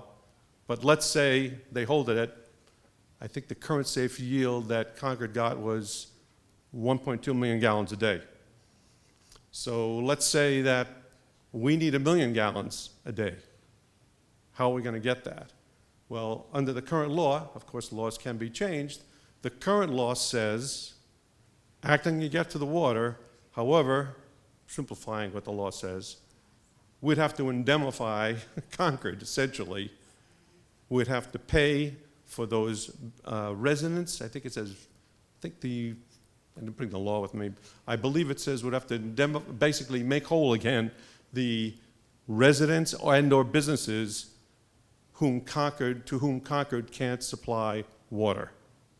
That could be a couple bucks. It's not clear if we don't reach a decision with Concord. It says 3 commissioners then are appointed, and they make the decision of what Acton has to pay. It's very unclear since it's an old law, and they didn't refer to water districts. They use terms like said town of Concord, said town of Acton.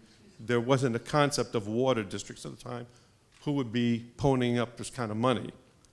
But if Acton does need access to Nagog Pond, it could cost money if they're already withdrawing 1.4 and if they've built that plant. I don't know who would have to pay for a plant that's there. It's very unclear. It's a very old law. But that's stuff that may wind up being argued. So somehow, I don't know what the right solution is. Acton needs to protect the possibility that we might need to draw water out of Nagog Pond for Acton's current population if one or both of those wells become unusable for any period of time. I think I'll end it there because most everything else has been said. Thank you very much for staying this late. I only need about 20 minutes or so. No, that was a joke. I'm John Goddard, 4 Breezy Point Road, and I guess coming in tonight and into the meeting last time that we had a meeting was really steaming about the whole process that Concord's taken us through here. Their proposal effort to me has been really, it's been inaccurate, but I think it's been very arrogant too, the way in which they're trying to push this whole process through for the water treatment plant, for the fencing. Everything to me just really reeks of arrogance. But and I have 3 or 4 pages. I mean, the bottom line, people have been very articulate in stating why this is not good for Acton, this is good for Concord. But if you just look at the bylaw, the 10.3.5.3, I don't see how this proposal is in compliance with that bylaw. Not to be detrimental or injurious to the neighborhood, Concord's proposal for fencing and water treatment clearly is going to have a detrimental and injurious impact on our neighborhood. The people of our neighborhood, the wildlife of our neighborhood, the archaeological resources of our neighborhood, the real estate values of our neighborhood, the quality of life of our neighborhood and the town of Acton will be affected by if this proposal goes through. So thank you for allowing me this opportunity, and good luck with your decision.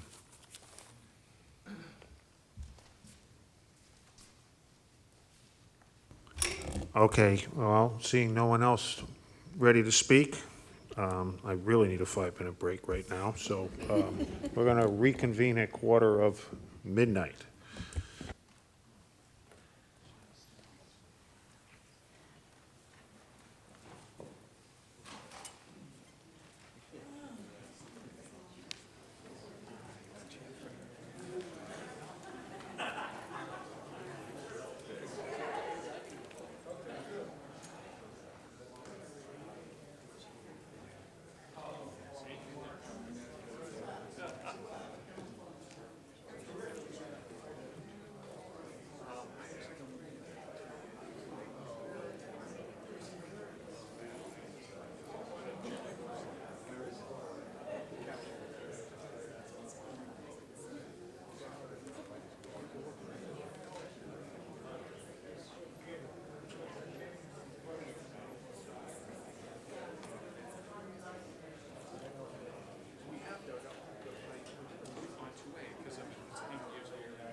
But you, it's not part of your assignment to design. It's not part of this, no. You know, so I think it, yeah, the attorney should just say. Yeah, like it came across like we were high rates of cards, they're back, we're not gonna tell you. Right now, I think they're trying to figure out what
There being no further speakers, we need to decide how we're going to proceed from here. Just to kind of outline where we are, we have to, unless Concord agrees to extend the deadline for issuing a decision, as I understand it, issue a decision by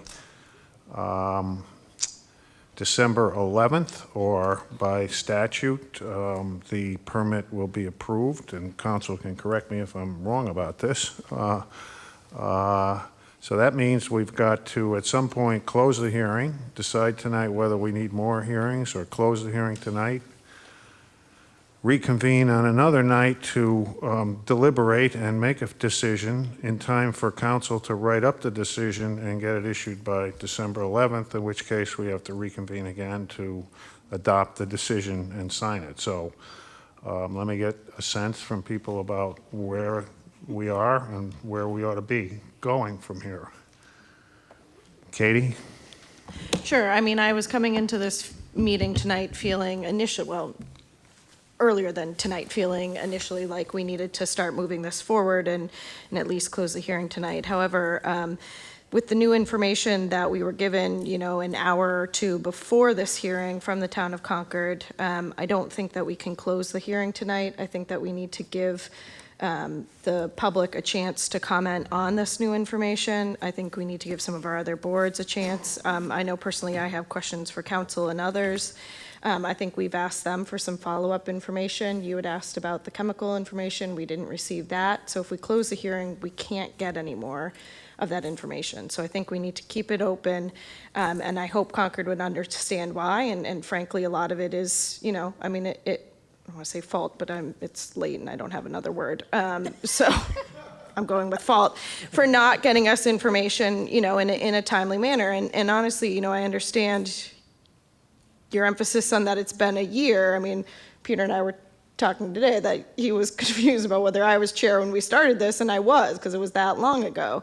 But again, as Peter noted, we opened this hearing in January, and it was continued multiple times at Concord's request to September. So it's not as though we've been dragging this out, frankly, and I don't like the implication otherwise. So I would ask that they agree to let us extend the decision date, and that we do not close the hearing, set up another night for a special hearing to get more public comment or other things on any information, and that we make it very clear that any new information be given to us at least 2 weeks in advance of the next hearing. So that's my feeling.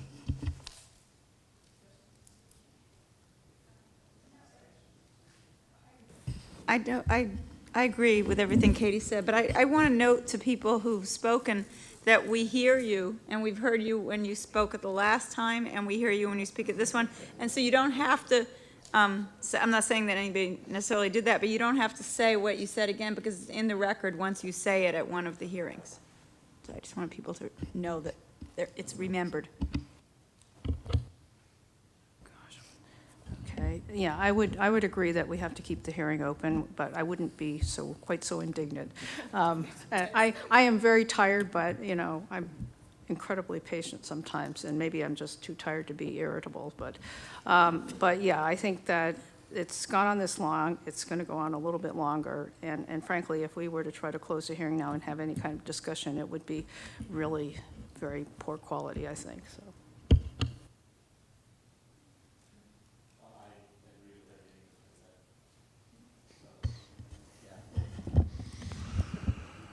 Okay, I guess the question is whether Concord's willing to extend the timeline for issuing a decision. Mr. Chairman, if I could make one suggestion, I think that recognizing that some submissions did come in late, I think we have, there were other information that was provided only recently as well.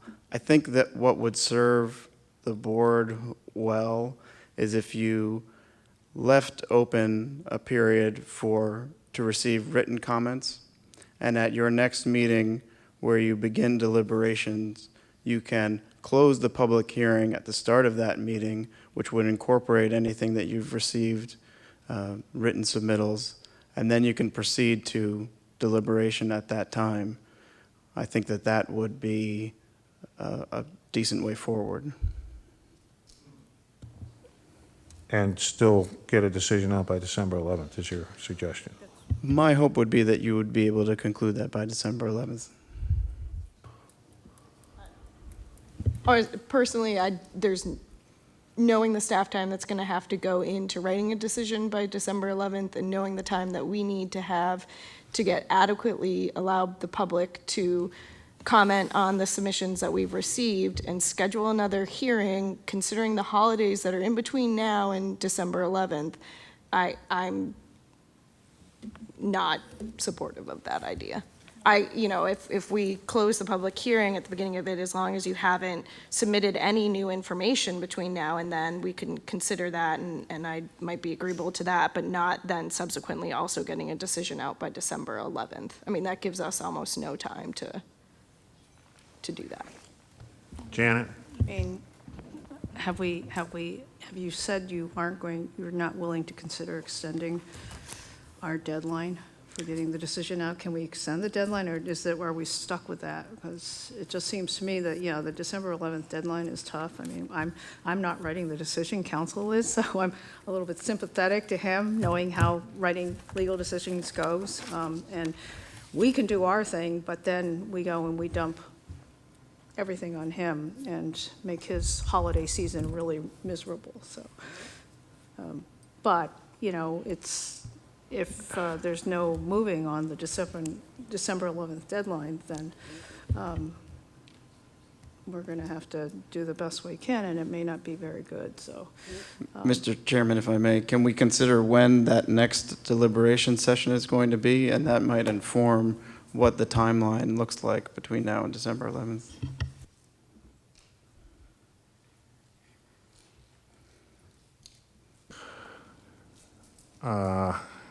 Sure. I mean, I've got to say, I also have some concern about the wildlife study, and I still have a question for the other members, and we should probably raise it tonight, about whether we would require a peer review of the wildlife study. I'm more confident that Mass Historical and maybe Acton Historical can deal with the archaeological issues. It seems like the proposal, the scope of services from Public Archaeology Lab anticipates a full archaeological study. We could condition any final decision on having that completed and approved by Mass Historical and possibly Acton Historical, I suppose. But I am still concerned, given that this was last minute and 2 pages, or about whether this is an adequate information for us to rely on in considering the wildlife issues.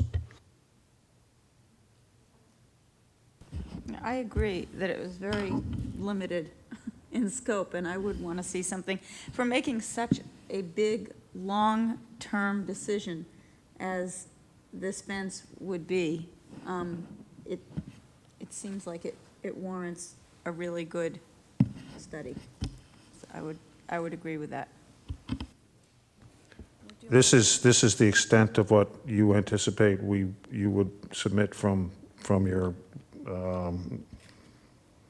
wildlife specialist? I think we anticipated, not unlike the Powell report, that there could be conditions going forward with respect to wildlife issues on the property. But I think that it captures the issues that are going to be considered. So. Okay. Anyone else? Let me ask council to comment on this schedule of rescheduling another date. I mean, I guess we could, assuming everybody's available, what's today? Today is November 1st, right? Election day is the 8th. We might want to wait until we have another meeting next Monday. Selectmen's meeting. Election day is the next day. We don't hold meetings on election day. 15th is no good because we're having all 3 boards thing. 14 and 28 are off Mondays for us. Yeah, okay. Then you get into Thanksgiving, so. Yeah, well, I mean, we could look at the 9th through the 10th. I've got the Acton-Boxborough Regional School District Capital Planning on the 9th, but I think they continued that. Continue that, but I do think if we're also asking our other boards and things to weigh in, you know. We need more a time week than is- that? A Okay. week's not a very significant amount of time. Okay, the 14th is an off Monday for us. Veterans Day is in there, so how's the 14th look? That would be 1, 2, 3, that would leave almost a month for, actually, Yes. to issue a decision, assuming we've made a decision. So, Peter, if you're asking for a peer review of the wildlife study, do you anticipate that that would be done by the 14th? That won't happen. I think you need to decide first whether you want Whether we peer want to have review. it? Right. Can you give us any sense of how long that might take? Well, let me just comment. Let me comment on a couple things.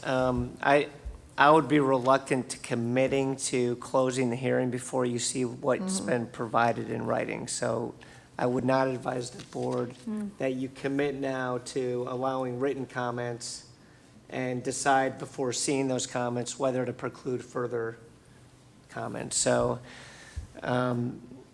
with respect to the peer review consultant, it takes time. You need to get scopes, proposals. Usually you want to get proposals from 2 or 3 consultants and then make a decision as to who you're going to hire. I assume you can do that through the planning office.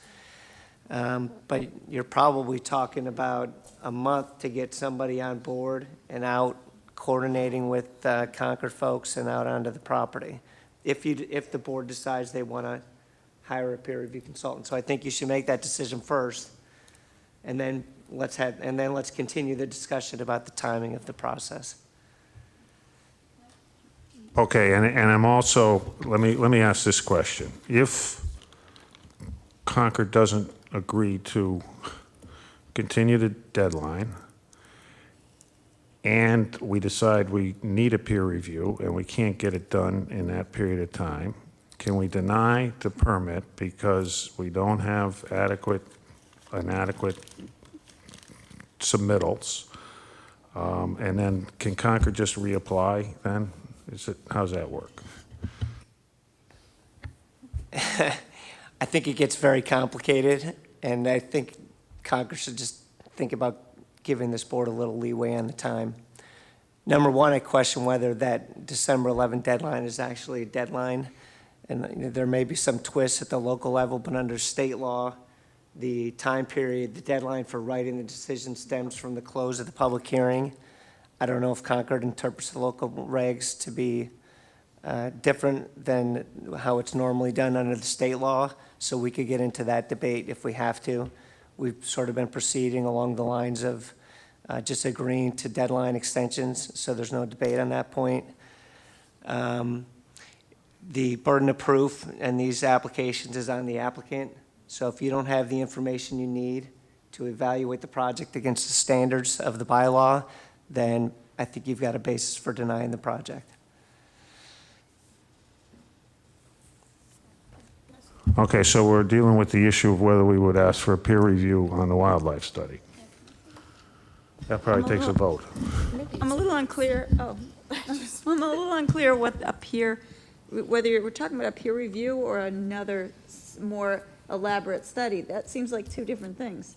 Okay, I think that's a question for council.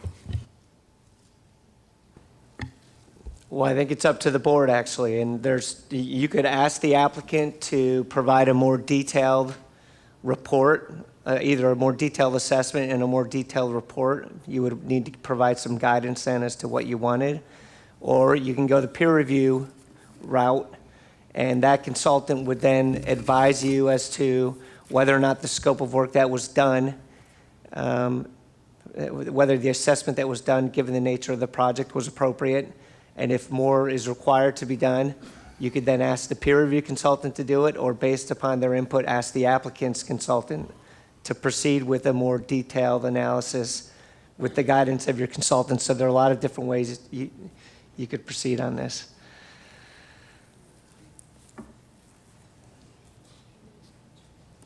I don't know. I would lean towards at least a peer review of this, because I do think what was submitted is not adequate. I'd also point out to the town of Concord that their own, scope of work from PAL says it's going to take them 3 months to get you a final report. And if, you've agreed that one of the conditions would be contingent on having this final archaeological report, that's at least 3 months away. So I think you should also consider that when fighting us on whether or not to extend this deadline beyond December 11th. Chin Sung, did you have something you want to add? Yeah, I was just going to say that I would be in favor of us hiring our own consultants, given the importance and nature of this project, to do our own archaeological and wildlife analysis, independent of the analysis that Concord is providing.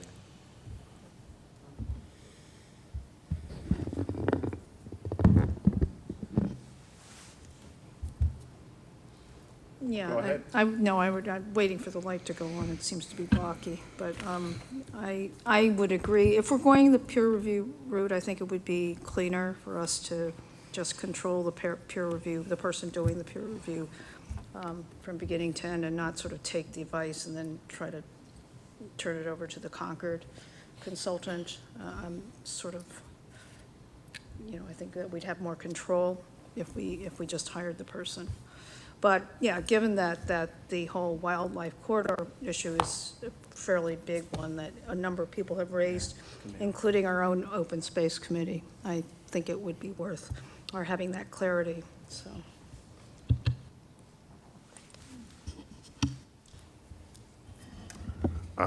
Okay, Franny, do you have anything you want to add? On the archaeological study, I mean, could we condition a decision on an adequate archaeological study being completed, and what happens if we're not satisfied with the final result of whatever they submit in that case?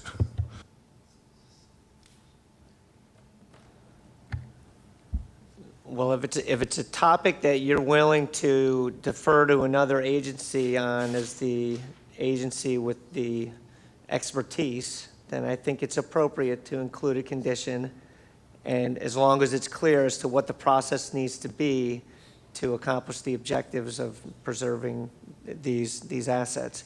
If it's something that you want to see before you render a decision, that's a different story. Okay, so let me ask Counsel for Concord. It's my understanding that Mass Historical Commission is now proceeding under the Federal 106 process, and which is separate from the environmental impact report process in requiring Concord to do a archaeological study, and if assuming sites are identified, adequately protect those sites during construction. Is that accurate? Yes, it is. So is it accurate that it'll take 3 months to get the archaeological study finished? Is that? I believe that was their estimate time, and I don't think that it's not customary for the approval to go forward, for that archaeological study to be conducted, and such that prior to construction taking place, those assets are identified, or Mass Historical comments on how it would be treated. I think the project is able to go forward even though that study would continue. You could start work on the building essentially, but not the fence, maybe any place that was within the archaeological sensitive area. I assume you would not do any work until you had the study, right? Right, and Okay.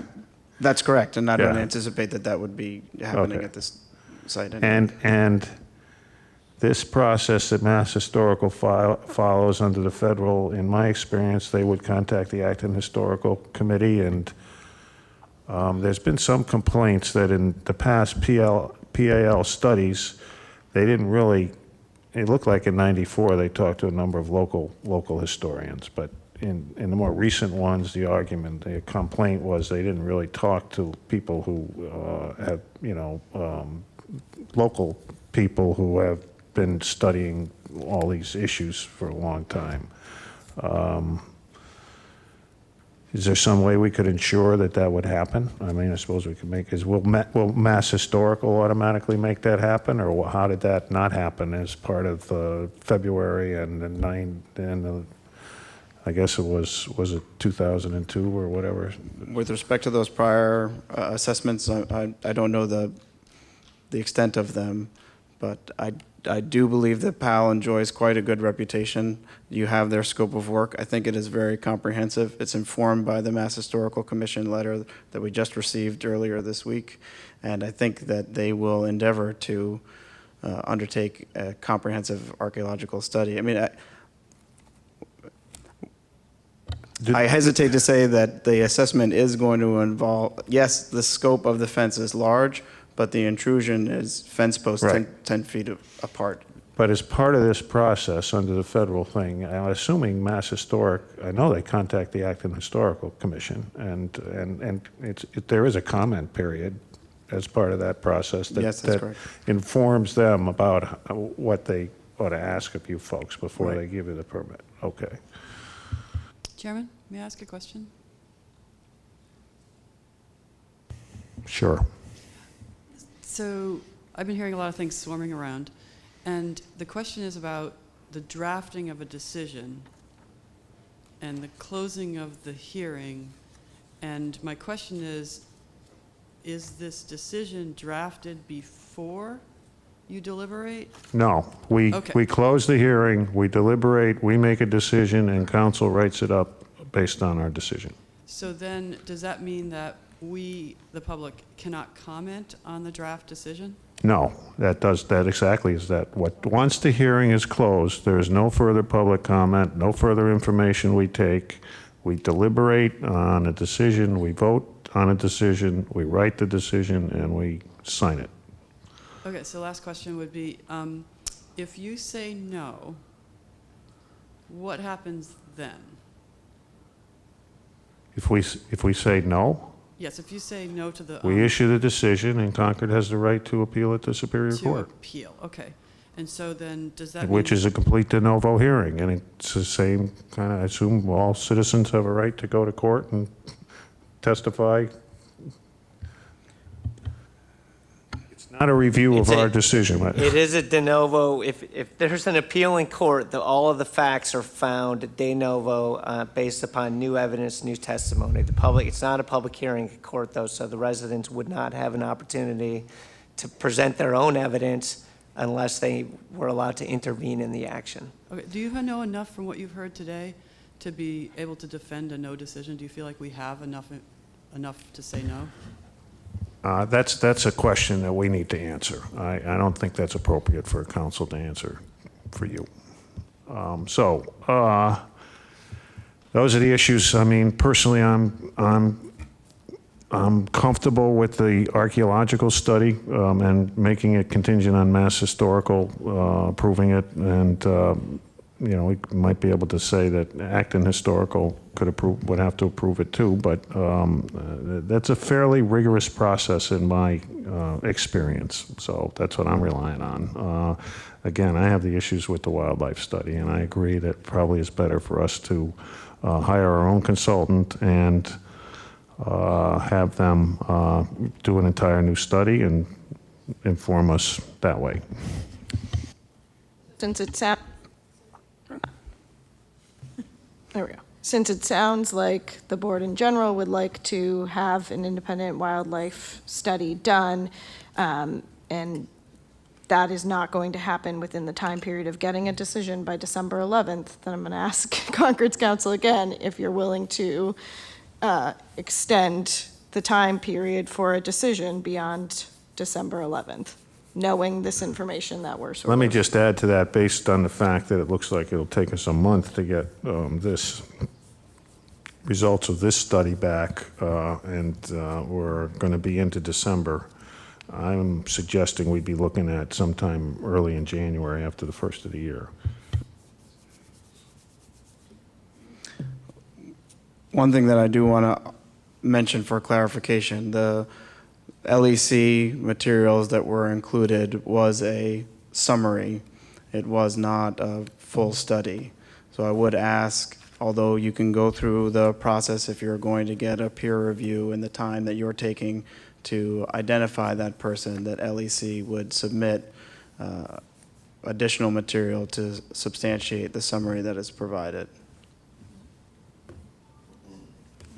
That's fine. We'll take whatever further information you want to provide. I am hearing from my sense of the board here that we're asking for not just a peer review. I mean, not to quibble with semantics. I'm not sure whether you were speaking the same way we're talking, but we're looking at it at a full study.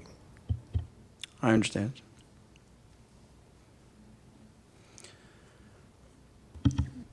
So are we in agreement to extend this hearing, not close it tonight, and to extend the hearing?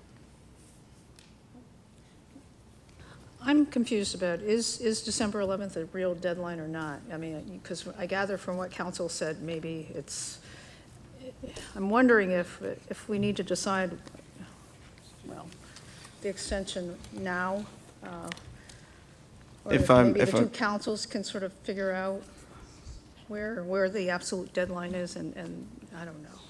We can decide our next meeting whether to extend. I mean, I would offer, I did want to start the dialogue on what the schedule of meetings would be before I just blanketed, agreed to an extension of the December 11th time.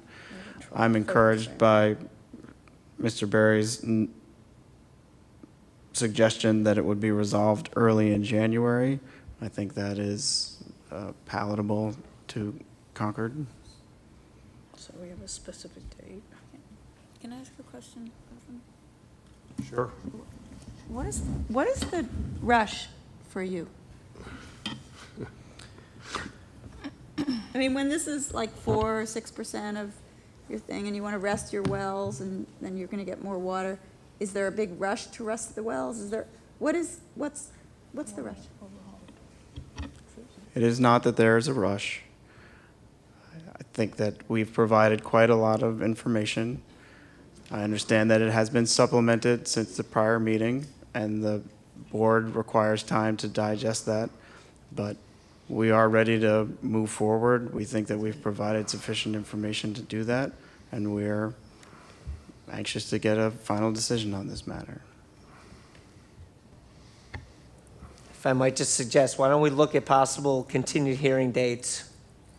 It seems to me that we should look for a hearing date approximately 1 month out so we can have the wildlife peer review done by that next hearing.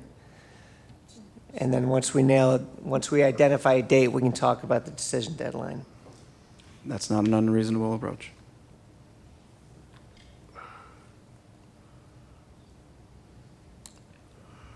Is it possible to limit the, well, I think we probably can, but let me ask, is to limit the presentation at the continued hearing to new issues that have come up, like the wildlife issue and our study, and not open it up to all the information that we've already gotten coming in again?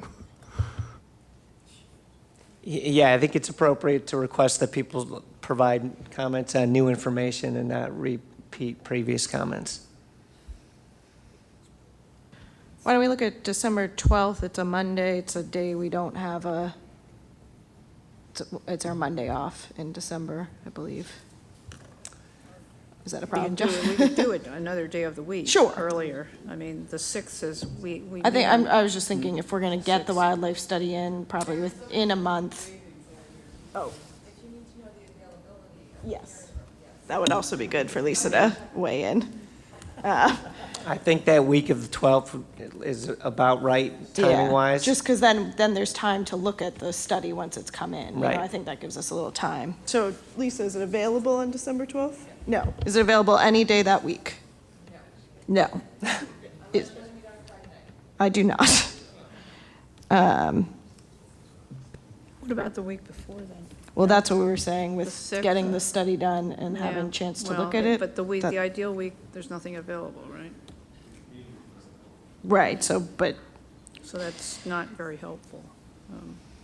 right, I mean, we could do it here again, potentially, if the high school's available or the junior, we don't have to do it in 204 versus giving ourselves less time. Yes, Peter. I want to, Something, we've been shut down. They stopped working on Wednesday. I heard Ms. Green say before that it would be useful to have a requirement that all documents be available, not only to you, but for public inspection and comment, 2 weeks or perhaps even more before the hearing would go on. This comes back to the theme of the issue of timeliness, and I think that getting these things available, making them available to citizens as well as to the board in a timely fashion would go a long way to helping us.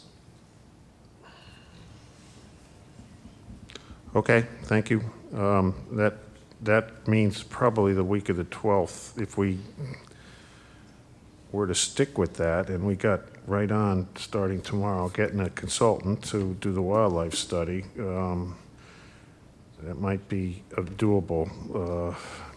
She said the room wasn't. We have to find a room. We'd have to find a Right. different room, Right.